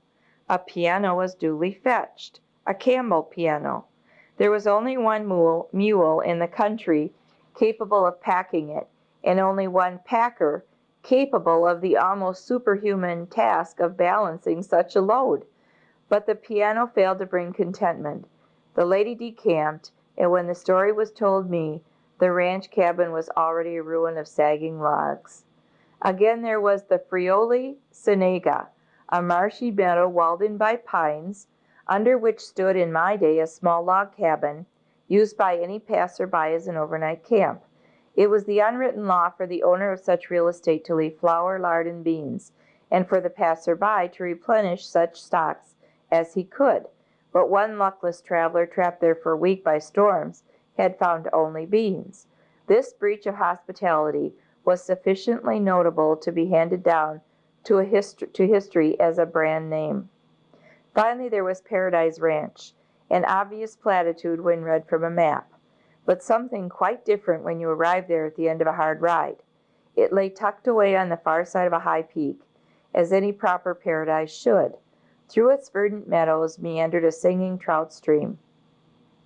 A horse left for a month on this meadow waxed so fat that the rainwater gathered in a pool on his back. After my first visit to Paradise Ranch, I remarked to myself, what else could you call it? Despite several opportunities to do so, I have never returned to the White Mountain. I prefer not to see what tourists, roads, sawmills, and logging railroads have done to it, or for it. I hear young people not yet born, when I first rode out on top, exclaim about it as a wonderful place. To this, with an unspoken mental reservation, I agree. And the next section is called Thinking Like a Mountain. A deep chesty bawl echoes from rimrock to rimrock, rolls down the mountain, and fades into the far blackness of the night. It is an outburst of wild defiant sorrow and of contempt for all the adversities of the world. Every living thing, and perhaps many a dead one as well, pays heed to that call. To the deer it is the reminder of the way of all flesh. To the pine a forecast of midnight scuffles, and of blood upon the snow. To the coyote a promise of gleanings to come. To the cowman a thread of red ink at your bank. To the hunter a challenge of fang against bullet. Yet behind these obvious and immediate hopes and fears, there lies a deeper meaning known only to the mountain itself. Only the mountain has lived long enough to listen objectively to the howl of a wolf. Those unable to decipher the hidden meaning know nevertheless that it is there, for it is felt in all of wolf country and distinguishes that country from all other land. It tingles in the spine of all who hear wolves by night, or who scan their tracks by day. Even without sight or sound of wolf, it is implicit in 100 small events: the midnight whinny of a pack horse, the rattling of rolling rocks, the bound of a fleeting deer, the way shadows lie under the spruces. Only the ineducable tyro can fail to sense the presence or absence of wolves, or the fact that mountains have a secret opinion about them. My own conviction on this score dates from the day I saw a wolf die. I want to mention that this is one of his most famous chapters, because I think, if I remember correctly, that was the last time he wanted to hunt a wolf. This Thinking Like a Mountain, though, is where the episode comes where he shoots the wolf. My own conviction on this day scores from the day I saw a wolf die. We were eating lunch on a high rim rock at the foot of which a turbulent river elbowed its way. We saw what we thought was a doe fording the torrent, her breast awash in white water. When she climbed the bank toward us, she shook out her tail. We realized our error. It was a wolf. A half-dozen others, evidently grown pups, sprang from the willows and all joined in a welcoming melee of wagging tails and playful maulings. What was literally a pile of wolves writhed and tumbled in the center of an open flat at the foot of our rim rock. In those days we had never heard of passing up a chance to kill a wolf. In a second we were pumping lead into the pack, but with more excitement than accuracy. How to aim a steep downhill shot is always confusing. When our rifles were empty, the old wolf was down, and a pup was dragging a leg into the impassable slide rocks. We reached the old wolf in time to watch a fierce green fire dying in her eyes. I realized then, and have known ever since, that there was something new to me in those eyes, something known only to her and to the mountain. I was young then and full of trigger itch. I thought that because fewer wolves meant more deer, that no wolves would mean a hunter's paradise. But after seeing the green fire die, I sensed that neither the wolf nor the mountain agreed with such a view. That phrase, seeing the green fire die, or fierce green fire, that is the title of a book written about Leopold. One of the more recent biographies written about him, I think, might have been titled A Fierce Green Fire. And I think that, I don't know if he says it in here, but that's the last time he shot a wolf. He had no desire to do that again.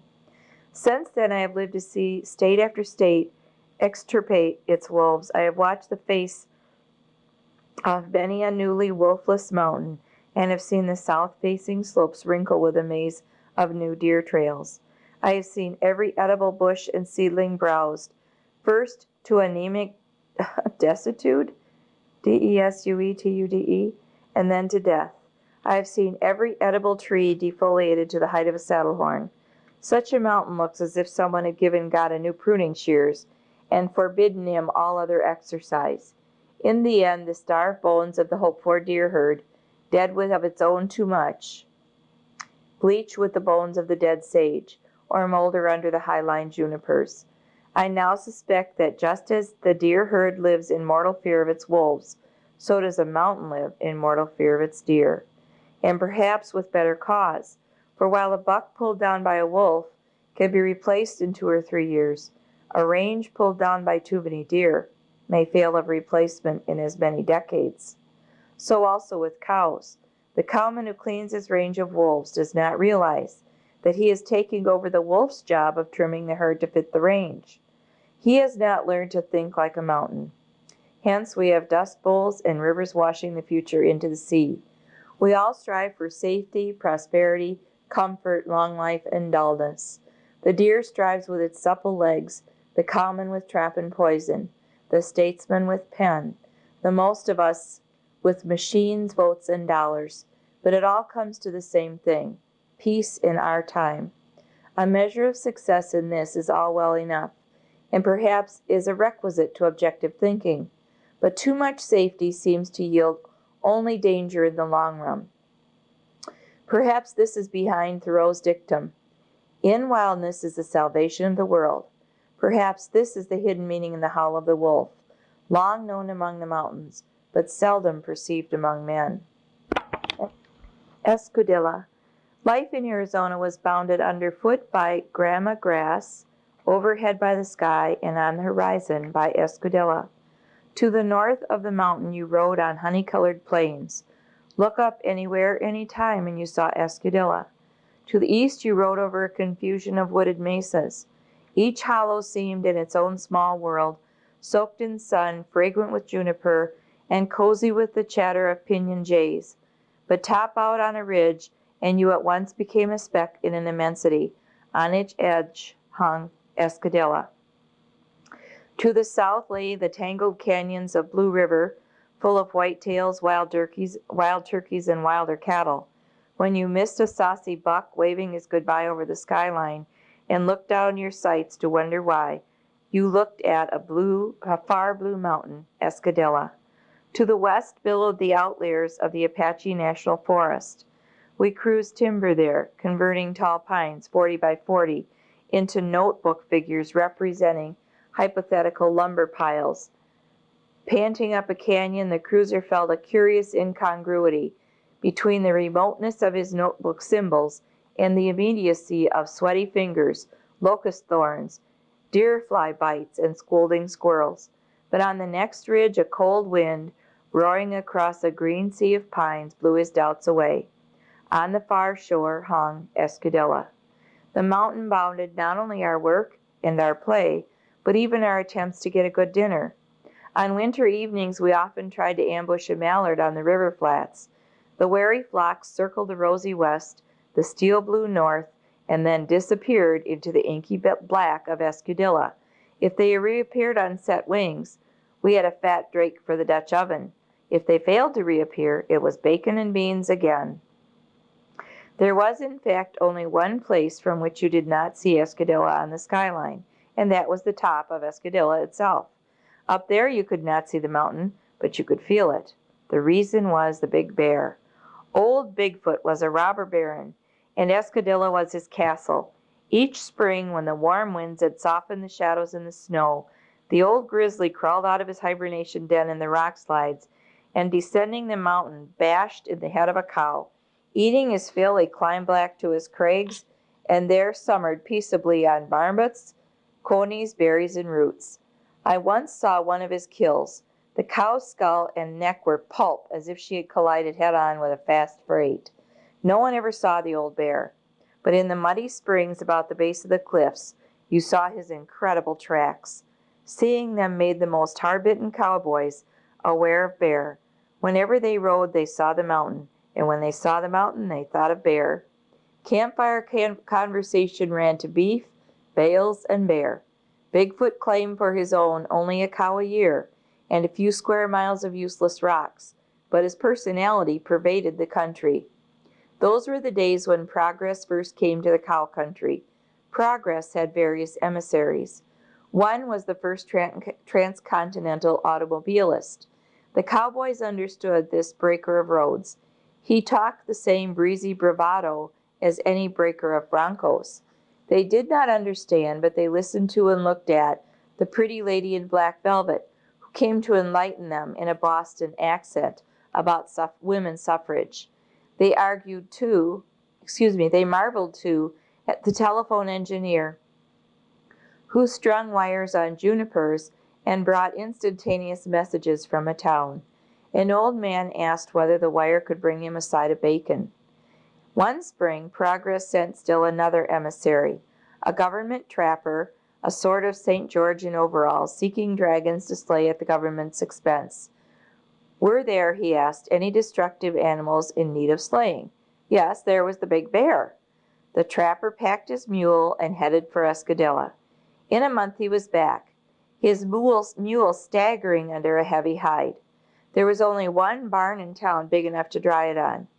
He had tried traps, poison, and all his usual wiles to no avail.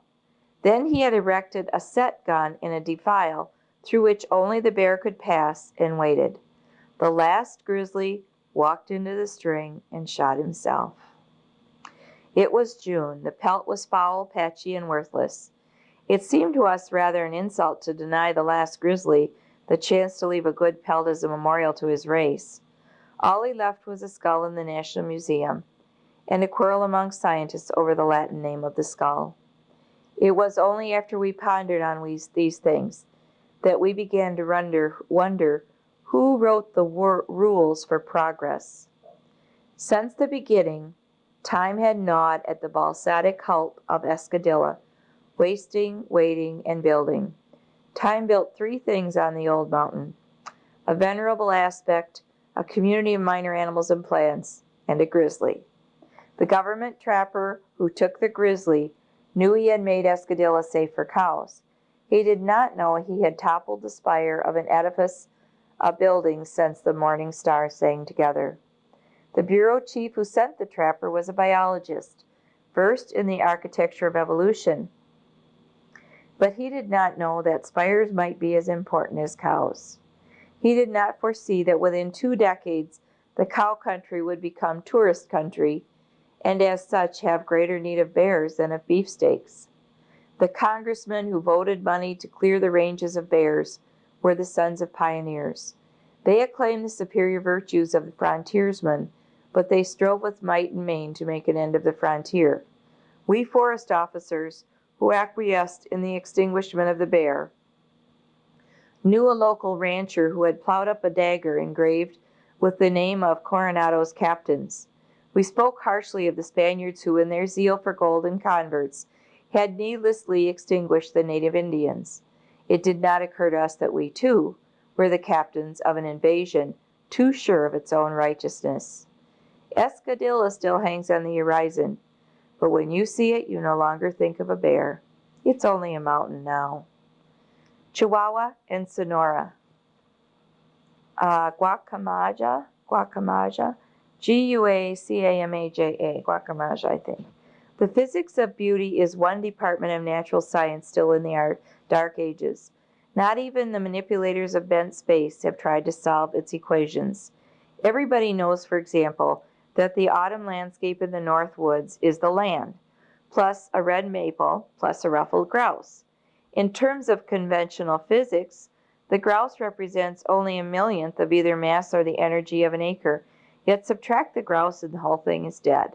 An enormous amount of some kind of motive power has been lost. It is easy to say that the loss is all in our mind's eye, but is there any sober ecologist who will agree?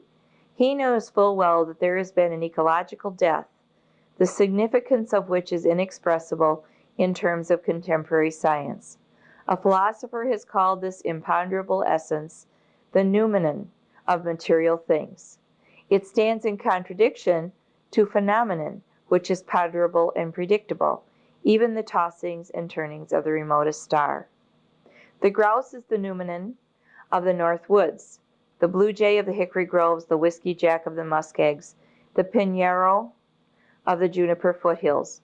Ornithological texts do not record these facts.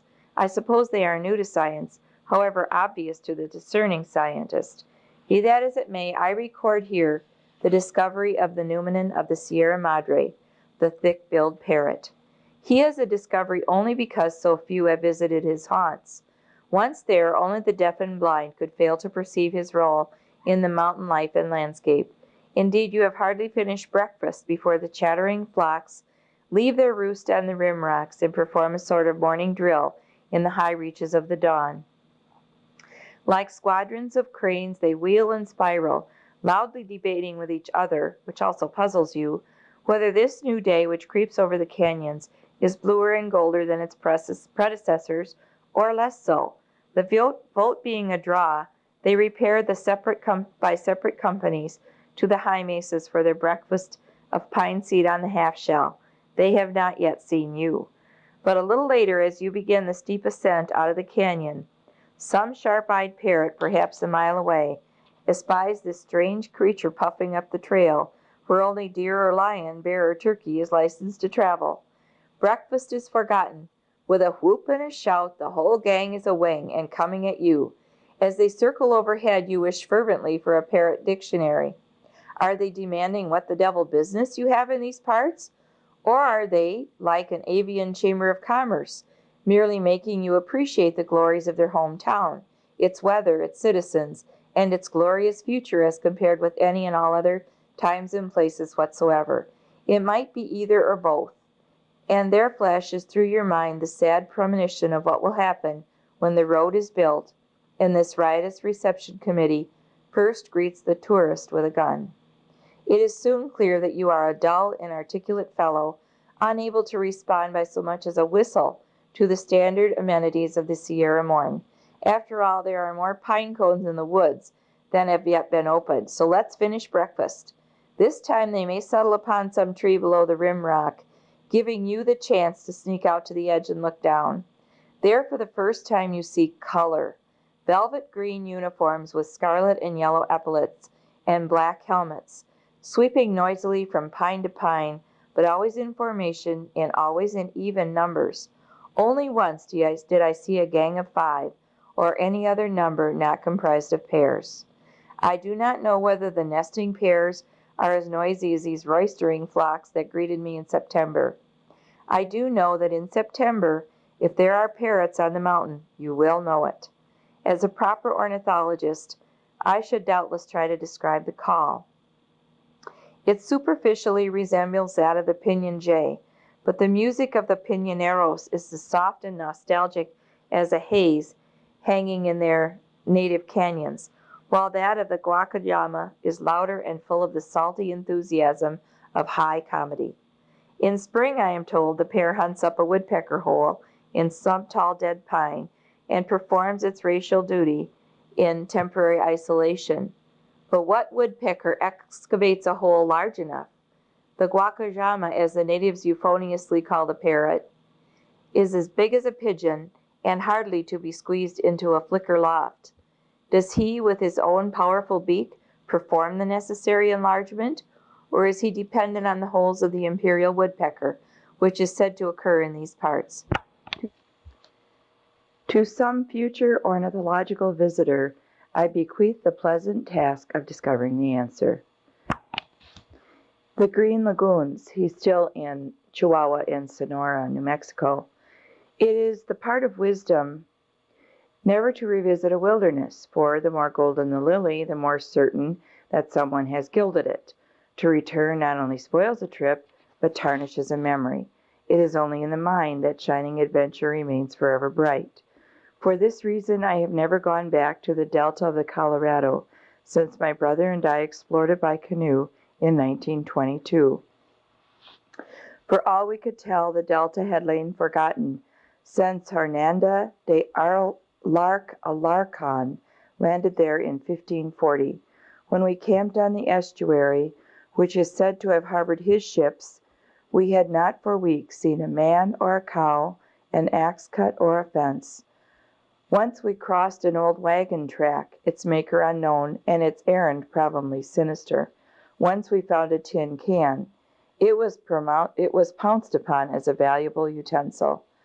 Dawn on the delta was whistled in by Gamble quail, which roosted in the mesquites overhanging camp. When the sun peeped over the Sierra Madre, It slanted across 100 miles of lovely desolation, a vast bowl of wilderness rimmed by jagged peaks. On the map, the delta was bisected by the river, but in fact the river was nowhere and everywhere, for he could not decide which of 100 green lagoons offered the most pleasant and least speedy path to the Gulf. So he traveled them all, and so did we. Doesn't that sound cool, Patrick? I would love to go there. He divided and rejoined. He twisted and turned. He meandered in awesome jungles. He all but ran in circles. He dallied with lonely groves. He got lost and was glad of it, and so were we. For the last word in procrastination, go travel with a river reluctant to lose his freedom in the sea. The quote, "He leadeth me by still waters," was to us only a phrase in a book, until we had nosed our canoe through the green lagoons. If David had not written the psalm, we should have felt constrained to write our own. The still waters were of a deep emerald hue, colored by algae, I suppose, but no less green for that. A verdant wall of mesquite and willow separated the channel from the thorny desert beyond. At each bend we saw egrets standing in the pools ahead, each white statue matched by its white reflection. Fleets of cormorants drove their black prows in quest of skittering mullets, avocets, willets, and yellowlegs dozed one-legged on the bars. Mallards, widgeons, and teal sprang skyward in alarm. As the birds took the air, they accumulated in a small cloud ahead, to settle there, or to break back to our rear. When a troop of egrets settled on a far green willow, they looked like a premature snowstorm. All this wealth of fowl and fish was not for our delectation alone. Often we came upon a bobcat, flattened to some half-immersed driftwood log, posed for mullet. Families of raccoons waded in the shallows, munching water beetles. Coyotes watched us from inland knolls, waiting to resume their breakfast of mesquite beans, varied, I suppose, by an occasional crippled shorebird, duck, or quail. At every shallow ford were tracks of burrow deer. We always examined these deer trails, hoping to find signs of the despot of the delta, the great jaguar, El Tigre. We saw neither hide nor hair of him, but his personality pervaded the wilderness. No living beast forgot his potential presence, for the price of unwariness was death. No deer rounded a bush or stopped to nibble pods under a mesquite tree without a premonitory sniff for El Tigre. No campfire died without talk of him. No dog curled up for the night save at his master's feet. He needed no telling that the king of cats still ruled the night, that those massive paws could fell an ox, those jaws shear off bones like a guillotine. By this time the delta has probably been made safe for cows and forever dull for adventuring hunters. See, he was writing about 1922, and he's writing in 1942. And this is 2007. It would be wonderful to know what it's like there now. By this time the delta has probably been made safe for cows and forever dull for adventuring hunters. Freedom from fear has arrived, but a glory has departed from the green lagoons. When Kipling smelled the supper smokes of Amritsar, he should have elaborated, for no other poet has sung or smelled this green earth's firewoods. Most poets must have subsisted on anthracite.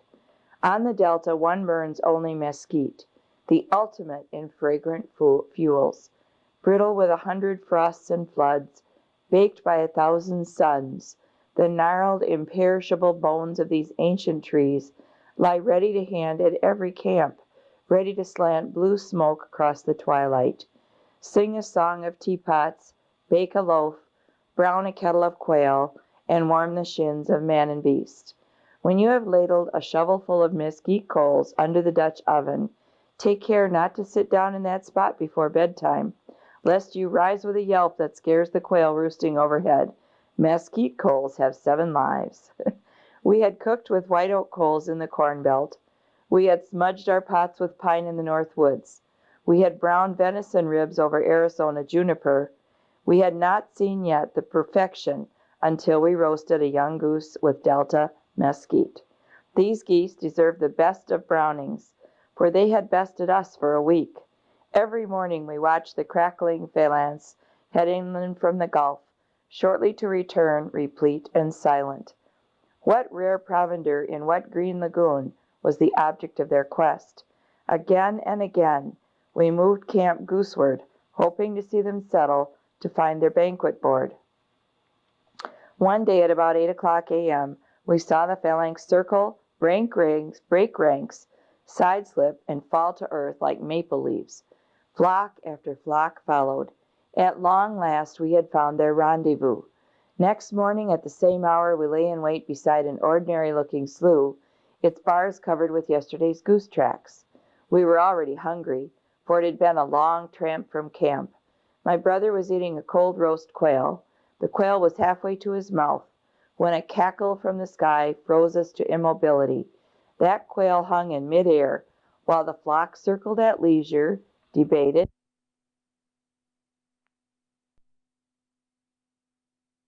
beginning of tape 4. I wish, his writing is so gorgeous. I wish my voice were better. I should ask Fred Mackaman to read it.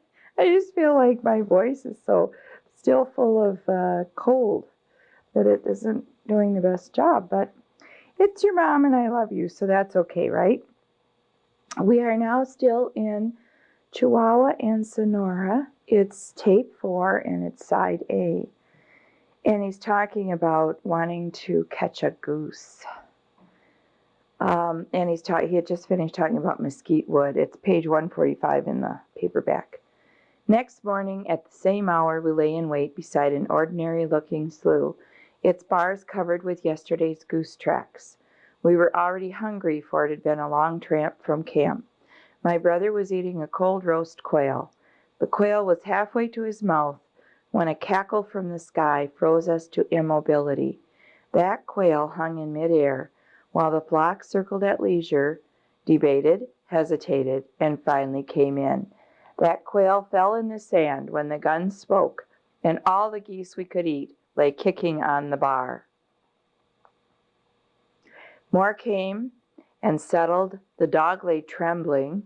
We ate quail at leisure, peering through the blind, listening to the small talk. These geese were gobbling gravel. As one flock filled up and left, another arrived, eager for their delectable stones. Of all the millions of pebbles in the green lagoons, those on this particular bar suited them best. The difference to a snow goose was worth 40 miles of flying. It was worth a long hike to us. Most game on the Delta was too abundant to hunt. At every camp we hung up in a few minutes shooting enough quail for tomorrow's use. Good gastronomy demanded at least one frosty night on the stringer as a necessary interlude between roosting in a mesquite and roasting over mesquite. All game was of incredible fatness. Every deer laid down so much tallow that the dimple along his backbone would have held a small pail of water had he allowed us to pour it. He didn't. The origin of all this opulence was not far to seek. Every mesquite and every tornillo was loaded with pods. The dried-up mudflats bore animal grass, the grain-like seeds of which could be scooped up by the cupful. There were great patches of a legume resembling coffee weed. If you walked through these, your pockets filled up with shelled beans. I remember one patch of wild melons, or calabisalas, covering several acres of mudflat. The deer and coons had opened the frozen fruits, exposing the seeds. Doves and quail fluttered over this banquet like fruit flies over a ripe banana. We could not, or at least did not, eat what the quail and deer did, but we shared their evident delight in this milk and honey wilderness. Their festival mood became our mood. We all reveled in a common abundance and in each other's well-being. I cannot recall feeling, in settled country, a like sensitivity to the mood of the land. Camp keeping in the Delta was not all beer and skittles. The problem was water. The lagoons were saline. The river, where we could find it, was too muddy to drink. At each new camp, we dug a new well. Most wells, however, yielded only brine from the Gulf. We learned the hard way where to dig for sweet water. When in doubt about a new well, we lowered the dog by his hind legs. If he drank freely, it was a signal for us to beach the canoe, kindle the fire, and pitch the tent.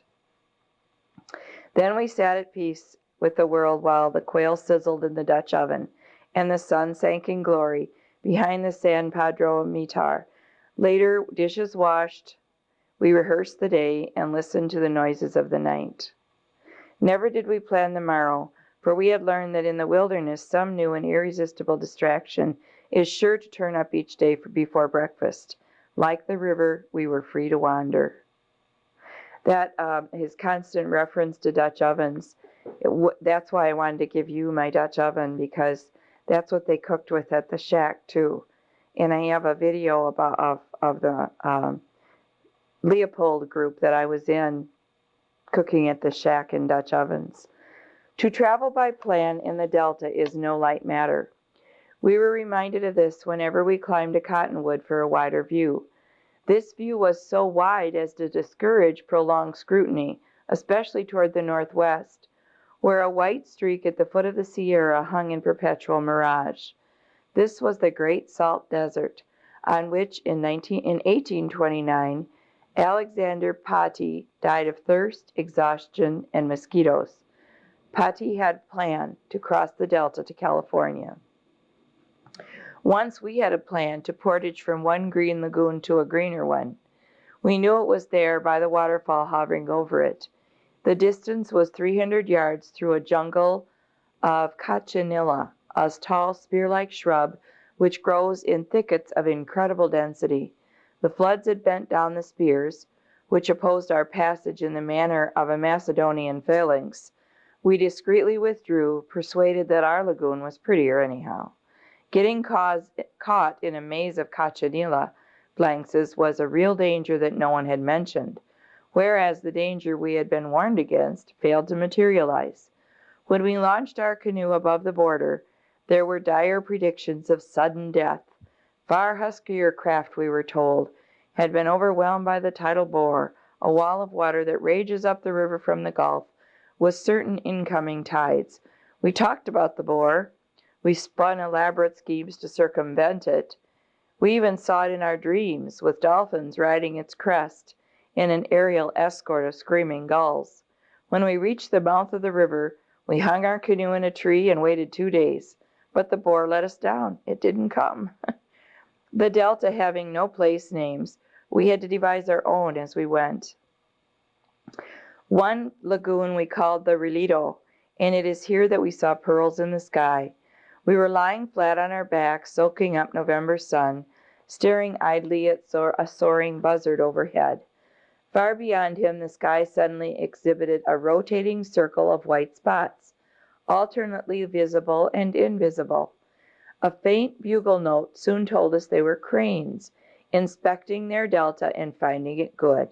At the time, my ornithology was homemade, and I was pleased to think them whooping cranes because they were so white. Doubtless they were sandhill cranes, but it doesn't matter. What matters is that we were sharing our wilderness with the wildest of living fowl. We and they had found a common home in the remote fastness of space and time. We were both back in the Pleistocene. Had we been able to, we would have bugled back their greeting. Now, from the far reaches of the years, I see them wheeling still. All this was far away and long ago. I am told the green lagoons now raise cantaloupes. If so, they should not lack flavor. Man always kills the thing he loves, and so we the pioneers have killed our wilderness. Some say we had to. Be that as it may, I am glad I shall never be young without wild country to be young in. Of what avail are 40 freedoms without a blank spot on the map? And then the next section, he's still, I think, in Chihuahua and Sonora. The Song of the Gavilan. You know what? I think I was in Sonora. Was I in Sonora? I went to Mexico with my aunt and uncle when I was 16 years old. And if I remember right, and I could have to look on a map, but we crossed the border and I thought there was a Sonora, New Mexico and a Sonora, Mexico. But anyhow, maybe not. I don't know. Song of the Gavilan. The song of a river ordinarily means the tune that waters play on rock, root, and rapid.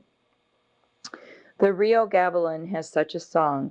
It is a pleasant music, bespeaking dancing riffles and fat rainbows layered under mossy roots of sycamore, oak, and pine. It is useful for the tinkle of waters. So fills the narrow canyon that deer and turkey, coming down out of the hills to drink, hear no footfall of man or horse.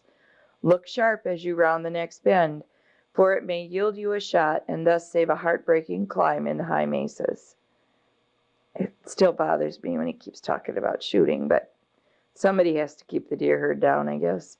This song of the waters is audible to every ear, but there is other music in these hills, by no means audible to all. To hear even a few notes of it, you must first live here for a long time, and you must know the speech of the hills and rivers. Then, on a still night, when the campfire is low, and the Pleiades have climbed over rim rocks, sit quietly and listen for a wolf to howl, and think hard of everything you have seen and tried to understand. Then you may hear it, a vast, pulsing harmony. Its score inscribed on 1,000 hills, its note the lives and deaths of plants and animals, its rhythm spanning the seconds and the centuries. Doesn't seem to be an apt comparison, but I do remember when you kids were young and we would go camp on the Cannon River that I used to sit, you would be out running and gunning with friends and whatever, and I would sit right on the shore there and listen to the river and think about how I felt sorry for women who were afraid to do that by themselves. That I felt sorry for single moms who were afraid to go camping with their children and sit by a river and listen to its song at night. Because if you remember, that river had quite the current, as we almost lost you in it once. But I do know what he talks about when he says the river sings its own song. The life of every river sings its own song. But in most, the song is long since marred by the discords of misuse. Overgrazing first mars the plants and then the soil. Rifle, trap, and poison next deplete the larger birds and mammals. Then comes a park or a forest, or I suppose a campground, with roads and tourists.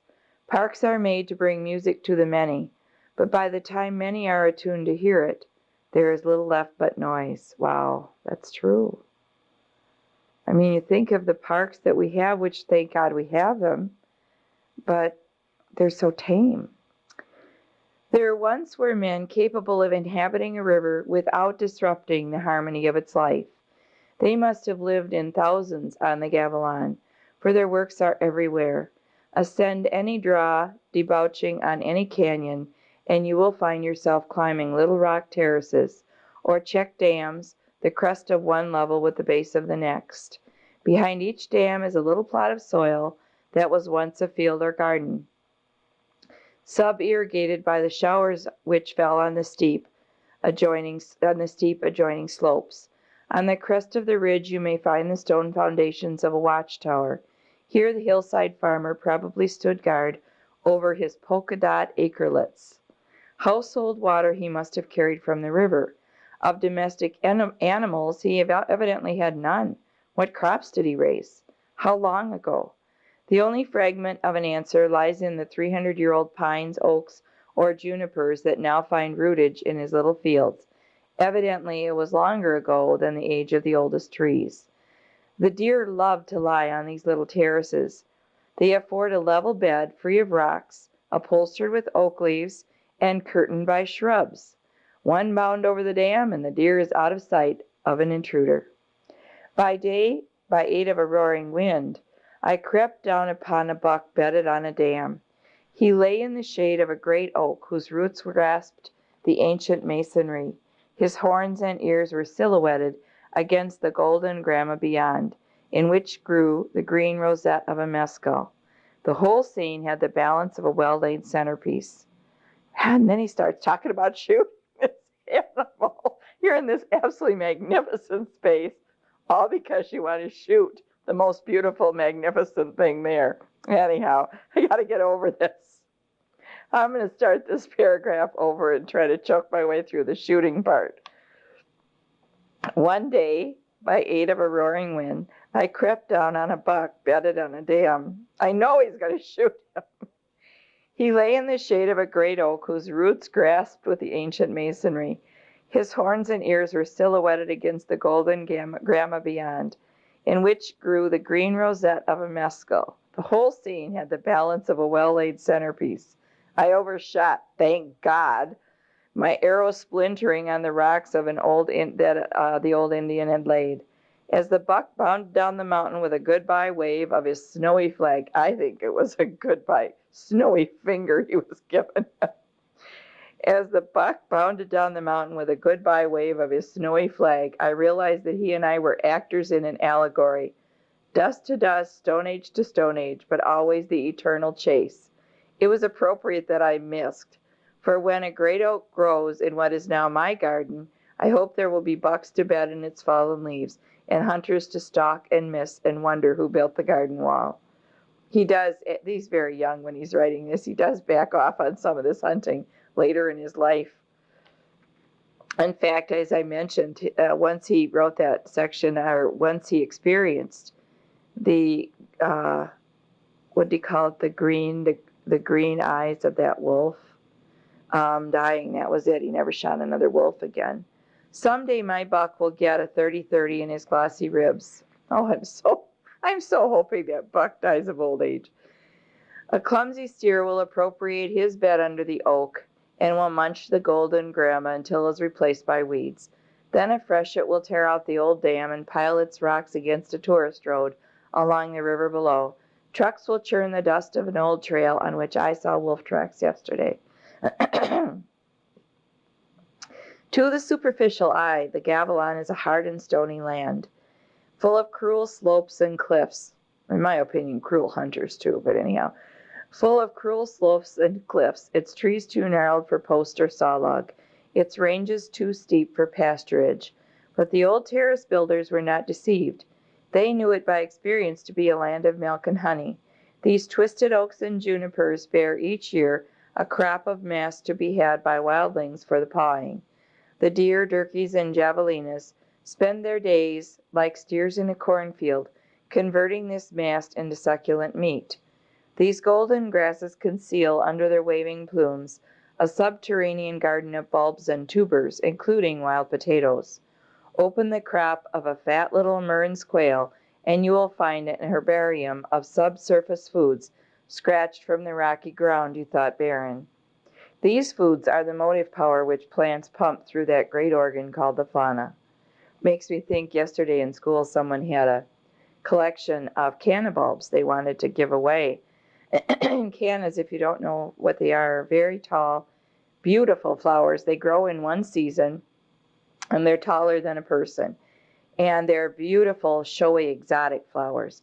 And then in the fall, you pull the bulbs out and then do it again the next year. And they could last forever doing it that way. But every time I try to plant cannas, the squirrels eat the bulbs before anything happens. So I've given up on canna bulbs because the roots and tubers are just too tempting to my squirrel buddies in the yard.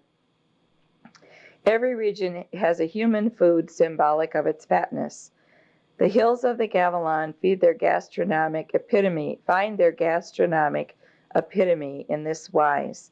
Kill a mast-fed buck, not earlier than November, not later than January, hanging him in a live oak tree for 7 frosts and 7 suns. Then cut out the half-frozen straps from their bed of tallow under the saddle, and slice them transversely into steaks. Are you getting this? Rub each steak with salt, pepper, and flour. Throw into a Dutch oven containing deep smoking hot bear fat and standing on live oak coals. Fish out the steaks at the first sign of browning. Throw a little flour into the fat, then ice cold water, then milk. Lay a steak on the summit of a steaming sourdough biscuit and drown both in gravy. I have to say that does sound good.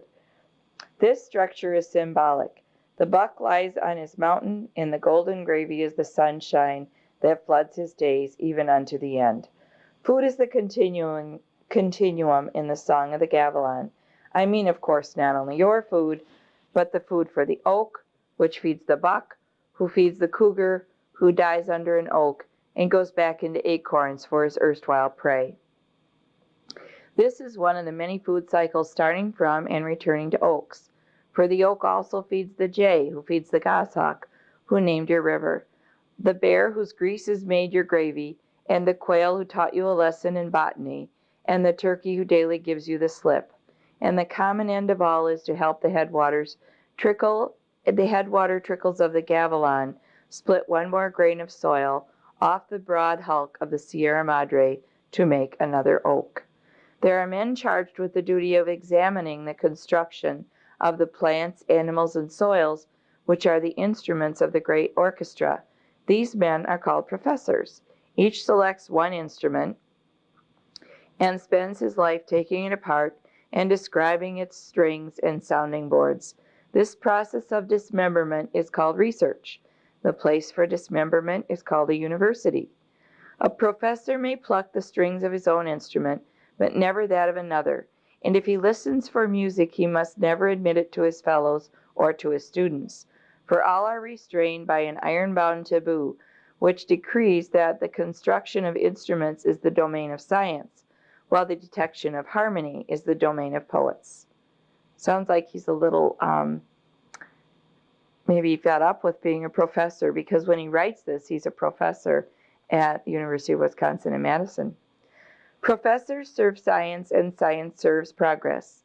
It serves progress so well that many of the more intricate instruments are stepped upon and broken in the rush to spread progress to all backward lands.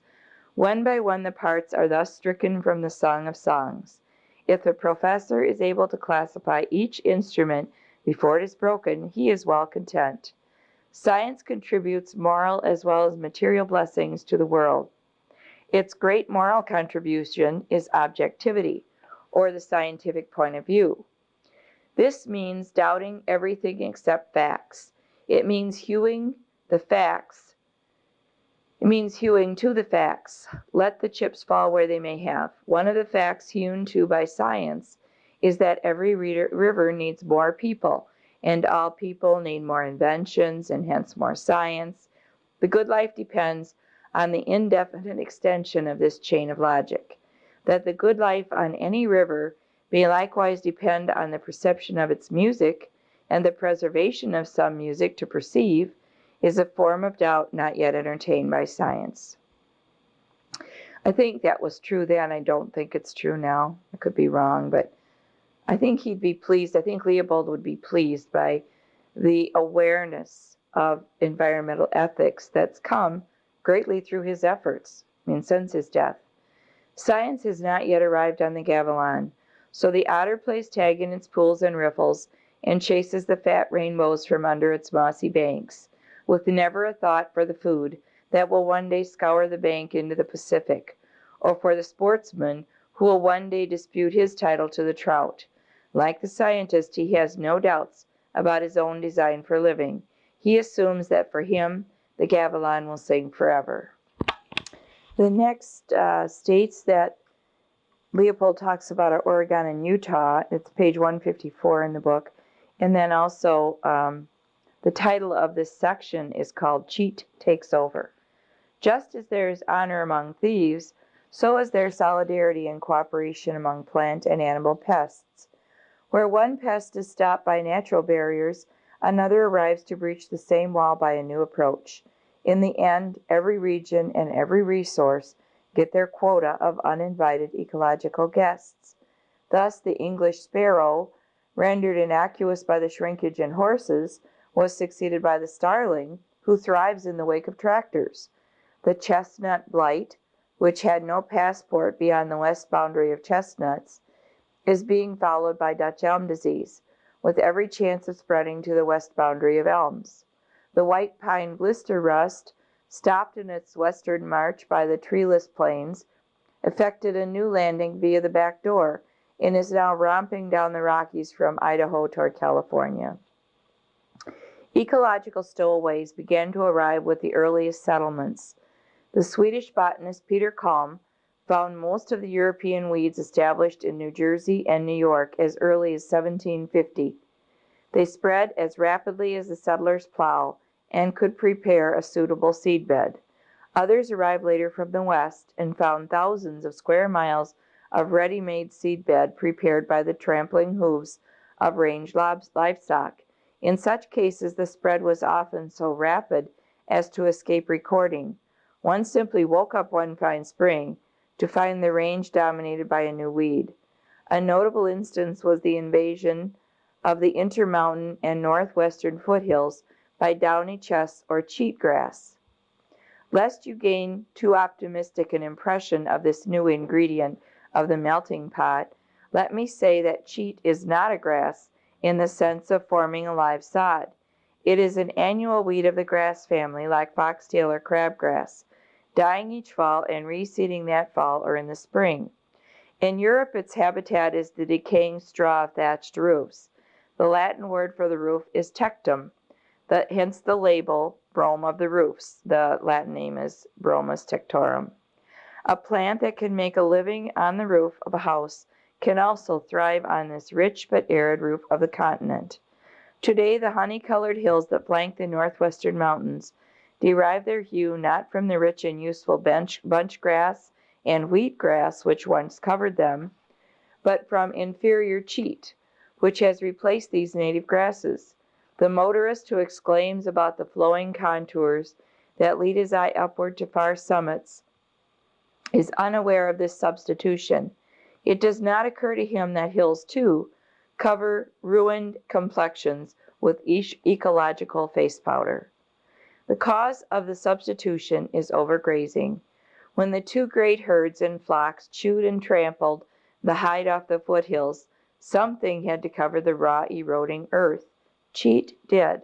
Cheat grows in dense stands, and each stem bears a mass of prickly awns which render the mature plant inedible to stock. To appreciate the predicament of a cow trying to eat mature cheat, try walking through it in low shoes. All field workers in cheat country wear high boots. Nylons are here relegated to running boards and concrete sidewalks. These prickly awns cover autumn hills with a yellow blanket, as inflammable as cotton wool. It is impossible fully to protect cheat country from fire. As a consequence, the remnants of a good browse, plants such as sagebrush and bitterbrush, are being burned back to higher altitudes, where they are less useful as winter forage. The lower fringes of pine timber, needed as winter cover for deer and birds, are likewise being singed back to higher levels. To a summer tourist, the burning of a few bushes off the foothills may seem a minor loss. He is unaware that in winter, snow excludes both livestock and game from higher mountains. Livestock can be fed on valley ranches, but deer and elk must find food in the foothills or starve. The habitable wintering belt is narrower, and the further north one goes, the greater is the disparity between the area of habitable winter range and the area of summer range. Hence, these scattering foothill clumps of bitterbrush, sage, and oak, now fast shrinking under the onslaught of cheat fires, are the key to wildlife survival in the whole region. Besides, these scattered bushes often harbor, under their mechanical protection, remnants of native perennial grasses. When the bushes are burned off, these grass remnants succumb to livestock, while the sportsmen and stockmen wrangle over who should move in first, easing the burden on the winter range. Cheat grass is leaving less and less winter range to wrangle about. Cheat gives rise to many irritations, most of them less important perhaps than starving deer or cheat sores in a cow's mouth, but still worth mentioning. Cheat invades old alfalfa fields and degrades the hay. It blockades newly hatched ducklings from making the vital trek from upland nest to lowland water. It invades the lower fringe of lumber areas, where it chokes out seedling pines and threatens older reproduction with the danger of quick fire. I experienced a minor irritation myself when I arrived at a port of entry on the Northern California border, where my car and baggage were searched by a quarantine officer. He explained politely that California welcomes tourists, but that she must make sure their baggage harbors no plant or animal pests. I asked him what pests. He recited a long list of prospective garden and orchard afflictions, but he did not mention the yellow blanket of cheat, which already extended from his feet to the far hills in every direction. As is true of the carp, the starling, and the Russian thistle, the cheat-afflicted regions make a virtue of necessity and find the invader useful. Newly sprouted cheat is good forage while it lasts. Like as not, the lamb chop you ate for lunch was nurtured on cheat during the tender days of spring. Cheat reduces the erosion that would otherwise follow the overgrazing that admitted cheat. This ecological ring around the rosy merits long thought. I listened carefully for clues, whether the West has accepted cheat as a necessary evil to be lived with until kingdom come, or whether it regards cheat as a challenge to rectify its past errors in land use. I found the hopeless attitude almost universal. There is as yet no sense of pride in the husbandry of wild plants and animals, no sense of shame in the proprietorship of a sick landscape. We tilt windmills in behalf of conservation in convention halls and editorial offices, but on the back 40 we disclaim even owning a lance. Manitoba, Clandeboye, Clandeboye. I don't know anything about cheatgrass or Clandeboye. Education, I fear, is learning to see one thing by going blind to another. There's a good thought. One thing most of us have gone blind to is the quality of marshes. I am reminded of this when, as a special favor, I take a visitor to Clandeboye, only find that to him it is merely lonelier to look upon and stickier to navigate than other boggy places. This is strange, for any pelican, duckhawk, godwit, or western grebe is aware that Clandeboye is a marsh apart. Why else do they seek it out in preference to other marshes? Why else do they resent my intrusion within its precincts, not merely as trespass, but as some kind of cosmic impropriety? I think the secret is this: Clandeboye is a marsh apart, not only in space but in time. Only the uncritical consumers of hand-me-down history suppose that 1941 arrived simultaneously in all marshes. The birds know better. Let a squadron of southbound pelicans but feel a lift of prairie breeze over the Clandeboye, and they sense at once that here is a landing in the geological past, a refuge from that most relentless of aggressors, the future. With queer antediluvian grunts they set wing, descending majestic spirals to the welcoming wastes of a bygone era. Other refugees are already here, each accepting in his own fashion his respite from the march of time. Forster's terns, like the troops of happy children, scream over the mud flats as if the first cold melt from the retreating ice age were shivering the spines of their minnowy prey. A file of sandhill cranes bugles defiance of whatever it is that cranes distrust and fear. A flotilla of swans rides in the bay in quiet dignity, bemoaning the evanescence of swanly things. From the tip of a storm-racked cottonwood, where the marsh discharges into the big lake, a peregrine swoops playfully at passing fowl. He is gorged with duck meat, but it amuses him to terrorize the squealing teals. This, too, was his afternoon dinner sport in the day when Lake Agassiz covered the prairies. It is easy to classify the attitudes of these wildlings, for each wears his heart on his sleeve. But there is one refuge in the Clandeboye whose mind I cannot read, for he tolerates no truck with human intruders. Let other birds spill easy confidence to upstarts in overalls, but not the western grebe. Stalk carefully as I will to the bordering reeds, all I get to see is a flash of silver as he sinks soundless into the bay. And then from behind the reedy curtain of the far shore, he tinkles a little bell, worrying all his kind of something. Of what? I have never been able to guess, for there is some barrier between this bird and mankind. One of my guests dismissed the grebe by checking off his name on the bird list and jotting down a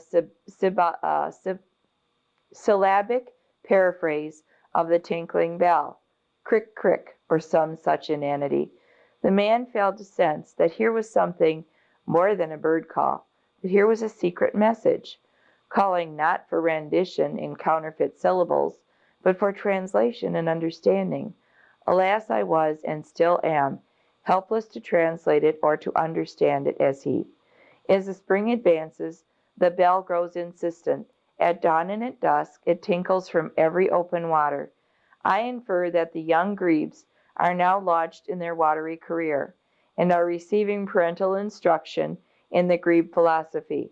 But to see this schoolroom scene is not so easy. One day I buried myself prone in the muck of a muskrat house. While my clothes absorbed the local color, my eyes absorbed the lore of the marsh.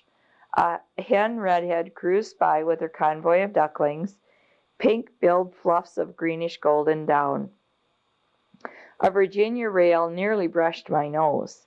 The shadow of a pelican sailed over a pool in which a yellow leg alighted with a warbling whistle. It occurred to me that whereas I write a poem by dint of mighty celebration, the yellow leg walks a better one just by lifting his foot. A mink slithered up on the shore behind me, nose in air, trailing. Marsh wrens made the trip after trip to a knot in the bulrushes, whence came the clamor of nestlings. I was starting to doze in the sun when there emerged from the open pool a wild red eye, glaring from the head of a bird. Finding all quiet, the silver body emerged big as a goose, with the lines of a slim torpedo.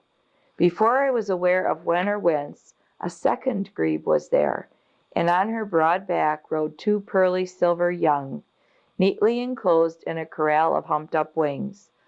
All rounded a bend before I recovered my breath. And now I hear the bell, clear and derisive behind the curtain of reeds.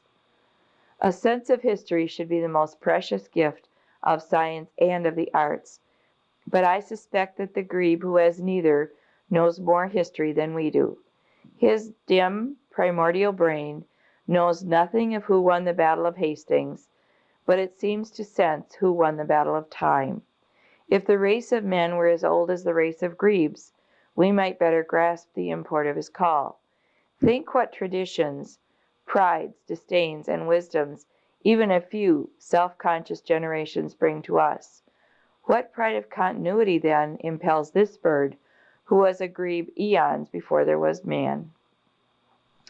Be that as it may, the call of the grebe is, by some peculiar authority, the sound that dominates and unifies the marshland chorus. Perhaps by some immemorial authority, he wields the baton for the whole Bayada. Who beats the measure for the lakeshore rollers as they build reef after reef for marsh after marsh, as age after age the waters recede to lower levels? Who holds sago and bulrush to their task of sucking sun and air, lest in winter the muskrats starve and the canes engulf the marsh in a lifeless jungle? Who counsels patience to brooding ducks by day and incites bloodthirst in marauding minks by night? Who exhorts precision for the heron's spear and speed for the falcon's fist? We assume, because all these creatures perform their diverse tasks without admonition audible to us, that they receive none, that their skills are inborn and their industry automatic, that weariness is unknown to the wild. Perhaps weariness is unknown only to the grebes. Perhaps it is the grebe who reminds them that if all are to survive, each must ceaselessly feed and fight, breed and die. The marshlands that once sprawled over the prairie from Illinois to the Athabasca are shrinking northward. Man cannot live by marsh alone, therefore he must needs live marshless. Progress cannot abide that farmland and marshland, wild and tame, exist in mutual toleration and harmony. So with dredge and dike, tile and torch, we sucked the corn belt dry, and now the wheat belt. Blue Lake becomes green bog becomes caked mud, caked mud becomes a wheat field. Someday my marsh, diked and pumped, will lie forgotten under the wheat, just as today and yesterday will lie forgotten under the years. Before the last mud minnow makes his last wiggle in the last pool, the terns will scream goodbye to the clandeboy, the swans will circle skyward in snowy dignity, and the cranes will blow their trumpets in farewell. That's the end of part 2, which in the book is on page 162. When I was teaching in the Leopold Project, one of my favorite games to play with kids was you take a bunch of discs. You can just, frisbees work really well. So you take, maybe 24 frisbees, as many as you have kids. You take 24 frisbees and you put them on one side of a field. And then you take 24 more and put them on the other side. But on the other side, you have 23 frisbees instead of 24. And as you blow a whistle or give a command, the kids have to run across the field and put their foot in a frisbee. And the person who's without a frisbee doesn't get to land. And then coming back again, you remove some more frisbees. And each time the kids go back and forth, there are always fewer frisbees than there are people. And the frisbees signify the marshes, and the students are the ducks. And I remind them that out on County Road 42, where the liquor store is right near where Diane's Bakery is, or used to be, I don't know if Diane's Bakery is there, that was all marsh. So when the ducks come, it's now a liquor store and bakeries and strip malls, and the ducks can't land. So every year, the ducks must be confused. Liquor stores don't do ducks a lot of good. But anyhow, it's a fun game for the kids to play, and it does make them aware that if we continue to suck the marshes dry and build on them, we won't continue to have ducks. Anyhow, the next part is part 3, the upshot. So this is part 3 of Sand County Almanac, the upshot, and it starts on page 165 of the paperback book. And this is where he puts forth his ethics of conservation, or his ethics of the environment. It's hard to explain environmental ethics, but I think reading Leopold is a start anyhow. So the beginning is called Conservation Ethic. Barring love and war, few enterprises are undertaken with such abandon, or by such diverse individuals, or with so paradoxical a mixture of appetite and altruism, as that group of avocations known as outdoor recreation. It is by common consent a good thing for people to get back to nature. But wherein lies the goodness, and what can be done to encourage its pursuit?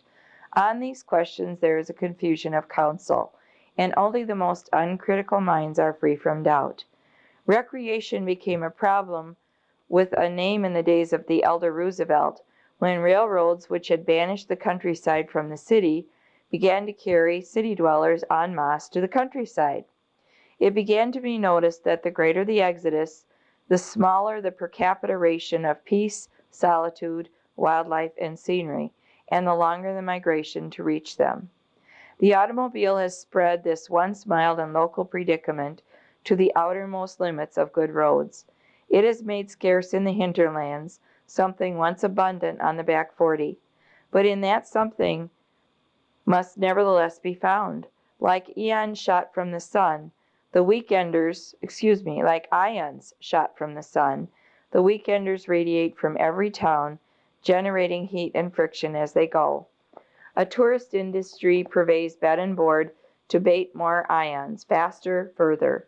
Advertisements on rock and reel confide to all and sundry the whereabouts of new retreats, landscapes, hunting grounds, and fishing lakes, just beyond those recently overrun. Bureaus build roads into the new hinterlands, then buy more hinterlands to absorb the exodus accelerated by the roads. A gadget industry pads the bumps against nature in the raw. Woodcraft becomes the art of using gadgets. And now, to cap the pyramid of banalities, the trailer. To him who seeks the woods and mountains, only those things obtainable from travel or golf the present situation is tolerable. But to him who seeks something more, recreation has become a self-destructive process of seeking but never quite finding, a major frustration of mechanized society. The retreat of the wilderness under the barrage of motorized tourists is no local thing. Hudson Bay, Alaska, Mexico, and South Africa are giving way. South America and Siberia are next. Drums along the Mohawk are now honks along the rivers of the world. Homo sapiens putters no more under his own vine and fig tree. He has poured into his gas tank the stored motivity of countless creatures aspiring through the ages to wiggle their way to pastures new. Ant-like he swarms the continents. This is outdoor recreation latest model. Who is now the recreationist and what does he seek? A few samples will remind us. Take a look first at any duck marsh. A cordon of parked cars surround it.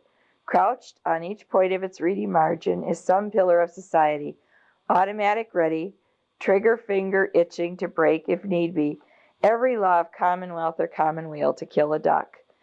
That he is already overfed in no way dampens his avidity for gathering his meat from God. Wandering in the nearby woods is another pillar, hunting rare ferns or new warblers. Because his kind of hunting seldom calls for theft or pillage, he disdains the killer. That would be me. Yet like as not, in his youth he was one. That would not be me. At some nearby resort is still another nature lover, the kind who writes bad verse on birch bark. Everywhere is the unspecialized motorist whose recreation is mileage, who has run the gamut of the national parks in one summer. That would be me. And is now headed for Mexico City and points south. Lastly, there is the professional striving through countless conservation organizations to give the nature-seeking public what it wants, or to make it want what he has to give. Why, it may be asked, should such a diversity of folk be bracketed in a single category? Because each in his own way is a hunter. And why does each call himself a conservationist? Because the wild things he hunts for have eluded his grasp.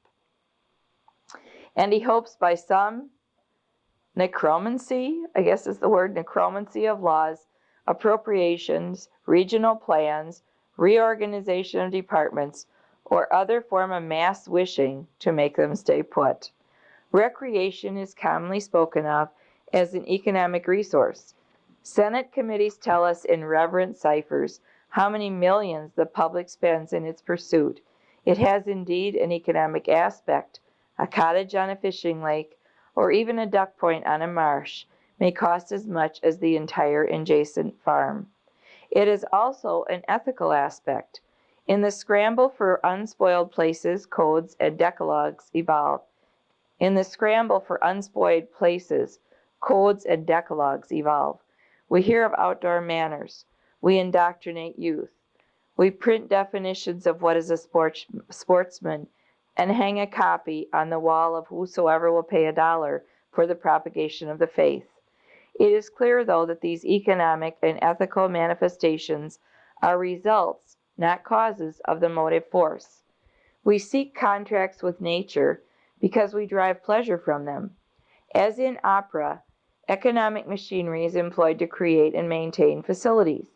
As in opera, professionals make a living out of creating and maintaining them. But it would be false to say of either that the basic motive, the reason,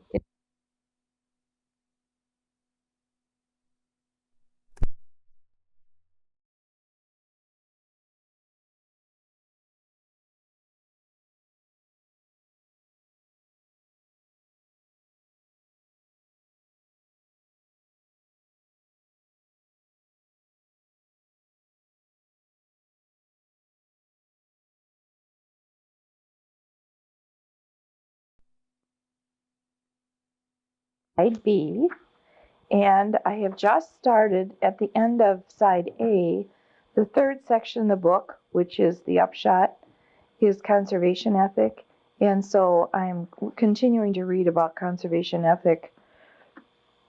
This actually begins on the bottom of page 167. It is clear, though, that these economic and Ethical manifestations are the results, not the causes, of the motive force. We seek contacts with nature because we derive pleasure from them.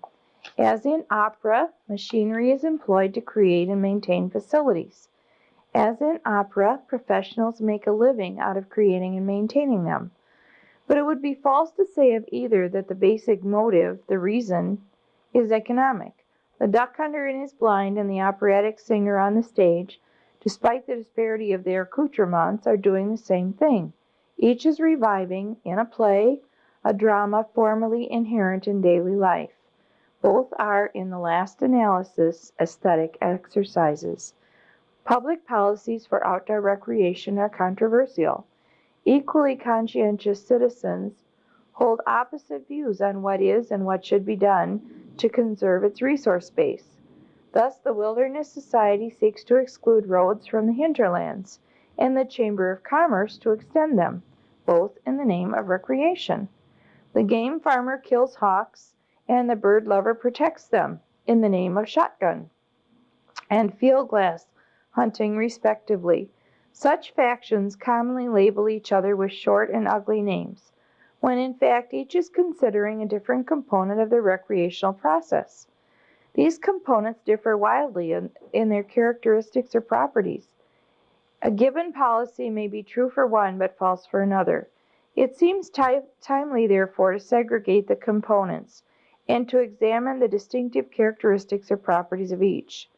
We begin with the simplest and most obvious, the physical objects that the outdoorsman may seek, find, capture, and carry away.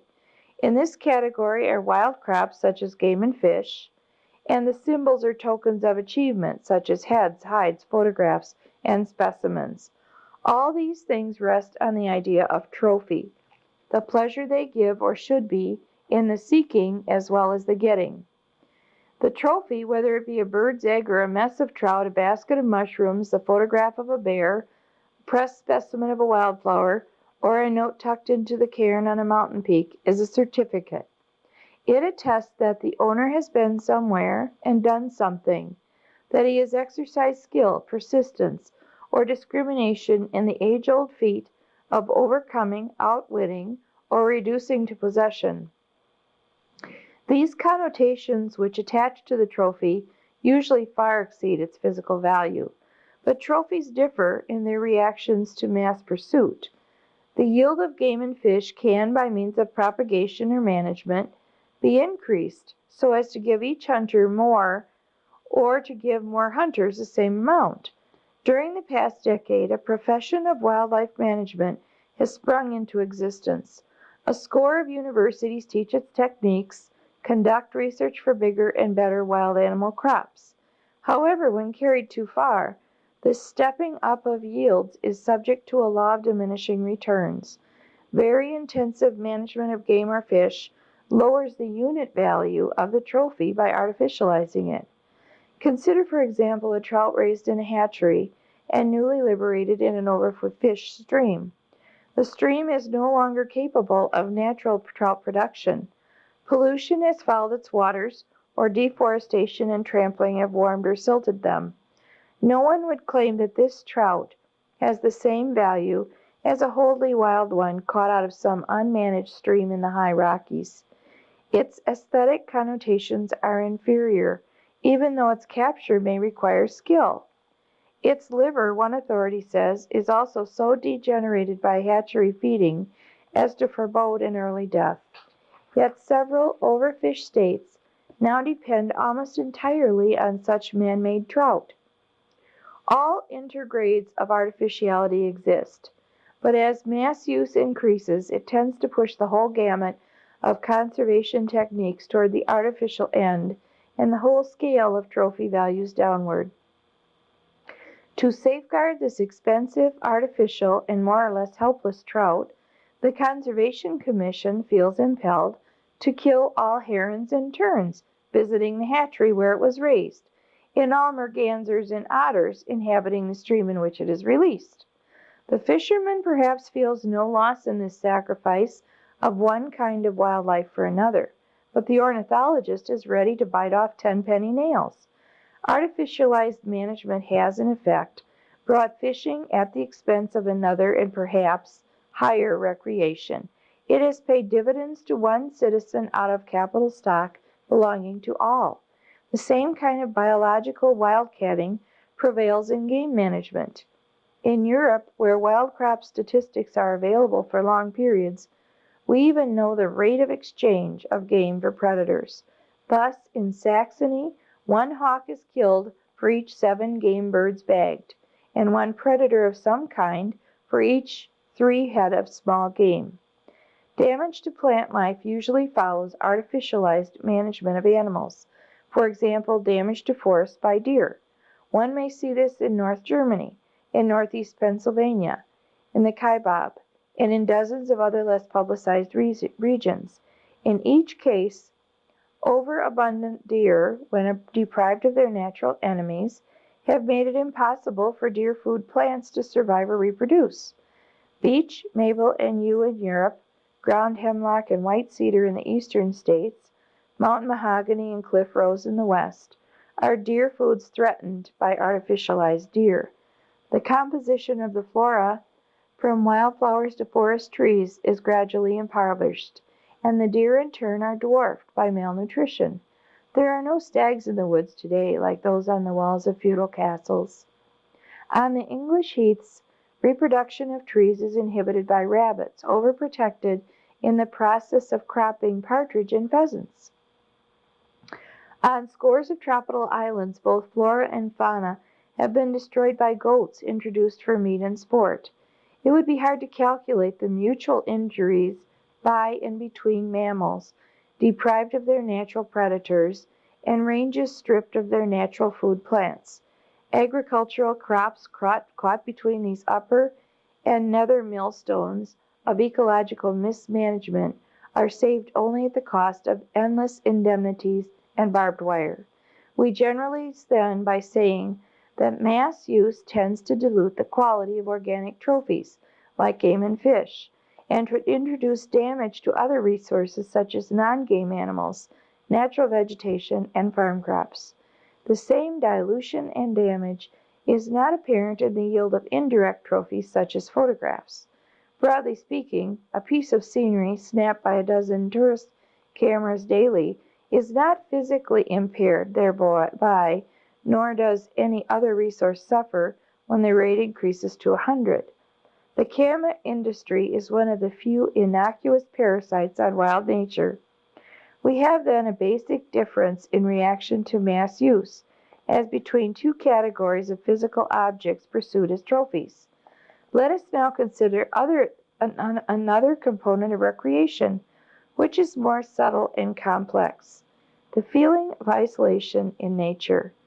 That is, that this is acquiring a scarcity value that is very high to some persons is attested by the Wilderness Conservancy. The proponents of wilderness have achieved a compromise with road building bureaus, which have custody of our national parks and forests. They have agreed on the formal reservation of roadless areas. Out of every dozen wild areas opened up, one may be officially proclaimed wilderness and roads built only to its edge. It is then advertised as unique, and indeed it is. Before long, its trails are congested, it is being dialed up to make work for CCCs, or an unexpected fire necessitates splitting it in two with a road to haul in firefighters.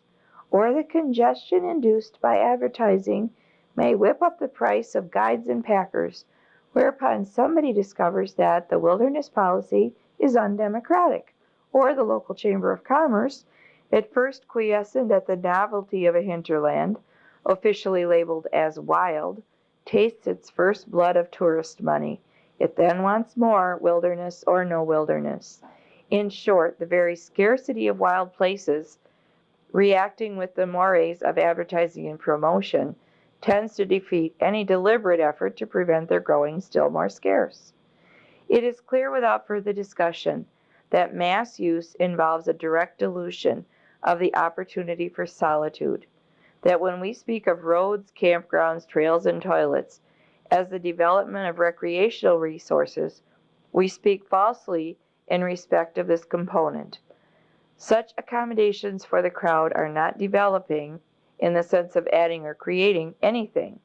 On the contrary, they are merely water poured into the already thin soup. We now contrast with the isolation component that very distinct, if simple one, which we may label fresh air and change of scene. Mass use neither destroys nor dilutes this value. The 1,000th tourist who clicks the gate of the national park breathes approximately the same air and experiences the same contrast with Monday at the office as does the first. One might even believe that the gregarious assault on the outdoors enhances the contrast. We may say then that the fresh air and change of scene component is like the photographic trophy. It withstands mass use without damage. We come now to another component, the perception of the natural processes by which the land and the living things upon it have achieved their characteristic forms, evolution, and by which they maintain their existence, ecology. That thing called nature study, despite the shiver it brings to the spines of the elect, constitutes the first embryonic groping of the mass mind toward perception. The outstanding characteristic of perception is that it entails no consumption and no dilution of any resource. The swoop of a hawk, for example, is perceived by one as the drama of evolution. To another, it is only a threat to the full frying pan. The drama may thrill 100 successive witnesses. The threat, only one, for he responds with a shotgun. To promote perception is the only truly creative part of recreational engineering. This fact is important, and its potential power for bettering the good life only dimly understood. When Daniel Boone first entered into the forests and prairies of the dark and bloody ground, he reduced to his possession the pure essence of outdoor America. He didn't call it that, but what he found is the same thing we now seek, and we deal here with things, not names. Recreation, however, is not the outdoors, but our reaction to it. Daniel Boone's reaction depended not only on the quality of what he saw, but the quality of the mental eye with which he saw it. Ecological science has wrought a change in the mental eye. It has disclosed origins and functions for which Boone were only facts. It has disclosed mechanisms for what to Boone were only attributes. We have no yardstick to measure this change, but we may safely say that as compared with the competent ecologist of the present day, Boone saw only the surface of things. The incredible intricacies of the plant and animal community, the intrinsic beauty of the organism called America, then in the full bloom of her maidenhood, were as invisible and incomprehensible to Daniel Boone as they are today to Mr. Babbitt. The only true development in American recreational resources is the development of the perceptive faculty in Americans. All other acts we grace by that name are, at best, attempts to retard or mask the process of dilution. Let no man jump to the conclusion that Babbitt must take his PhD in ecology before he can see his country. Babbitt, I think, is one of these industrialists he keeps referring to, although I'm not sure.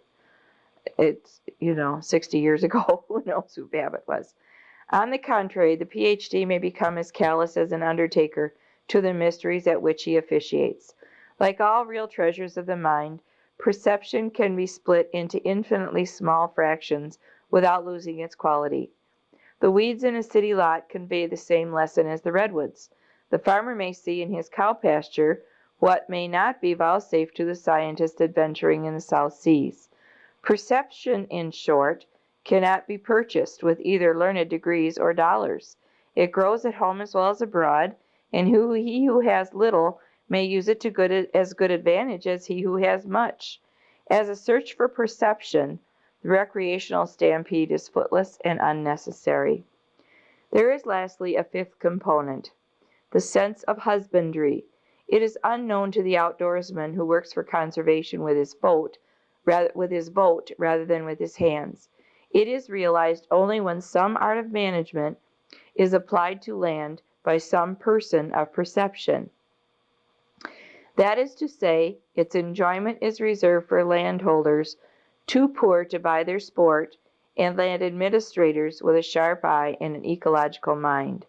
The tourist who buys access to his scenery misses it altogether. So also the sportsman who hires the state or some underling to be his gamekeeper. The government, which essays to substitute public for private operation of recreational lands, is unwittingly giving away to its field officers a large share of what it seeks to offer its citizens. We foresters and game managers might logically pay for, instead of being paid for, our job as husbandmen of wild crops.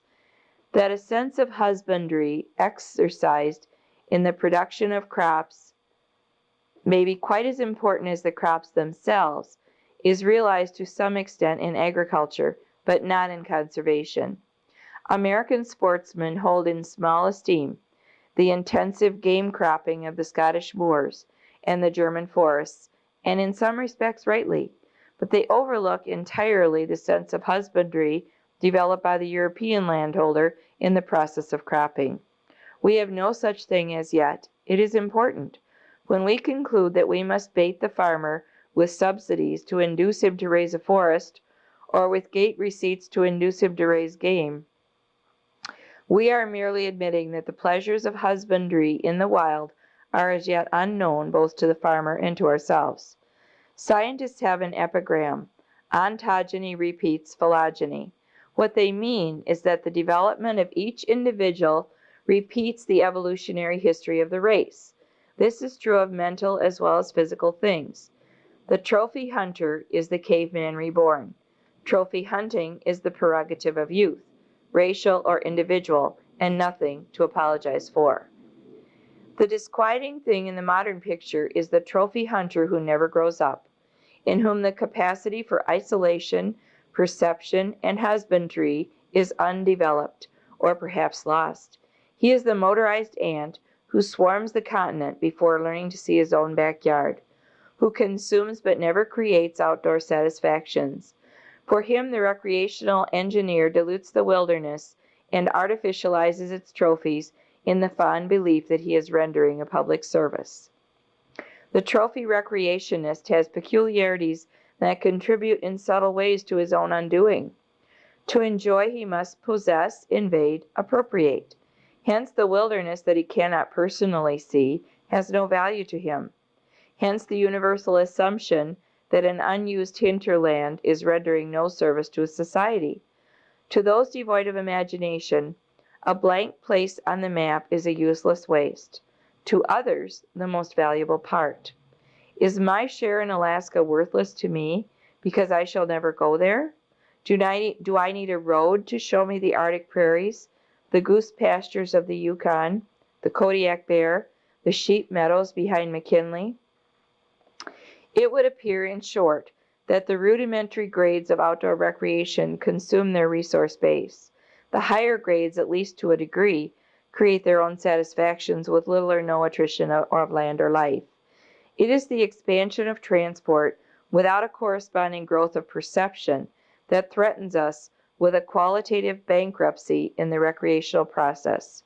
Recreational development is a job not of building roads into lovely country, but of building receptivity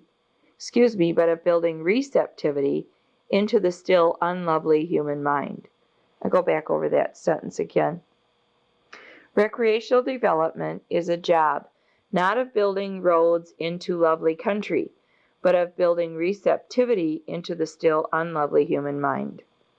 Wildlife in American culture is the name of this next section. The culture of primitive peoples is often based on wildlife. Thus, the Plains Indians not only ate buffalo, but buffalo largely determined his architecture, dress, language, arts, and religion. In civilized people, the cultural base shifts elsewhere, but it is culture, nevertheless, that retains part of its wild roots. I here discuss the value of this wild rootage. No one can weigh or measure culture. Hence, I shall waste no time trying to do so. Suffice it to say that by common consent of thinking people, there are cultural values in the sports, customs, and experiences that renew contacts with wild things. I venture the opinion that these values are of three kinds. First, there is value in any experience that reminds us of our distinctive national origins and evolution. For example, that stimulates its awareness of history. Such awareness is nationalism in its best sense. For lack of any other short name, I shall call this, in our case, the split rail value. For example, a Boy Scout has tanned a coonskin cap and goes Daniel Booning in the willow thicket below the tracks. He is reenacting American history. He is to that extent culturally prepared to face the dark and bloody realities of the present. Again, a farmer boy arrives in the schoolroom reeking of muskrat. He has tended his traps before breakfast. He is reenacting the romance of the fur trade. Ontogeny repeats phylogeny in society as well as in the individual. Second, there is value in any experience that reminds us of our dependency on the soil, plant, animal, man, food chain, and of the fundamental organization of the biota. Civilization has so cluttered this elemental man-earth relation with gadgets and middlemen that awareness of it is growing dim. We fancy that industry supports us, forgetting what supports industry. Time was when education moved toward soil, not away from it. The nursery jingle about bringing home a rabbit to skin to wrap the baby bunting in is one of many reminders in folklore that man once hunted to feed and clothe his family. Third, there is value in any experience that exercises those ethical restraints collectively called sportsmanship. Our tools for the pursuit of wildlife improve faster than we do, and sportsmanship is a voluntary limitation in the use of these armaments. It is aimed to augment the role of skill and shrink the role of gadgets in the pursuit of wild things. A peculiar virtue in wildlife ethics is that the hunter ordinarily has no gallery to applaud or disapprove of his conduct. Whatever his acts, they are dictated by his own conscience rather than by a mob of onlookers. It is difficult to exaggerate the importance of this fact.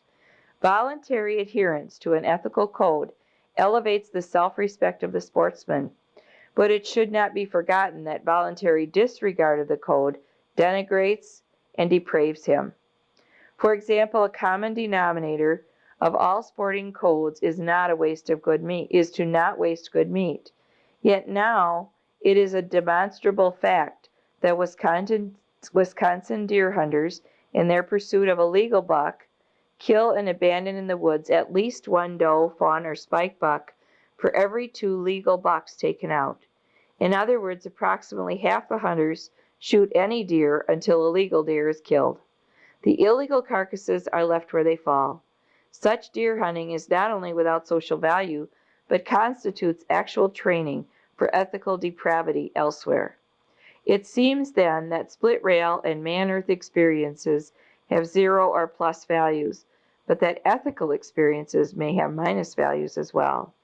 This then defines roughly 3 kinds of cultural nutriment available to our outdoor roots. It does not follow that culture is fed. The extraction of value is never automatic. Only a healthy culture can feed and grow. Is culture fed by our present forms of outdoor recreation? The pioneer period gave birth to 2 ideas that are the essence of split rail value in outdoor sports. One is the go light idea, the other is 1 bullet, 1 buck idea. The pioneer went light of necessity. He shot with economy and precision because he lacked the transport, the cash, and the weapons requisite for machine gun tactics. Let it be clear then that in their inception, both of these ideas were forced on us. We made a virtue of necessity. In their later evolution, however, they became a code of sportsmanship, a self-imposed limitation on sport. On them is based a distinctly American tradition of self-reliance, hardihood, woodcraft, and marksmanship. There are intangibles, but they are not abstractions. Theodore Roosevelt was a great sportsman, not because he hung up many trophies, but because he expressed this intangible American tradition in words any schoolboy could understand. A more subtle and accurate expression is found in the early writings of Stuart Edward White. It is not far amiss to say that such men created cultural value by being aware of it, and by creating a pattern for its growth. Then came the gadgeteer, otherwise known as the sporting goods dealer. He has draped the American sportsman with an infinity of contraptions, all offered as aids to self-reliance, hardihood, woodcraft, or marksmanship, but too often functioning as substitutes for them. Gadgets fill the pockets. They dangle from the neck and belt. The overflow fills the auto trunk and also the trailer. Each item of outdoor equipment grows lighter and often better, but the aggregate poundage becomes tonnage. The traffic in gadgets adds up to astronomical sums, which are soberly published as representing the economic value of wildlife. But what of cultural values?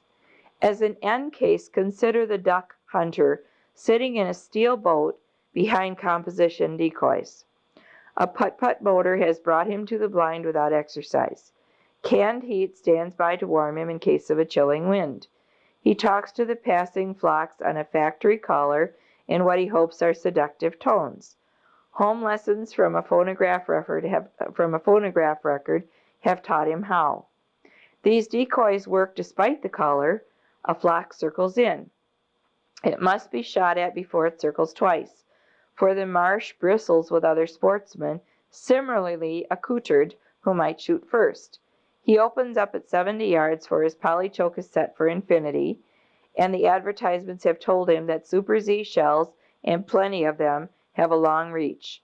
The flock flares. A couple of cripples scale off to die elsewhere. Is this sportsman absorbing cultural value, or is he just feeding minks? The next blind opens up at 75 yards. How else is a fellow to get some shooting? This is duck shooting, current model. It is typical of all public grounds and of many clubs. Where is the go light idea, the one bullet tradition? The answer is not a simple one. Roosevelt did not disdain the modern rifle. White used it freely. The aluminum pot, the silk tent, the dehydrated foods, somehow they used mechanical aids in moderation without being used by them. I do not pretend to know what is moderation, or where the line is between legitimate and illegitimate gadgets. It seems clear, though, the origin of gadgets has much to do with their cultural effects. Homemade aids to sport or outdoor life often enhance, rather than destroy, the man-earth drama. He who kills a trout with his own fly has scored 2 coups, not 1. I use many factory-made gadgets myself, yet there must be some limit beyond which money-bought aids to sport destroy the cultural value of sport. Not all sports have degenerated to the same extent as duck hunting. Defenders of the American tradition still exist. Perhaps the bow and arrow movement and the revival of falconry mark the beginnings of a reaction. The net trend, however, is clearly toward more and more mechanization, with a corresponding shrinkage in cultural values, especially split rail values and ethical restraints. I have the impression that the American sportsman is puzzled. He doesn't understand what is happening to him. Bigger and better gadgets are good for industry, so why not for outdoor recreation?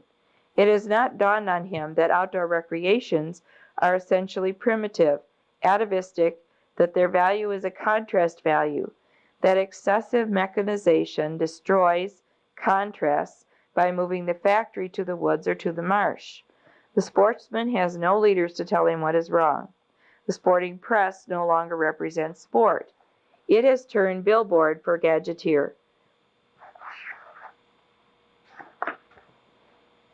Wildlife administrations, I'm going to reread that again. The sportsman has no leaders to tell him what is wrong. The sporting press no longer represents sport.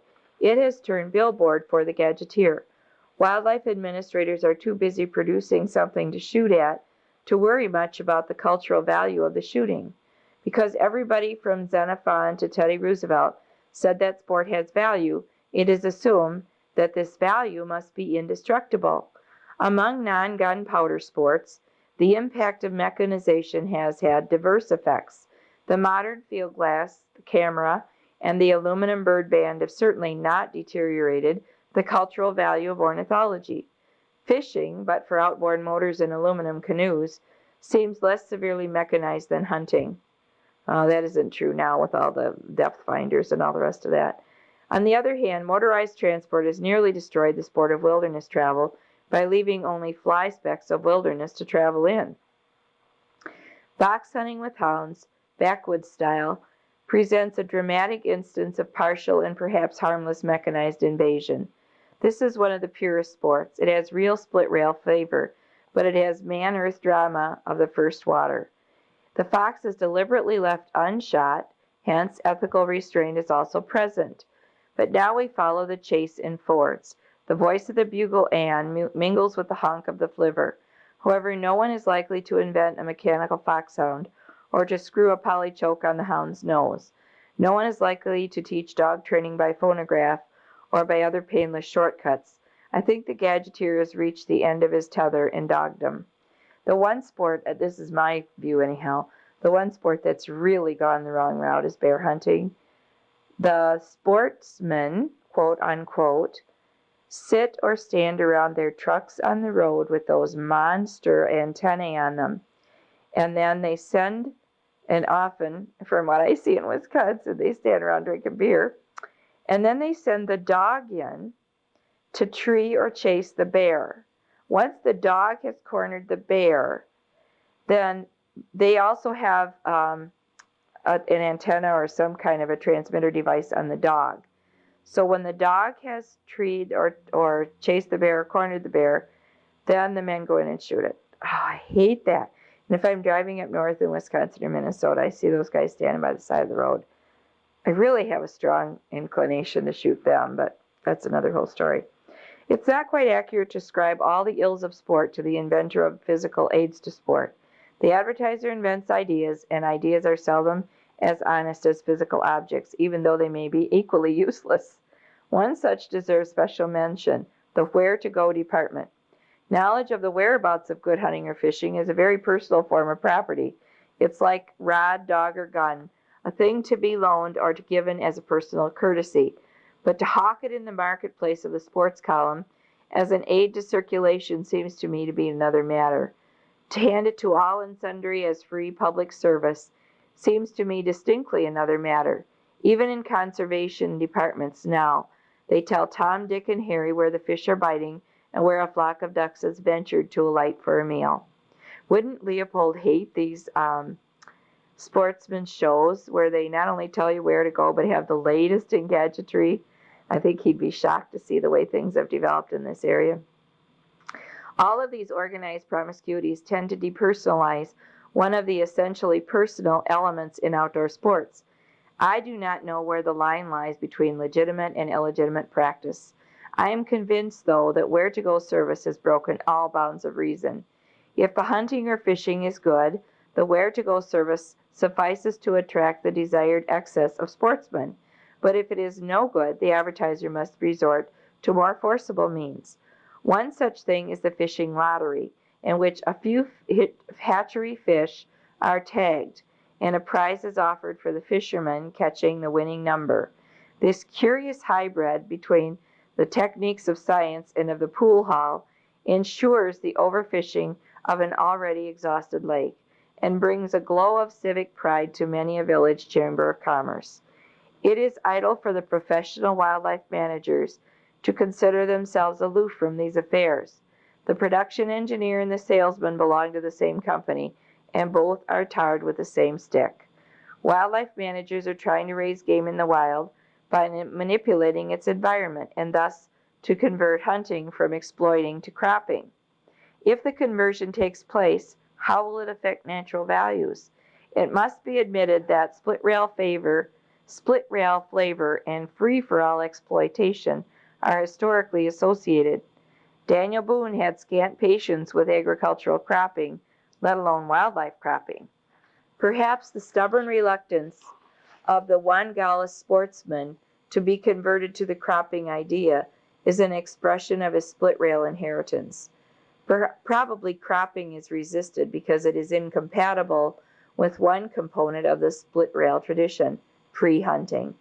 Mechanization offers no cultural substitute for the split rail values it destroys, at least none visible to me. Cropping or management does offer a substitute, which to me has at least equal value: wild husbandry. The experience of managing land for wildlife crops has the same value as any other form of farming. It is a reminder of the man-earth relation. Moreover, ethical restraints are involved.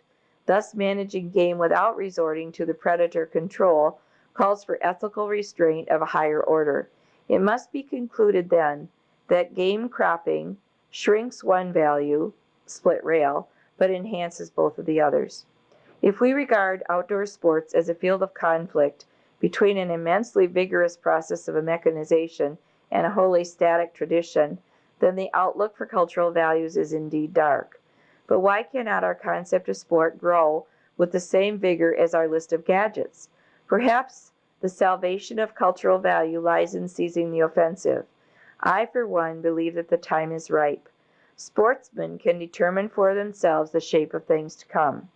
The last decade, for example, has disclosed a totally new form of sport, which does not destroy wildlife, which uses gadgets without being used by them, which outflanks the problem of posted land, and which greatly increases the human carrying capacity of a unit area. This sport knows no bag limit, no closed season. It needs teachers, but not wardens. It calls for a new woodcraft of the highest cultural value. The sport I refer to is wildlife research. Wildlife research started as a professional priestcraft. The more difficult and laborious research problems must doubtless remain in professional hands, but there are plenty of problems suitable for all grades of amateurs. In the field of mechanical invention, research has long since spread to amateurs. In the biological field, the sport value of amateur research is just beginning to be realized. Thus, Margaret Morse Niece, an amateur ornithologist, studied song sparrows in her backyard. She has become a world authority on bird behavior and has outthought and outworked many a professional student of social organization in birds. Charles L. Broley, a banker, banded eagles for fun. He discovered a hitherto unknown fact, that some eagles nest in the south in winter and then go vacationing to the northwoods. Norman and Stuart Criddle, wheat ranchers on the Manitoba prairies, studied the fauna and flora of their farm and became recognized authorities on everything from local botany to wildlife cycles. Elliot S. Barker, a cowman in the New Mexico mountains, has written one of the two best books on that elusive cat, the mountain lion. Do not let anyone tell you that these people made a work out of play. They simply realized that the most fun lies in seeing and studying the unknown. Ornithology, mammalogy, and botany, as now known to most amateurs, are but kindergarten games compared with what is possible for and open to amateurs in these fields. One reason for this is that the whole structure of biological education, including education in wildlife, is aimed to perpetuate the professional monopoly on research. To the amateur are allotted only make-believe voyages of discovery to verify what professional authority already knows. What the youth needs to be told is that a ship is a building in his own mental dry dock, a ship with the freedom of the seas. In my opinion, the promotion of wildlife research sports is the most important job confronting the profession of wildlife management. Wildlife has still another value now visible only to a few ecologists, but of potential importance to the whole human enterprise. We now know that animal populations have behavior patterns of which the individual animal is unaware, but which he nevertheless helps to execute. Thus, the rabbit is unaware of cycles, but he is the vehicle for cycles. We cannot discern these behavior patterns in the individual or in short periods of time. The most intense scrutiny of an individual rabbit tells us nothing of cycles. The cycle concept springs from a scrutiny of the mass through decades. This raises a disquieting question. Do human populations have behavior patterns of which we are unaware, but which we help to execute? Are mobs and wars, unrests and revolutions cut of such cloth? Many historians and philosophers persist in interpreting our mass behaviors as the collective result of individual acts of volition. The whole subject matter of diplomacy assumes that the political group has the properties of an honorable person. On the other hand, some economists see the whole of society as a plaything for processes, our knowledge of which is largely ex post facto. It is reasonable to suppose that our social processes have a higher volitional content than those of the rabbit, but it is also reasonable to suppose that we, as a species, contain population behavior patterns of which nothing is known, because circumstance has never evoked them. We may have others, the meaning of which we have misread. This state of doubt about the fundamentals of human population behavior lends exceptional interest and exceptional value only to the available analog, the higher animals. Arrington, among others, has pointed out the cultural value of these animal analogs. For centuries, this rich library of knowledge has been inaccessible to us because we did not know where or how to look for it. Ecology is now teaching us to search in animal populations for analogies to our own problems. By learning how some small part of the biota ticks, we can guess how the whole mechanism ticks. The ability to perceive these deeper meanings and to appraise them critically is the woodcraft of the future. To sum up, wildlife once fed us and shaped our culture. It still yields us pleasure for leisure hours, but we try to reap that pleasure by modern machinery and thus destroy part of its value. Reaping it by modern mentality would yield not only pleasure, but wisdom as well. And then he goes on in the next section. The one I was just reading is Wildlife in American Culture, and the next section is called Wilderness. Wilderness is the raw material out of which man has hammered the artifact called civilization. Wilderness was never a homogeneous raw material. It was very diverse, and the resulting artifacts are very diverse. These differences in the end product are known as cultures. The rich diversity of the world's cultures reflects a corresponding diversity in the wilds that give them birth. For the first time in the history of the human species, two changes are now impending. One is the exhaustion of wilderness in the more habitable portions of the globe. The other is the worldwide hybridization of cultures through modern transport and industrialization.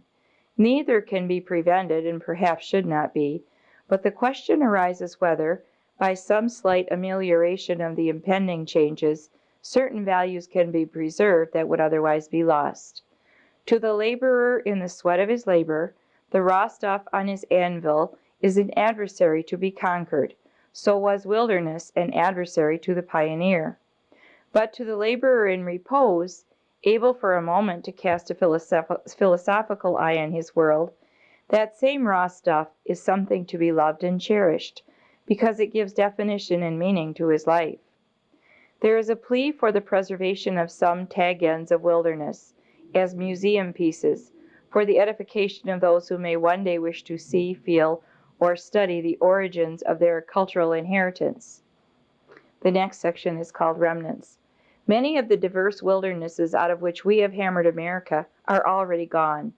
Hence, in any practical program, the unit areas to be preserved must vary greatly in size and in degree of wildness. No living man will again see the long grass prairie, where a sea of prairie flowers lapped at the stirrups of the pioneer. We shall do well to find a 40 here and there on which the prairie plants can be kept alive as species. There were 100 such plants, many of exceptional beauty.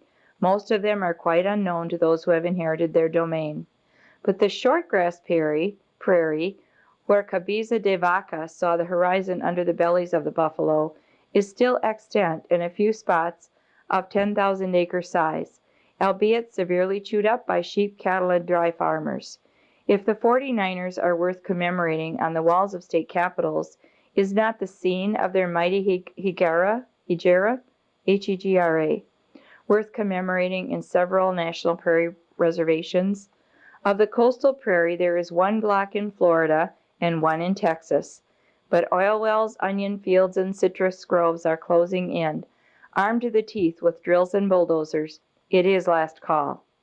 No living man will again see the virgin pineries of the Lake States, or the flatwoods of the coastal plain, or the giant hardwoods of these. Samples of a few acres each will have to suffice. But there are still several blocks of maple hemlock of 1,000-acre size.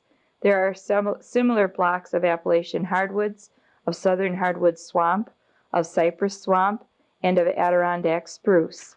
Few of these tag ends are secure from prospective cuttings, and fewer still from prospective tourist roads. One of the fastest shrinking categories of wilderness is coastlines. Cottage and tourist roads have all but annihilated wild coasts on both oceans, and Lake Superior is now losing the last remnant of wild shoreline on the Great Lakes. No single kind of wilderness is more intimately interwoven with history, and none nearer the point of complete disappearance. In all of North America east of the Rockies, there is only one large area formerly reserved as a wilderness, the Quetico Superior International Park in Minnesota and Ontario. This magnificent block of canoe country, a mosaic of lakes and rivers, lies mostly in Canada and can be about as large as Canada chooses to make it. But its integrity is threatened by two recent developments: the growth of fishing resorts served by pontoon-equipped airplanes, and jurisdictional dispute over whether the Minnesota end of the area shall be all the national forest or partly state forest. The whole region is in danger of power impoundments, and this regrettable cleavage among proponents of wilderness may end in giving power the whip hand. I think that that battle was being waged obviously in the 40s, but I think that the Boundary Waters Canoe Wilderness, which is what he's talking about, did actually end up being salvaged more than Leopold might have thought it would be, because they did rule out motorboats.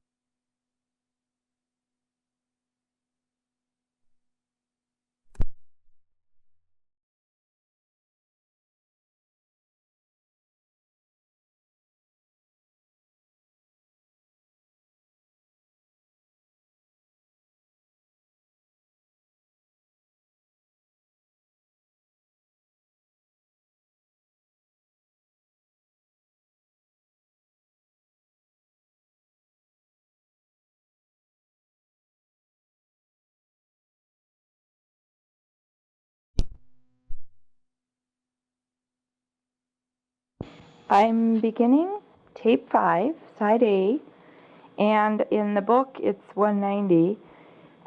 He has been talking about preserving wilderness and how shoreline is fast disappearing, and he's, again, speaking in the 40s. And then he talks about Boundary Waters Canoe Area, and I think he'd be pleased with what we have done to preserve that, and the fact that now there are no motorized vehicles allowed, and it's been such a battle. It's still a battle. There are still people who want to allow motorboats and resorts and all the rest of it up there. In all of North America east of the Rockies, there is only one large area formerly reserved as a wilderness, the Quetico Superior International Park in Minnesota and Ontario. This magnificent block of canoe country, a mosaic of lakes and rivers, lies mostly in Canada and can be about as large as Canada chooses to make it.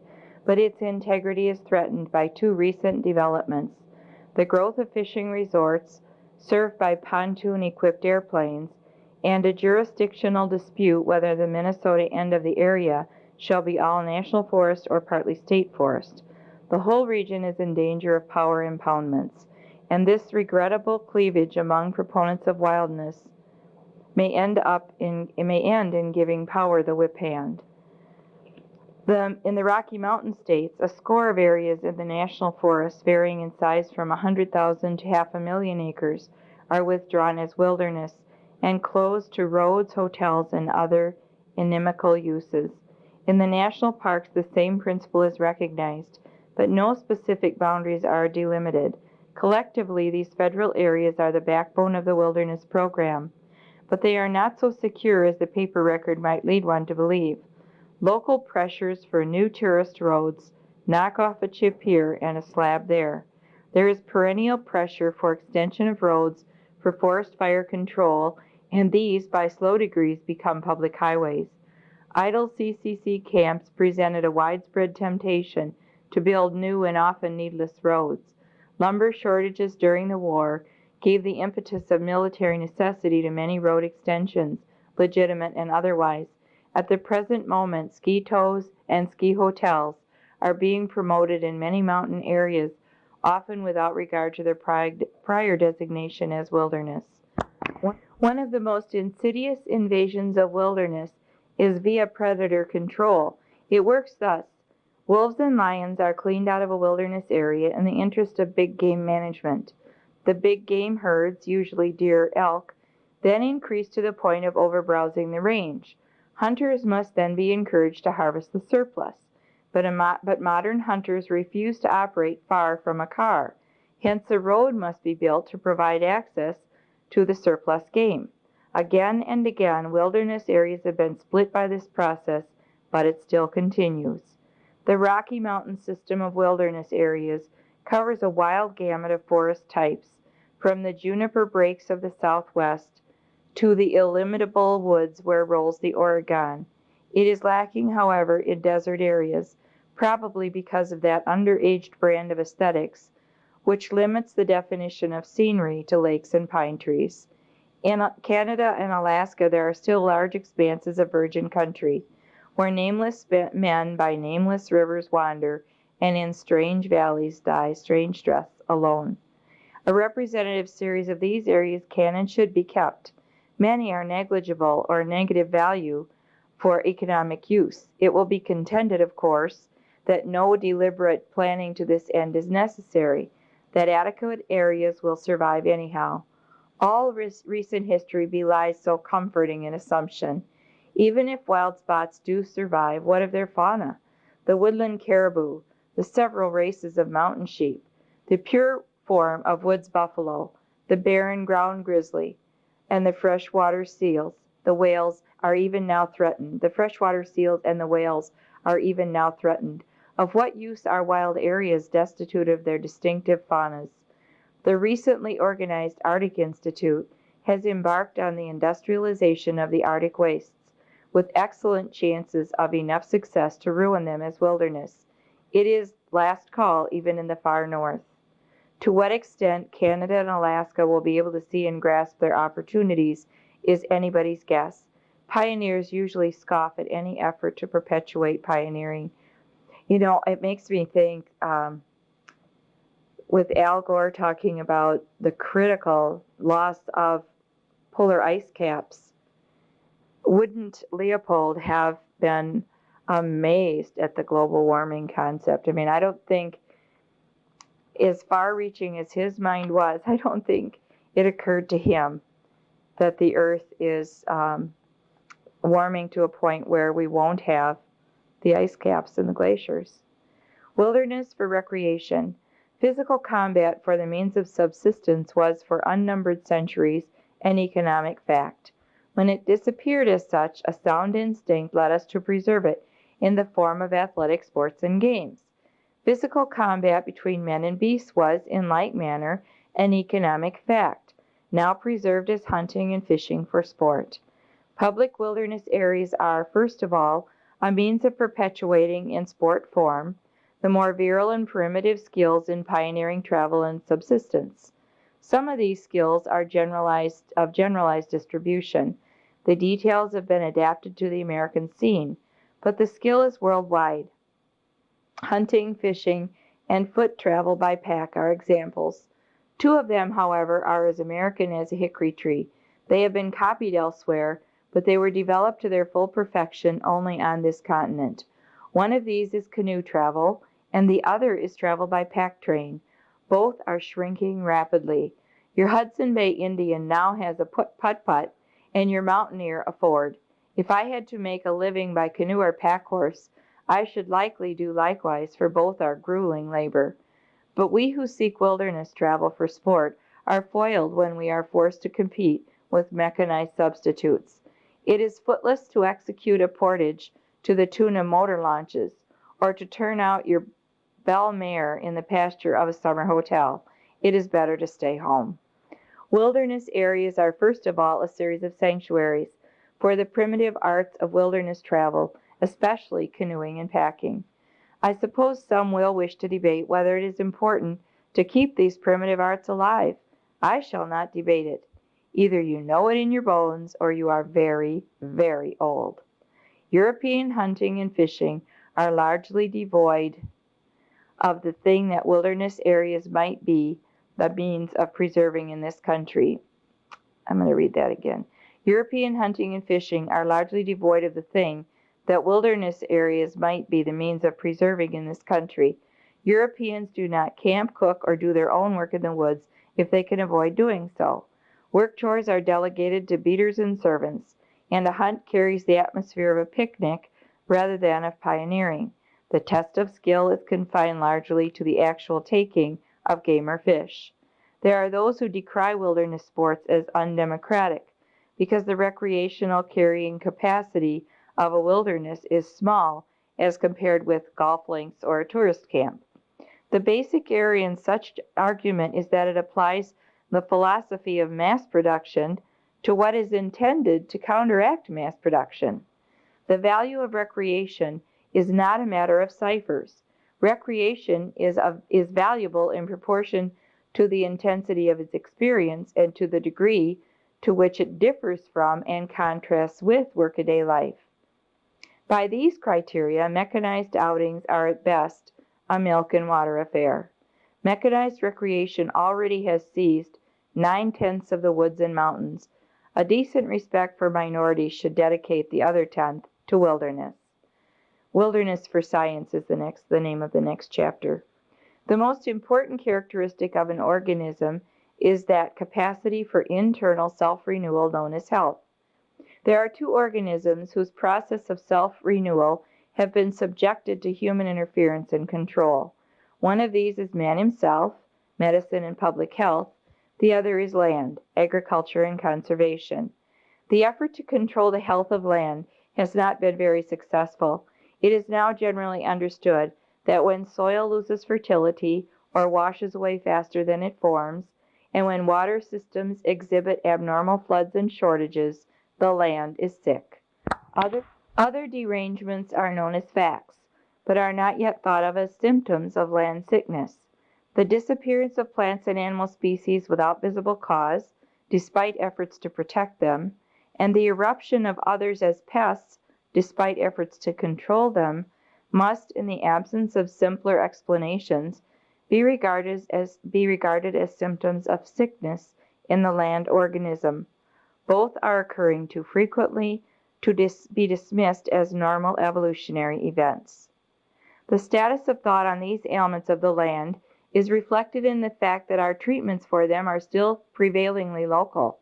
Thus, when a soil loses fertility, we pour on fertilizer, or at best alter its tame flora and fauna, without considering the fact that its wild flora and fauna, which built the soil to begin with, may likewise be important to its maintenance.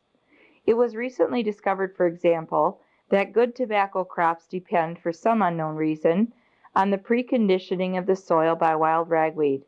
It does not occur to us that such unexpected chains of dependency may have wide prevalence in nature. When prairie dogs, ground squirrels, or mice increase to pest levels, we poison them. But we do not look beyond the animal to find the cause of the eruption. We assume that animal troubles must have animal causes. The latest scientific evidence points to derangements of the plant community as the real seat of rodent eruptions, but few explorations of this clue are being made. Many forest plantations are producing 1-log or 2-log trees on soil which originally grew 3-log and 4-log trees. Why? Thinking foresters that the cause probably lies not in the tree, foresters know that the cause probably lies not in the tree, but in the microflora of the soil, and that it may take many years to restore the soil flora and many more years than it took to destroy it. Many conservation treatments are obviously superficial. Flood control dams have no relation to the cause of floods. Check dams and terraces do not touch the cause of erosion. Refuges and hatcheries to maintain the supply of game and fish do not explain why the supply fails to maintain itself. In general, the trend of the evidence indicates that in land, just as in the human body, the symptoms may lie in one organ and the cause in another. The practices we now call conservation are, to a large extent, local alleviations of biotic pain. They are necessary, but they must not be confused with cures. The art of land doctoring is being practiced with vigor, but the science of land health is yet to be born. A science of land health needs, first of all, a base datum of normality, a picture of how healthy land maintains itself as an organism. We have two available norms. One is found where land physiology remains largely normal despite centuries of human occupation.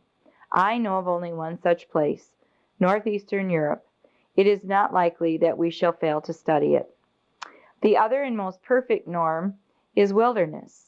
Paleontology offers abundant evidence that wilderness maintained itself for immensely long periods, and that its component species were rarely lost. Neither did they get out of hand. That weather and water built soil is fast or faster than it was carried away. Wilderness then assumes unexpected importance as a laboratory for the study of land health. One cannot study the physiology of Montana or in the Amazon. Each biotic province needs its own wilderness for comparative studies of used and unused land. It is of course too late to salvage more than a lopsided system of wilderness study areas, and most of these remnants are far too small to retain their normality in all respects. Even the national parks, which run up to 1 million acres each in size, have not been large enough to retain their natural predators or exclude animal diseases carried by livestock. Thus the Yellowstone has lost its wolves and cougars, with the result that elk are ruining the flora, particularly on the winter range. At the same time, the grizzly bear and the mountain sheep are shrinking, the latter by reason of disease. While even the largest wilderness areas become partially deranged, it required only a few wild acres for J.E. Weaver to discover why the prairie flora is more drought resistant than the agronomic flora which has supplanted it. Weaver found that the prairie species practice teamwork underground by distributing their root systems to cover all levels, whereas the species comprising the agronomic rotation overdraw one level and neglect another, thus building up cumulative deficits. An important agronomic principle emerged from Weaver's researches. Again, it required only a few wild acres for Togridiac to discover why pines on old fields never achieve the size or wind firmness of pines on uncleared forest soils. In the latter case, the roots follow old root channels and thus strike deeper. In many cases, we literally do not know how good a performance to expect of healthy land unless we have a wild area for comparison with sick ones. Thus, most of the early travelers in the Southwest describe the mountain rivers as originally clear, but a doubt remains, for they may, by accident, have seen them at favorable seasons. Erosion engineers had no base datum until it was discovered that exactly similar rivers in the Sierra Madre of Chihuahua, never grazed or used for fear of Indians, show at their worst a milky hue, not too cloudy for a trout fly. Moss grows to the water's edge on their banks. Most of the corresponding rivers in Arizona and New Mexico are ribbons of boulders, mossless, soilless, and all but treeless. The preservation and study of the Sierra Madre wilderness by an international experiment station as a norm for the cure of sick land on both sides of the border would be a good neighbor enterprise well worthy of consideration. In short, all available wild areas, large or small, are likely to have value as norms for land science. Recreation is not their only or even their principal utility. Wilderness for wildlife. The national parks do not suffice as a means of perpetuating the larger carnivores. Witness the precarious status of the grizzly bear and the fact that the park system is already wolfless. Neither do they suffice for the mountain sheep. Most sheep herds are shrinking. The reasons for this are clear in some cases and obscure in others. The parks are certainly too small for such a far-ranging species as the wolf. Many animal species, for reasons unknown, do not seem to thrive as detached islands of population. The most feasible way to enlarge the area available for wilderness fauna is for the wilder parks of the national forests, which usually surround the parks, to function as parks in respect of threatened species. That they have not so functioned is tragically illustrated in the case of the grizzly bear. In 1909, when I first saw the West, there were grizzlies in every major mountain mass, but you could travel for months without meeting a conservation officer. Today, there is some kind of conservation officer behind every bush. Yet, as wildlife bureaus grow, our most magnificent mammal retreats steadily toward the Canadian border. Of the 6,000 grizzlies officially reported as remaining in areas owned by the United States, 5,000 are in Alaska. Only 5 states have any at all. I'm not even sure now if 5 states have grizzlies. I don't remember. I know I saw a grizzly in Alaska and I saw a grizzly in Yellowstone. No, not in Yellowstone, but in Glacier. One, way far away in both cases. There seems to be a tacit assumption that if grizzlies survive in Canada and Alaska, that is good enough. It is not good enough for me. The Alaskan bears are a distinct species. Relegating grizzlies to Alaska is about like relegating happiness to heaven. One may never get there. Saving the grizzly requires a large area from which roads and livestock are excluded, or in which livestock damage is compensated. Buying out scattered livestock ranches is the only way to create such areas.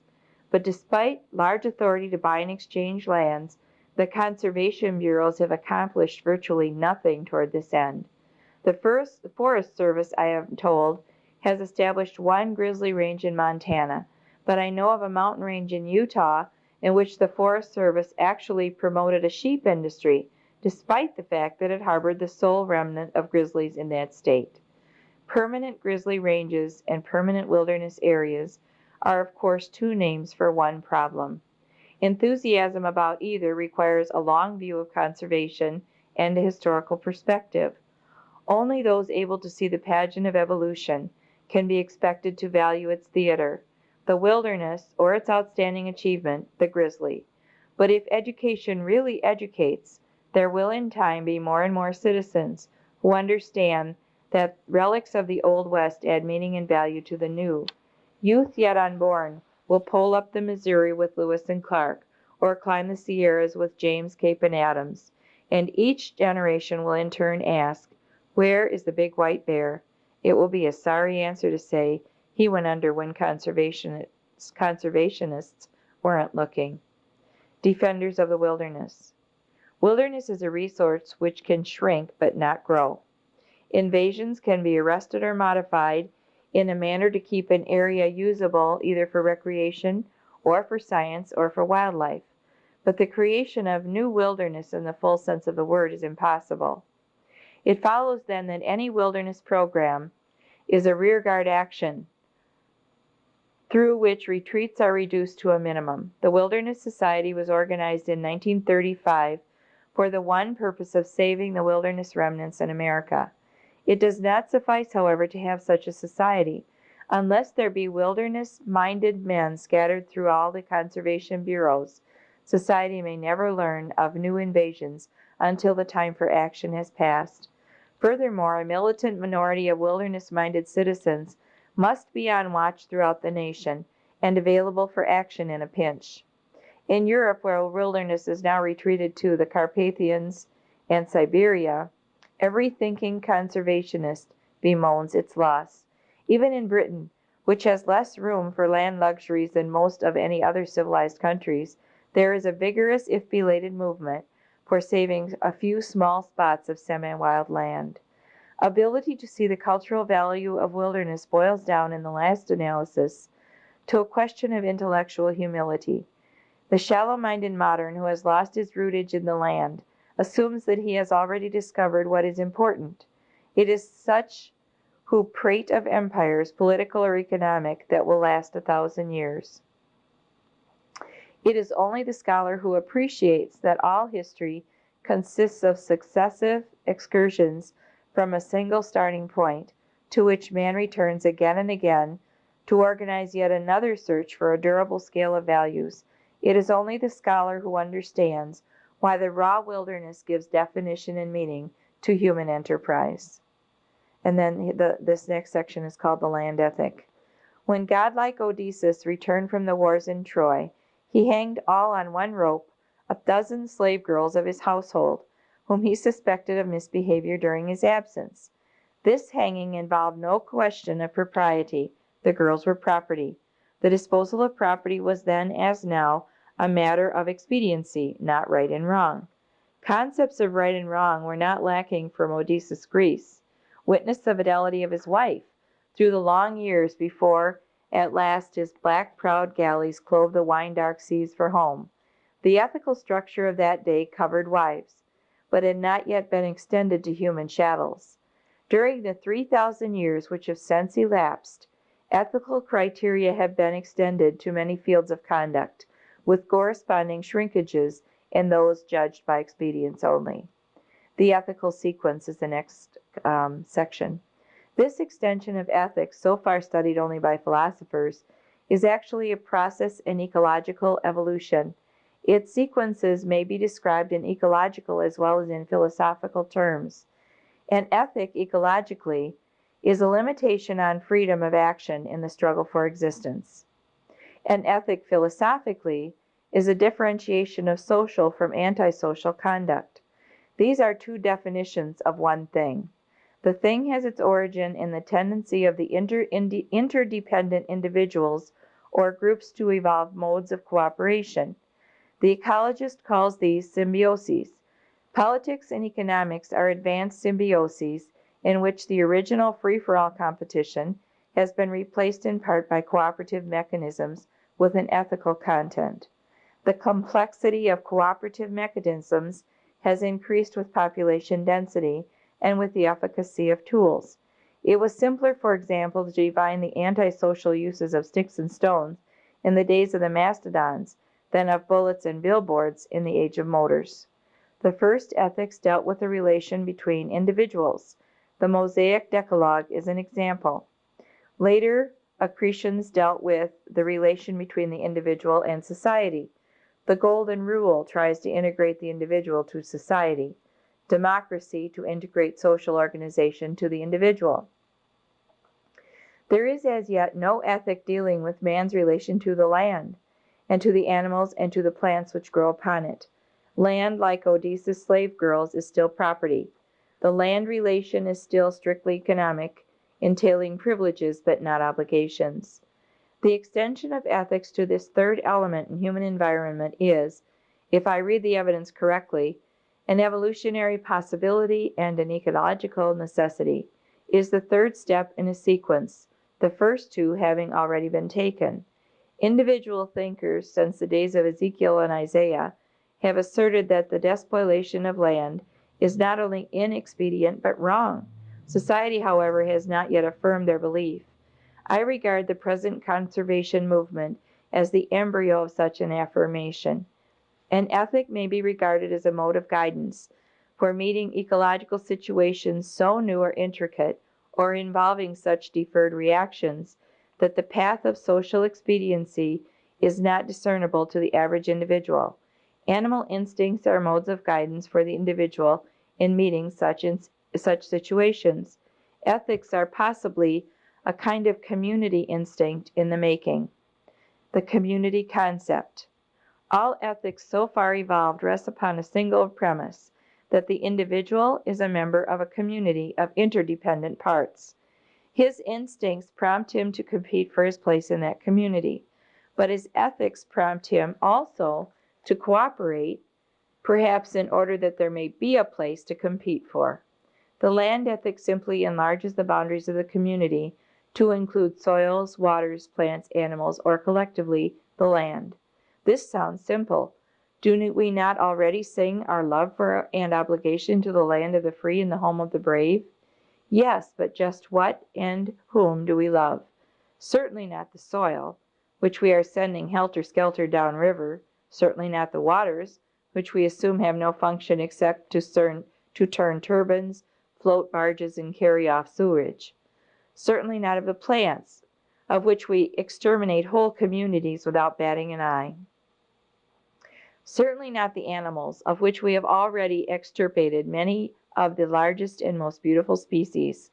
A land ethic, of course, cannot prevent the alteration, management, and use of these resources, but it does affirm their right to continued existence, and, at least in spots, their continued existence in a natural state. In short, the land ethic changes the role of Homo sapiens from conqueror of the land community to plain member and citizen of it. It implies respect for his fellow members and is also respect for the community as such. In human history, we have learned, I hope, that the conqueror role is eventually self-defeating. Why? Because it is implicit in such a role that the conqueror knows ex cathedra just what makes the community clock tick, and just what and who is valuable, and what and who is worthless in community life. It always turns out that he knows neither, and this is why his conquests eventually defeat themselves. In the biotic community, a parallel situation exists. Abraham knew exactly what the land was for. It was to drip milk and honey into Abraham's mouth. At the present moment, the assurance with which we regard this assumption is inverse to the degree of our education. The ordinary citizen today assumes that science knows what makes the community clock tick. The scientist is equally sure that he does not. He knows that the biotic mechanism is so complex that its workings may never be fully understood. That man is, in fact, only a member of a biotic team is shown by an ecological interpretation of history. Many historical events, hitherto explained solely in terms of human enterprise, were actually biotic interactions between people and land. The characteristics of the land determined the facts quite as potently as the characteristics of the men who lived on it. Consider, for example, the settlement of the Mississippi Valley. In the years following the Revolution, 3 groups were contending for its control: the native Indian, the French and English traders, and the American settlers.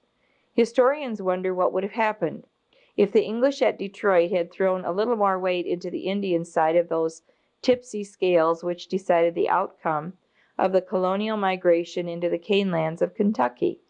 It is time now to ponder the fact that the cane lands, when subjected to the particular mixture of forces represented by the cow, plow, fire, and axe of the pioneer, became bluegrass. What if the plant succession inherent in this dark and bloody ground had, under the impact of these forces, given us some worthless sedge, shrub, or weed? Would Boone and Kenton have held out? Would there have been any overflow into Ohio, Indiana, Illinois, and Missouri, any Louisiana Purchase, any transcontinental union of any new states, any civil war? Kentucky was one sentence in the drama of history. We are commonly told what the human actors in this drama tried to do. We are seldom told that their success, or the lack of it, hung in large degree on the reaction of particular soils to the impact of the particular forces exerted by their occupancy. In the case of Kentucky, we do not even know where the bluegrass came from, whether it is a native species or a stowaway from Europe. Contrast the cane lands with what hindsight tells us about the Southwest, where the pioneers were equally brave, resourceful, and persevering. The impact of occupancy here brought no bluegrass or other plant fitted to withstand the bumps and buffetings of hard use. This region, when grazed by livestock, reverted through a series of more and more worthless grasses, shrubs, and weeds to a condition of unstable equilibrium. Each recession of plant types bred erosion. Each increment to erosion bred a further recession of plants. The result today is a progressive and mutual deterioration, not only of plants and soils, but of the animal community subsisting thereon. The early settlers did not expect this. On the Cienegas, Cienegas, on the Cienegas of New Mexico, some even cut ditches to hasten it. So subtle has been its progress that few residents of the region are aware of it. It is quite invisible to the tourist, who finds this wrecked landscape colorful and charming, as indeed it is, but it bears scant resemblance to what it was in 1848. This same landscape was developed once before, but with quite different results. The Pueblo Indians settled the Southwest in pre-Columbian times, but they happened not to be equipped with range livestock. Their civilization expired, but not because their land expired. In India, regions devoid of any sod-forming grass have been settled, apparently without wrecking the land, by the simple expedient of carrying the grass to the cow rather than vice versa. Was this the result of some deep wisdom, or was it just good luck? I do not know. In short, the plant succession steered the course of history. The pioneer simply demonstrated, for good or ill, what successions inhered in the land. Is history taught in this spirit? It will be, once the concept of land as a community really penetrates our intellectual life. The ecological consequence. Conservation is a state of harmony between men and land. Despite nearly a century of propaganda, conservation still proceeds at a snail's pace. Progress still consists largely of letterhead pieties and convention oratory. On the back 40, we still slip 2 steps backward for each forward stride. The usual answer to this dilemma is more conservation education. No one will debate this, but is it certain that only the volume of education needs stepping up? Is something lacking in the content as well? It is difficult to give a fair summary of its content in brief form. But as I understand it, the content is substantially this: obey the law, vote right, join some organizations, and practice what conservation is profitable on your own land. The government will do the rest. Is not this formula too easily to accomplish anything worthwhile? It defines no right or wrong, assigns no obligation, calls for no sacrifice, implies no change in the current philosophy of values. In respect of land use, it urges only enlightened self-interest. Just how far will such education take us? An example will perhaps yield a partial answer. By 1930, it had become clear to all, except the ecologically blind, that southwestern Wisconsin's topsoil was slipping seaward. In 1933, the farmers were told that if they would adopt certain remedial practices for 5 years, the public would donate CCC labor to install them, plus the necessary machinery and materials. The offer was widely accepted, but the practices were widely forgotten when the 5-year contract period was up. The farmers continued only those practices that yielded an immediate and visible economic gain for themselves. This led to the idea that maybe farmers would learn more quickly if they themselves wrote the rules. Accordingly, the Wisconsin legislature in 1937 passed the Soil Conservation District Law. This said to farmers in effect, "We, the public, will furnish you free technical service and loan you specialized machinery if you will write your own rules for land use. Each county may write its own rules, and these will have a force of law." Nearly all the counties promptly organized to accept the preferred help, but after a decade of operation, no county as yet has written a single rule. There has been visible progress in such practices as strip cropping, pasture renovation, and soil liming, but none in fencing woodlots against grazing, and none in excluding plow and cow from steep slopes. The farmers, in short, have selected these remedial practices, which were profitable anyhow, and ignored those which were profitable to the community, but not clearly profitable to themselves. When one asks why no rules have been written, one is told the community is not yet ready to support them. Education must precede rules, but the education actually in progress makes no mention of obligations to land over and above those dictated by self-interest. The net result is that we have more education but less soil, fewer healthy woods, and as many floods as in 1937. The puzzling aspect of such situations is that the existence of obligations over and above self-interest is taken for granted in such rural community enterprises as the betterment of roads, schools, churches, and baseball teams. Their existence is not taken for granted, nor as yet seriously discussed, in the bettering behavior of the water that falls on the land, or in preserving the beauty or diversity of the farm landscape. Land use ethics are still governed wholly by economic self-interest, just as social ethics were a century ago. To sum up, we have asked the farmer to do what he conveniently could do to save his soil, and he has done just that, and only that. The farmer who clears the woods off a 75% slope, turns his cows into the clearing, and dumps its rainfall rocks and soil into the community creek, is still, if otherwise decent, a respected member of the community. If he puts lime on his fields and plants his crops on contour, he is still entitled to all the privileges and emoluments of his soil conservation district. The district is a beautiful piece of social machinery, but it is coughing along on two cylinders because we have been too timid and too anxious for quick success to tell the farmer the true magnitude of his obligations. Obligations have no meaning without conscience, and the problem we face is the extension of the social conscience from people to land. No important change in ethics was ever accomplished without an internal change in our intellectual emphasis, loyalties, affections, and convictions. The proof that conservation has not yet touched these foundations of conduct lies in the fact that philosophy and religion have not yet heard of it. In our attempt to make conservation easy, we have made it trivial. Substitutes for a land ethic. When the logic of history hungers for bread, and we hand out a stone, we are at pains to explain how much the stone resembles bread.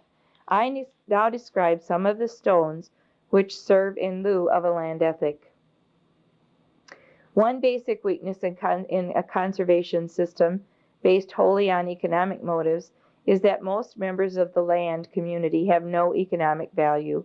Wildflowers and songbirds are examples. Of the 22,000 higher plants and animals native to Wisconsin, it is doubtful whether more than 5% can be sold, fed, eaten, or otherwise put to economic use. Yet these creatures are members of the biotic community, and if, as I believe, its stability depends on its integrity, they are entitled to continuance. When one of these non-economic categories is threatened, and if we happen to love it, we invent subterfuges to give it economic importance. At the beginning of this century, songbirds were supposed to be disappearing. Ornithologists jumped to the rescue with some distinctly shaky evidence to the effect that insects would eat us up if birds failed to control them. The evidence had to be economic in order to be valid. It is painful to read these circumlocutions today. We have no land ethic yet, but we have at least drawn nearer to the point of admitting that birds should continue as a matter of biotic right, regardless of the presence or absence of economic advantage to us. A parallel situation exists in respect of predatory mammals, raptorial birds, and fish-eating birds. Time was when biologists somewhat overworked the evidence that these creatures preserve the health of game by killing weaklings, or that they control rodents for the farmer, or that they prey only on worthless species. Here again, the evidence had to be economic in order to be valid. It is only in recent years that we hear the more honest argument that predators are members of the community, and that no special interest has the right to exterminate them for the sake of a benefit, real or fancied, to itself. Unfortunately, this enlightened view is still in the talk stage. In the field, the extermination of predators goes merrily on. Witness the impending erasure of the timber wolf by fiat of Congress, the conservation bureaus, and many of state legislatures. Subspecies of trees have been read out of the party by economics-minded foresters because they grow too slowly or have too low a sale value to pay as timber crops. Wide cedar, tamarack, cypress, beech, and hemlock are examples. In Europe, where forestry is ecologically more advanced, The non-commercial tree species are recognized as members of the native forest community, to be preserved as such within reason. Moreover, some, like beech, have been found to have a valuable function in building up soil fertility. The interdependence of the forest and its constituent tree species, ground flora, and fauna is taken for granted. Lack of economic value is sometimes a character not only of species or groups, but of entire biotic communities. Marshes, bogs, dunes, and deserts are examples. Our formula in such cases is to relegate their conservation to governments as refuges, monuments, or parks. The difficulty is that these communities are usually interspersed with more valuable private lands. The government cannot possibly own or control such scattered parcels. The net effect is that we have relegated some of them to ultimate extinction over large areas. If the private owner were ecologically minded, he would be proud to be the custodian of a reasonable proportion of such areas, which add diversity and beauty to his farm and to his community. In some instances, the assumed lack of profit in these waste areas has proved to be wrong, but only after most of them had been done away with. The present scramble to reflood muskrat marshes is a case in point. There is a clear tendency in American conservation to relegate to government all necessary jobs that private landowners fail to perform. Government ownership, operation, subsidy, or regulation is now widely prevalent in forestry, range management, soil and watershed management, park and wilderness conservation, fisheries management, and migratory bird management, with more to come. Most of this growth in governmental conservation is proper and logical. Some of it is inevitable. That I imply no disapproval of it is implicit in the fact that I have spent most of my life working for it. Nevertheless, the question arises: what is the ultimate magnitude of the enterprise? Will the tax base carry its eventual ramifications? At what point will governmental conservation, like the mastodon, become handicapped by its own dimensions? The answer, if there is any, seems to be in a land ethic, or some other force which assigns more obligation to the private landowner. Industrial landowners and users, especially lumbermen and stockmen, are inclined to wail long and loudly about the extension of government ownership and regulation to land, but with notable exceptions, they show little disposition to develop the only visible alternative, the voluntary practice of conservation on their own lands. When the private landowner is asked to perform some unprofitable act for the good of the community, he today assents only with outstretched palm. If the act costs him cash, this is fair and proper. But when it costs only forethought, open-mindedness, or time, the issue is at least debatable. The overwhelming growth of land use subsidies in recent years must be ascribed in large part to the government's own agencies for conservation education, the land bureaus, the agricultural colleges, and the extension services. As far as I can detect, no ethical obligation toward land is taught in these institutions. To sum up, a system of conservation based solely on economic self-interest is hopelessly lopsided. It tends to ignore and thus eventually to eliminate many elements in the land community that lack commercial value, but that are, as far as we know, essential to its healthy functioning. It assumes falsely, I think, that the economic parts of the biotic clock will function without uneconomic parts. It tends to relegate to government many functions eventually too large, too complex, or too widely dispersed to be performed by a government. An ethical obligation on the part of the private owner is the only visible remedy for these situations. The land pyramid. An ethic to supplement and guide the economic relation of land presupposes the existence of some mental image of land as a biotic mechanism. We can be ethical only in relation to something we can see, feel, understand, love, or otherwise have faith in. The image commonly employed in some conservation education is the balance of nature. For reasons too lengthy to detail here, this figure of speech fails to describe accurately what little we know about the land mechanism. A much truer image is the one employed in ecology, the biotic pyramid. I shall first sketch the pyramid as a symbol of land and later develop some of its implications in terms of land use. Plants absorb energy from the sun. This energy flows through a circuit called the biota, which may be represented by a pyramid consisting of layers. The bottom layer is the soil, the plant layer rests on the soil, an insect layer on the plants, the bird and rodent layer on the insects, and so on up through the various animal groups to the apex layer, which consists of the larger carnivores. The species of a layer are alike, not in where they come from or in what they look like, but rather in what they eat. Each successive layer depends on those below it for food and often for other services, and each in turn furnishes food and services to those above. Proceeding upward, each successive layer decreases in numerical abundance. Thus, for every carnivore, there are hundreds of his prey, thousands of their prey, millions of insects, uncountable plants. The pyramidal form of the system reflects this numerical progression from apex to base. Man shares an intermediate layer with the bears, raccoons, and squirrels, which eat both meat.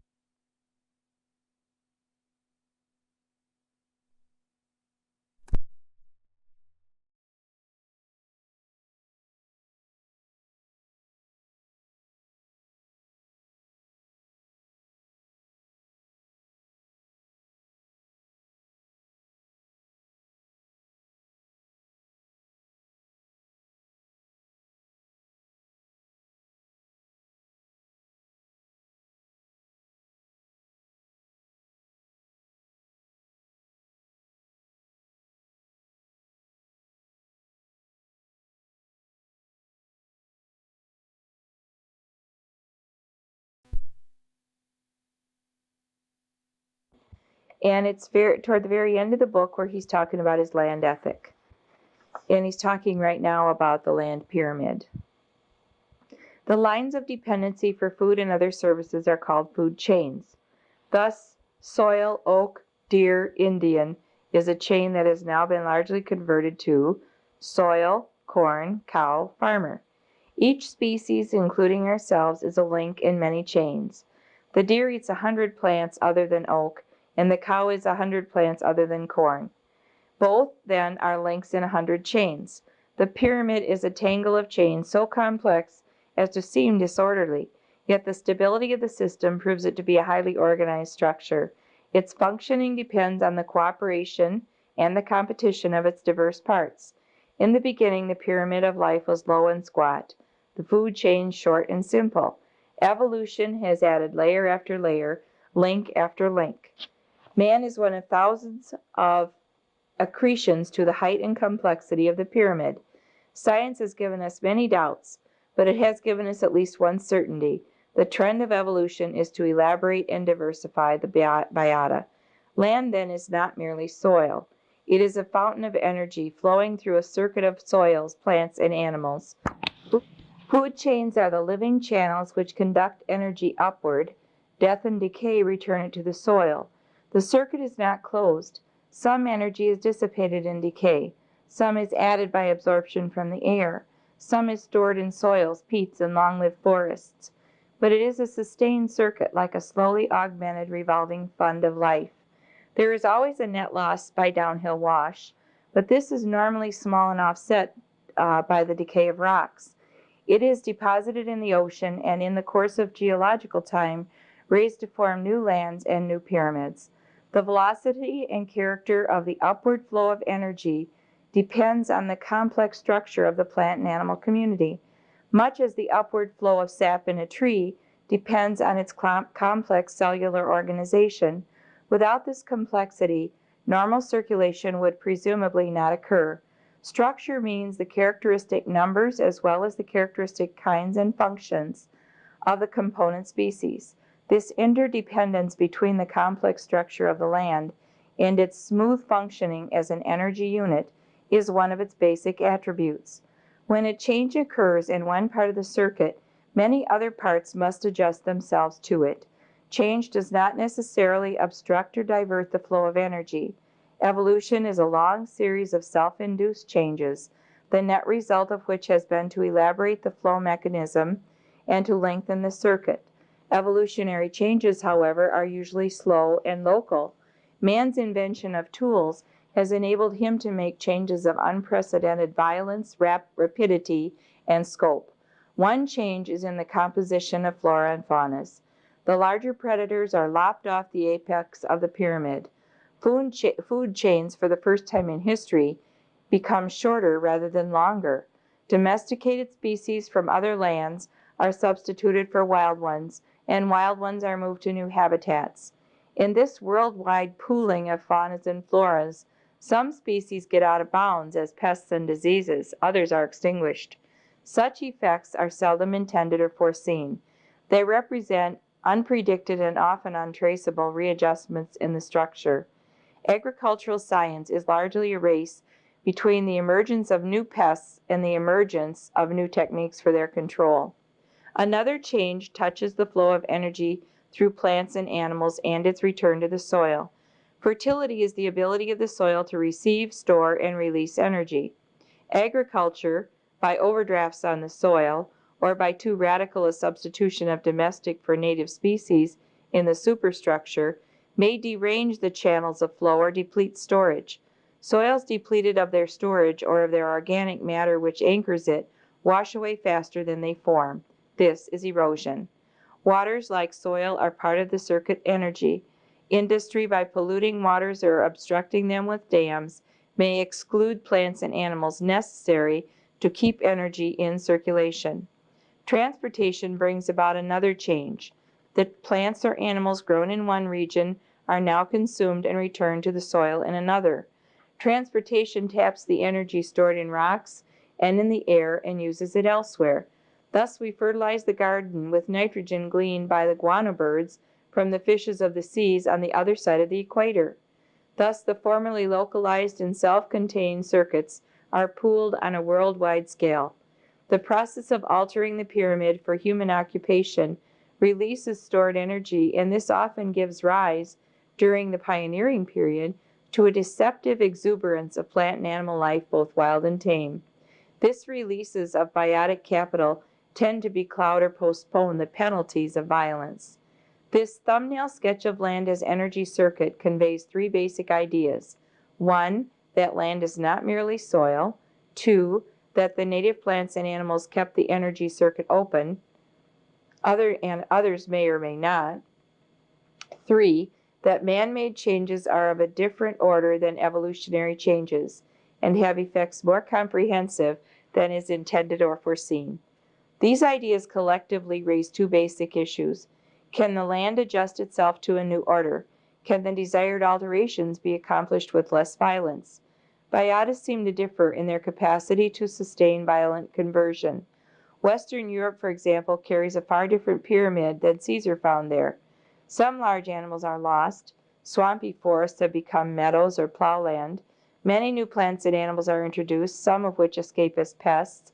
The remaining natives are greatly changed in distribution and abundance. Yet the soil is still there, and with the help of imported nutrients, still fertile. The waters flow normally. The new structure seems to function and to persist.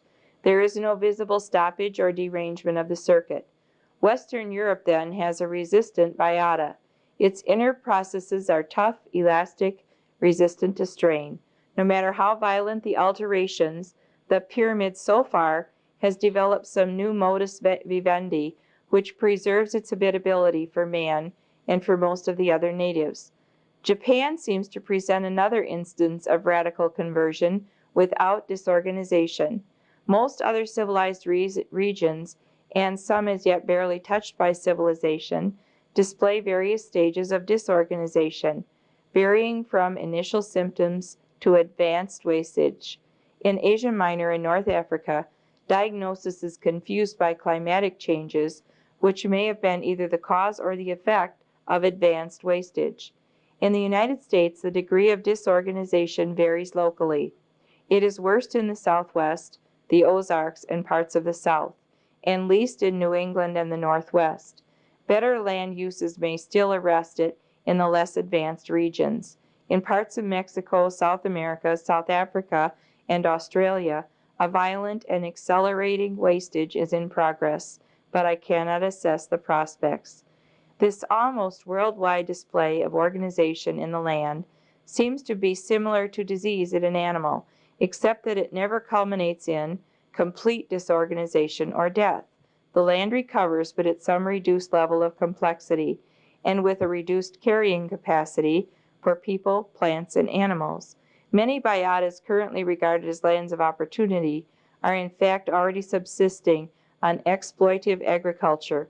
That is, they have already exceeded their sustained carrying capacity. Most of South America is overpopulated in this sense. In arid regions, we attempt to offset the process of wastage by reclamation, but it is only too evident that the prospective longevity or reclamation project is often short. In our own West, the best of them may not last a century. The combined evidence of history and ecology seem to support one general deduction. The less violent the man-made changes, the greater the probability of successful readjustment in the pyramid. Violence, in turn, varies with the human population density. A dense population requires a more violent conversion. In this respect, North America has a better chance for permanence than Europe, if she can contrive to limit her density. This deduction runs counter to our current philosophy, which assumes that because a small increase in density enriched human life, that an indefinite increase will enrich it indefinitely. Ecology knows of no density relationship that holds for indefinitely wide limits. All gains from density are subject to a law of diminishing returns. Whatever may be the equation for men and land, it is improbable that we as yet know all its terms. Recent discoveries in mineral and vitamin nutrition reveal unsuspected dependencies in the up circuit. Incredibly minute quantities of certain substances determine the value of soils to plants, of plants to animals. What of the down circuit? What of the vanishing species, the preservation of which we now regard as an aesthetic luxury? They help to build the soil. In what unsuspected ways may they be essential to its maintenance? Professor Weaver proposes that we use prairie flowers to refocculate the wasting soils of the Dust Bowl. Who knows for what purposes cranes and condors, otters and grizzlies may someday be used? The land and health and A-B cleavage. A land ethic, then, reflects the existence of an ecological conscience, and this in turn reflects a conviction of individual responsibility for the health of the land. Health is the capacity of the land for self-renewal. Conservation is our effort to understand and preserve this capacity. Conservationists are notorious for their dissensions. Superficially, these seem to add up to mere confusion, but a more careful scrutiny reveals a single plane of cleavage common to many specialized fields. In each field, one group, A, regards the land as soil and its function as commodity production. Another group, B, regards the land as a biota and its function as something broader. How much broader is admittedly in a state of doubt and confusion. In my own field, forestry, Group A is quite content to grow trees like cabbages, with cellulose as the basic forest commodity. It feels no inhibition against violence. Its ideology is agronomic. Group B, on the other hand, sees forestry as fundamentally different from agronomy because it employs natural species and manages a natural environment rather than creating an artificial one. Group B prefers natural reproduction on principle. It worries on biotic as well as economic grounds about the loss of species like chestnut and the threatened loss of the white pines. It worries about a whole series of secondary forest functions, wildlife, recreation, watersheds, wilderness areas. To my mind, Group B feels the stirrings of an ecological conscience. In the wildlife field, a parallel cleavage exists. For Group A, the basic commodities are sport and meat. The yardsticks of production are ciphers of take-in, pheasants, and trout. Artificial propagation is acceptable as a permanent as well as temporary recourse if its unit costs permit. Group B, on the other hand, worries about a whole series of biotic side issues. What is the cost in predators of producing a game crop? Should we have further recourse to exotics? How can management restore the shrinking species, like prairie grouse, already hopeless as shootable game? How can management restore the threatened rarities, like trumpeter swan and whooping crane? Can management principles be extended to wildflowers? Here again, it is clear to me that we have the same A-B cleavage as in forestry. In the larger field of agriculture, I am less competent to speak, but there seem to be somewhat parallel cleavages. Scientific agriculture was actively developing before ecology was born. Hence, a slower penetration of ecological concepts might be expected. Moreover, the farmer, by the very nature of his techniques, must modify the biota more radically than the forester or the wildlife manager. Nevertheless, there are many discontents in agriculture which seem to add up to a new vision of biotic farming. Perhaps the most important of these is the new evidence that poundage or tonnage is no measure of the food value of farm crops. The products of fertile soil may be qualitatively as well as quantitatively superior. We can bolster poundage from depleted soils by pouring on imported fertility, but we are not necessarily bolstering food value. The possible ultimate ramifications of this idea are so immense that I must leave their exposition to abler pens. The discontent that labels itself organic farming, while bearing some of the earmarks of a cult, is nevertheless biotic in its direction, particularly in its insistence on the importance of soil flora and fauna. The ecological fundamentals of agriculture are just as poorly known to the public as in other fields of land use. For example, few educated people realize that the marvelous advances in technique made during recent decades are improvements in the pump rather than the well. Acre for acre, they have barely sufficed to offset the sinking level of fertility. In all of these cleavages, we see the same basic paradoxes: man the conqueror versus man the biotic citizen, science the sharpener of his sword versus science the searchlight on his universe, land the slave and servant versus land the collective organism. Robinson's injunction to Tristram may well be applied at this juncture to Homo sapiens as a species and geological time. Quote, "Whether you will or not, you are a king, Tristram, for you are one of the time-tested few that leave the world, when they are gone, not the same place it was. Mark what you leave." End quote. The outlook. It is inconceivable to me that an ethical relation to the land can exist without love, respect, and admiration for land, and a high regard for its value. By value, I of course mean something far broader than economic value. I mean value in the philosophical sense.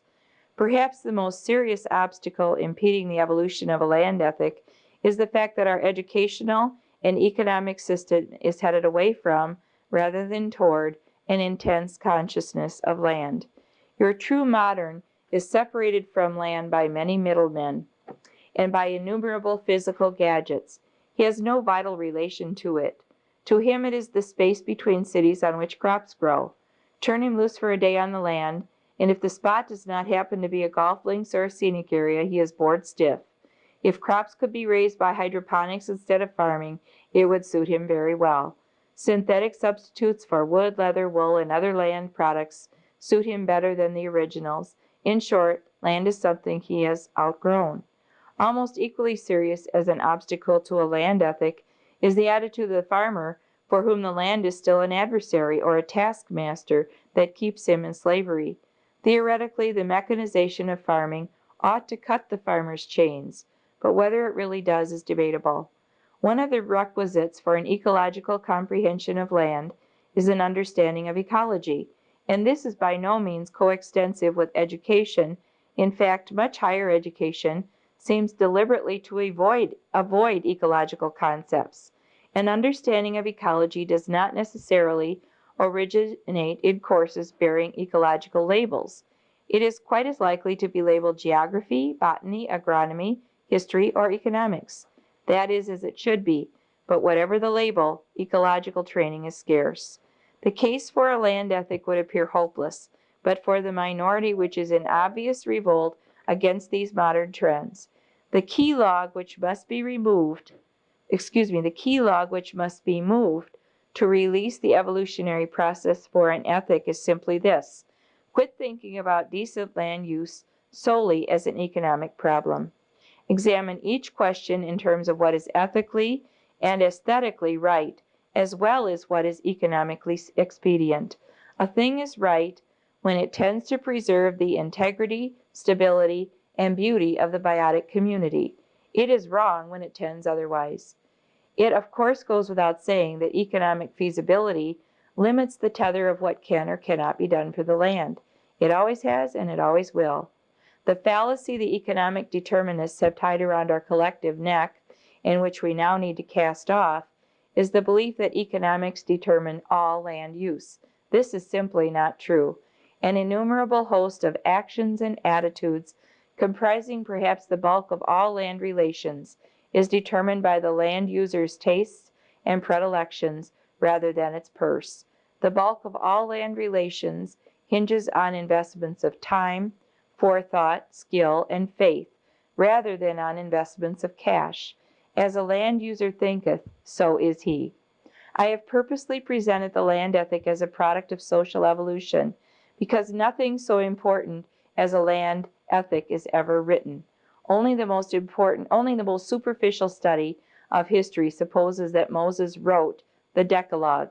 It evolved in the minds of a thinking community, and Moses wrote a tentative summary of it for a seminar. I say tentative because evolution never stops. The evolution of a land ethic is an intellectual as well as emotional process. Conservation is paved with good intentions, which prove to be futile or even dangerous, because they are devoid of critical understanding, either of the land or of economic land use. I think it is a truism that as the ethical frontier advances from the individual to the community, its intellectual content increases. The mechanism of operation is the same for any ethic. Social approbation for right actions, social disapproval for wrong actions. By and large, our present problem is one of attitudes and implements. We are remodeling the Alhambra with a steam shovel, and we are proud of our yardage. We shall hardly relinquish our shovel, which after all has many good points, but we are in need of a gentler and more objective criteria for its successful use. The end. That's the end of this wonderful, wonderful book. The back of it says, Leopold was born in Iowa in 1887. His professional career began in 1909 when he joined the U.S. Forest Service. In 1924, he became Associate Director of the Forest Products Laboratory in Madison, Wisconsin, and in 1933, the University of Wisconsin created a chair of game management for him. He died in 1948, fighting a grass fire on a neighbor's farm, shortly after he had become an advisor on conservation to the United Nations.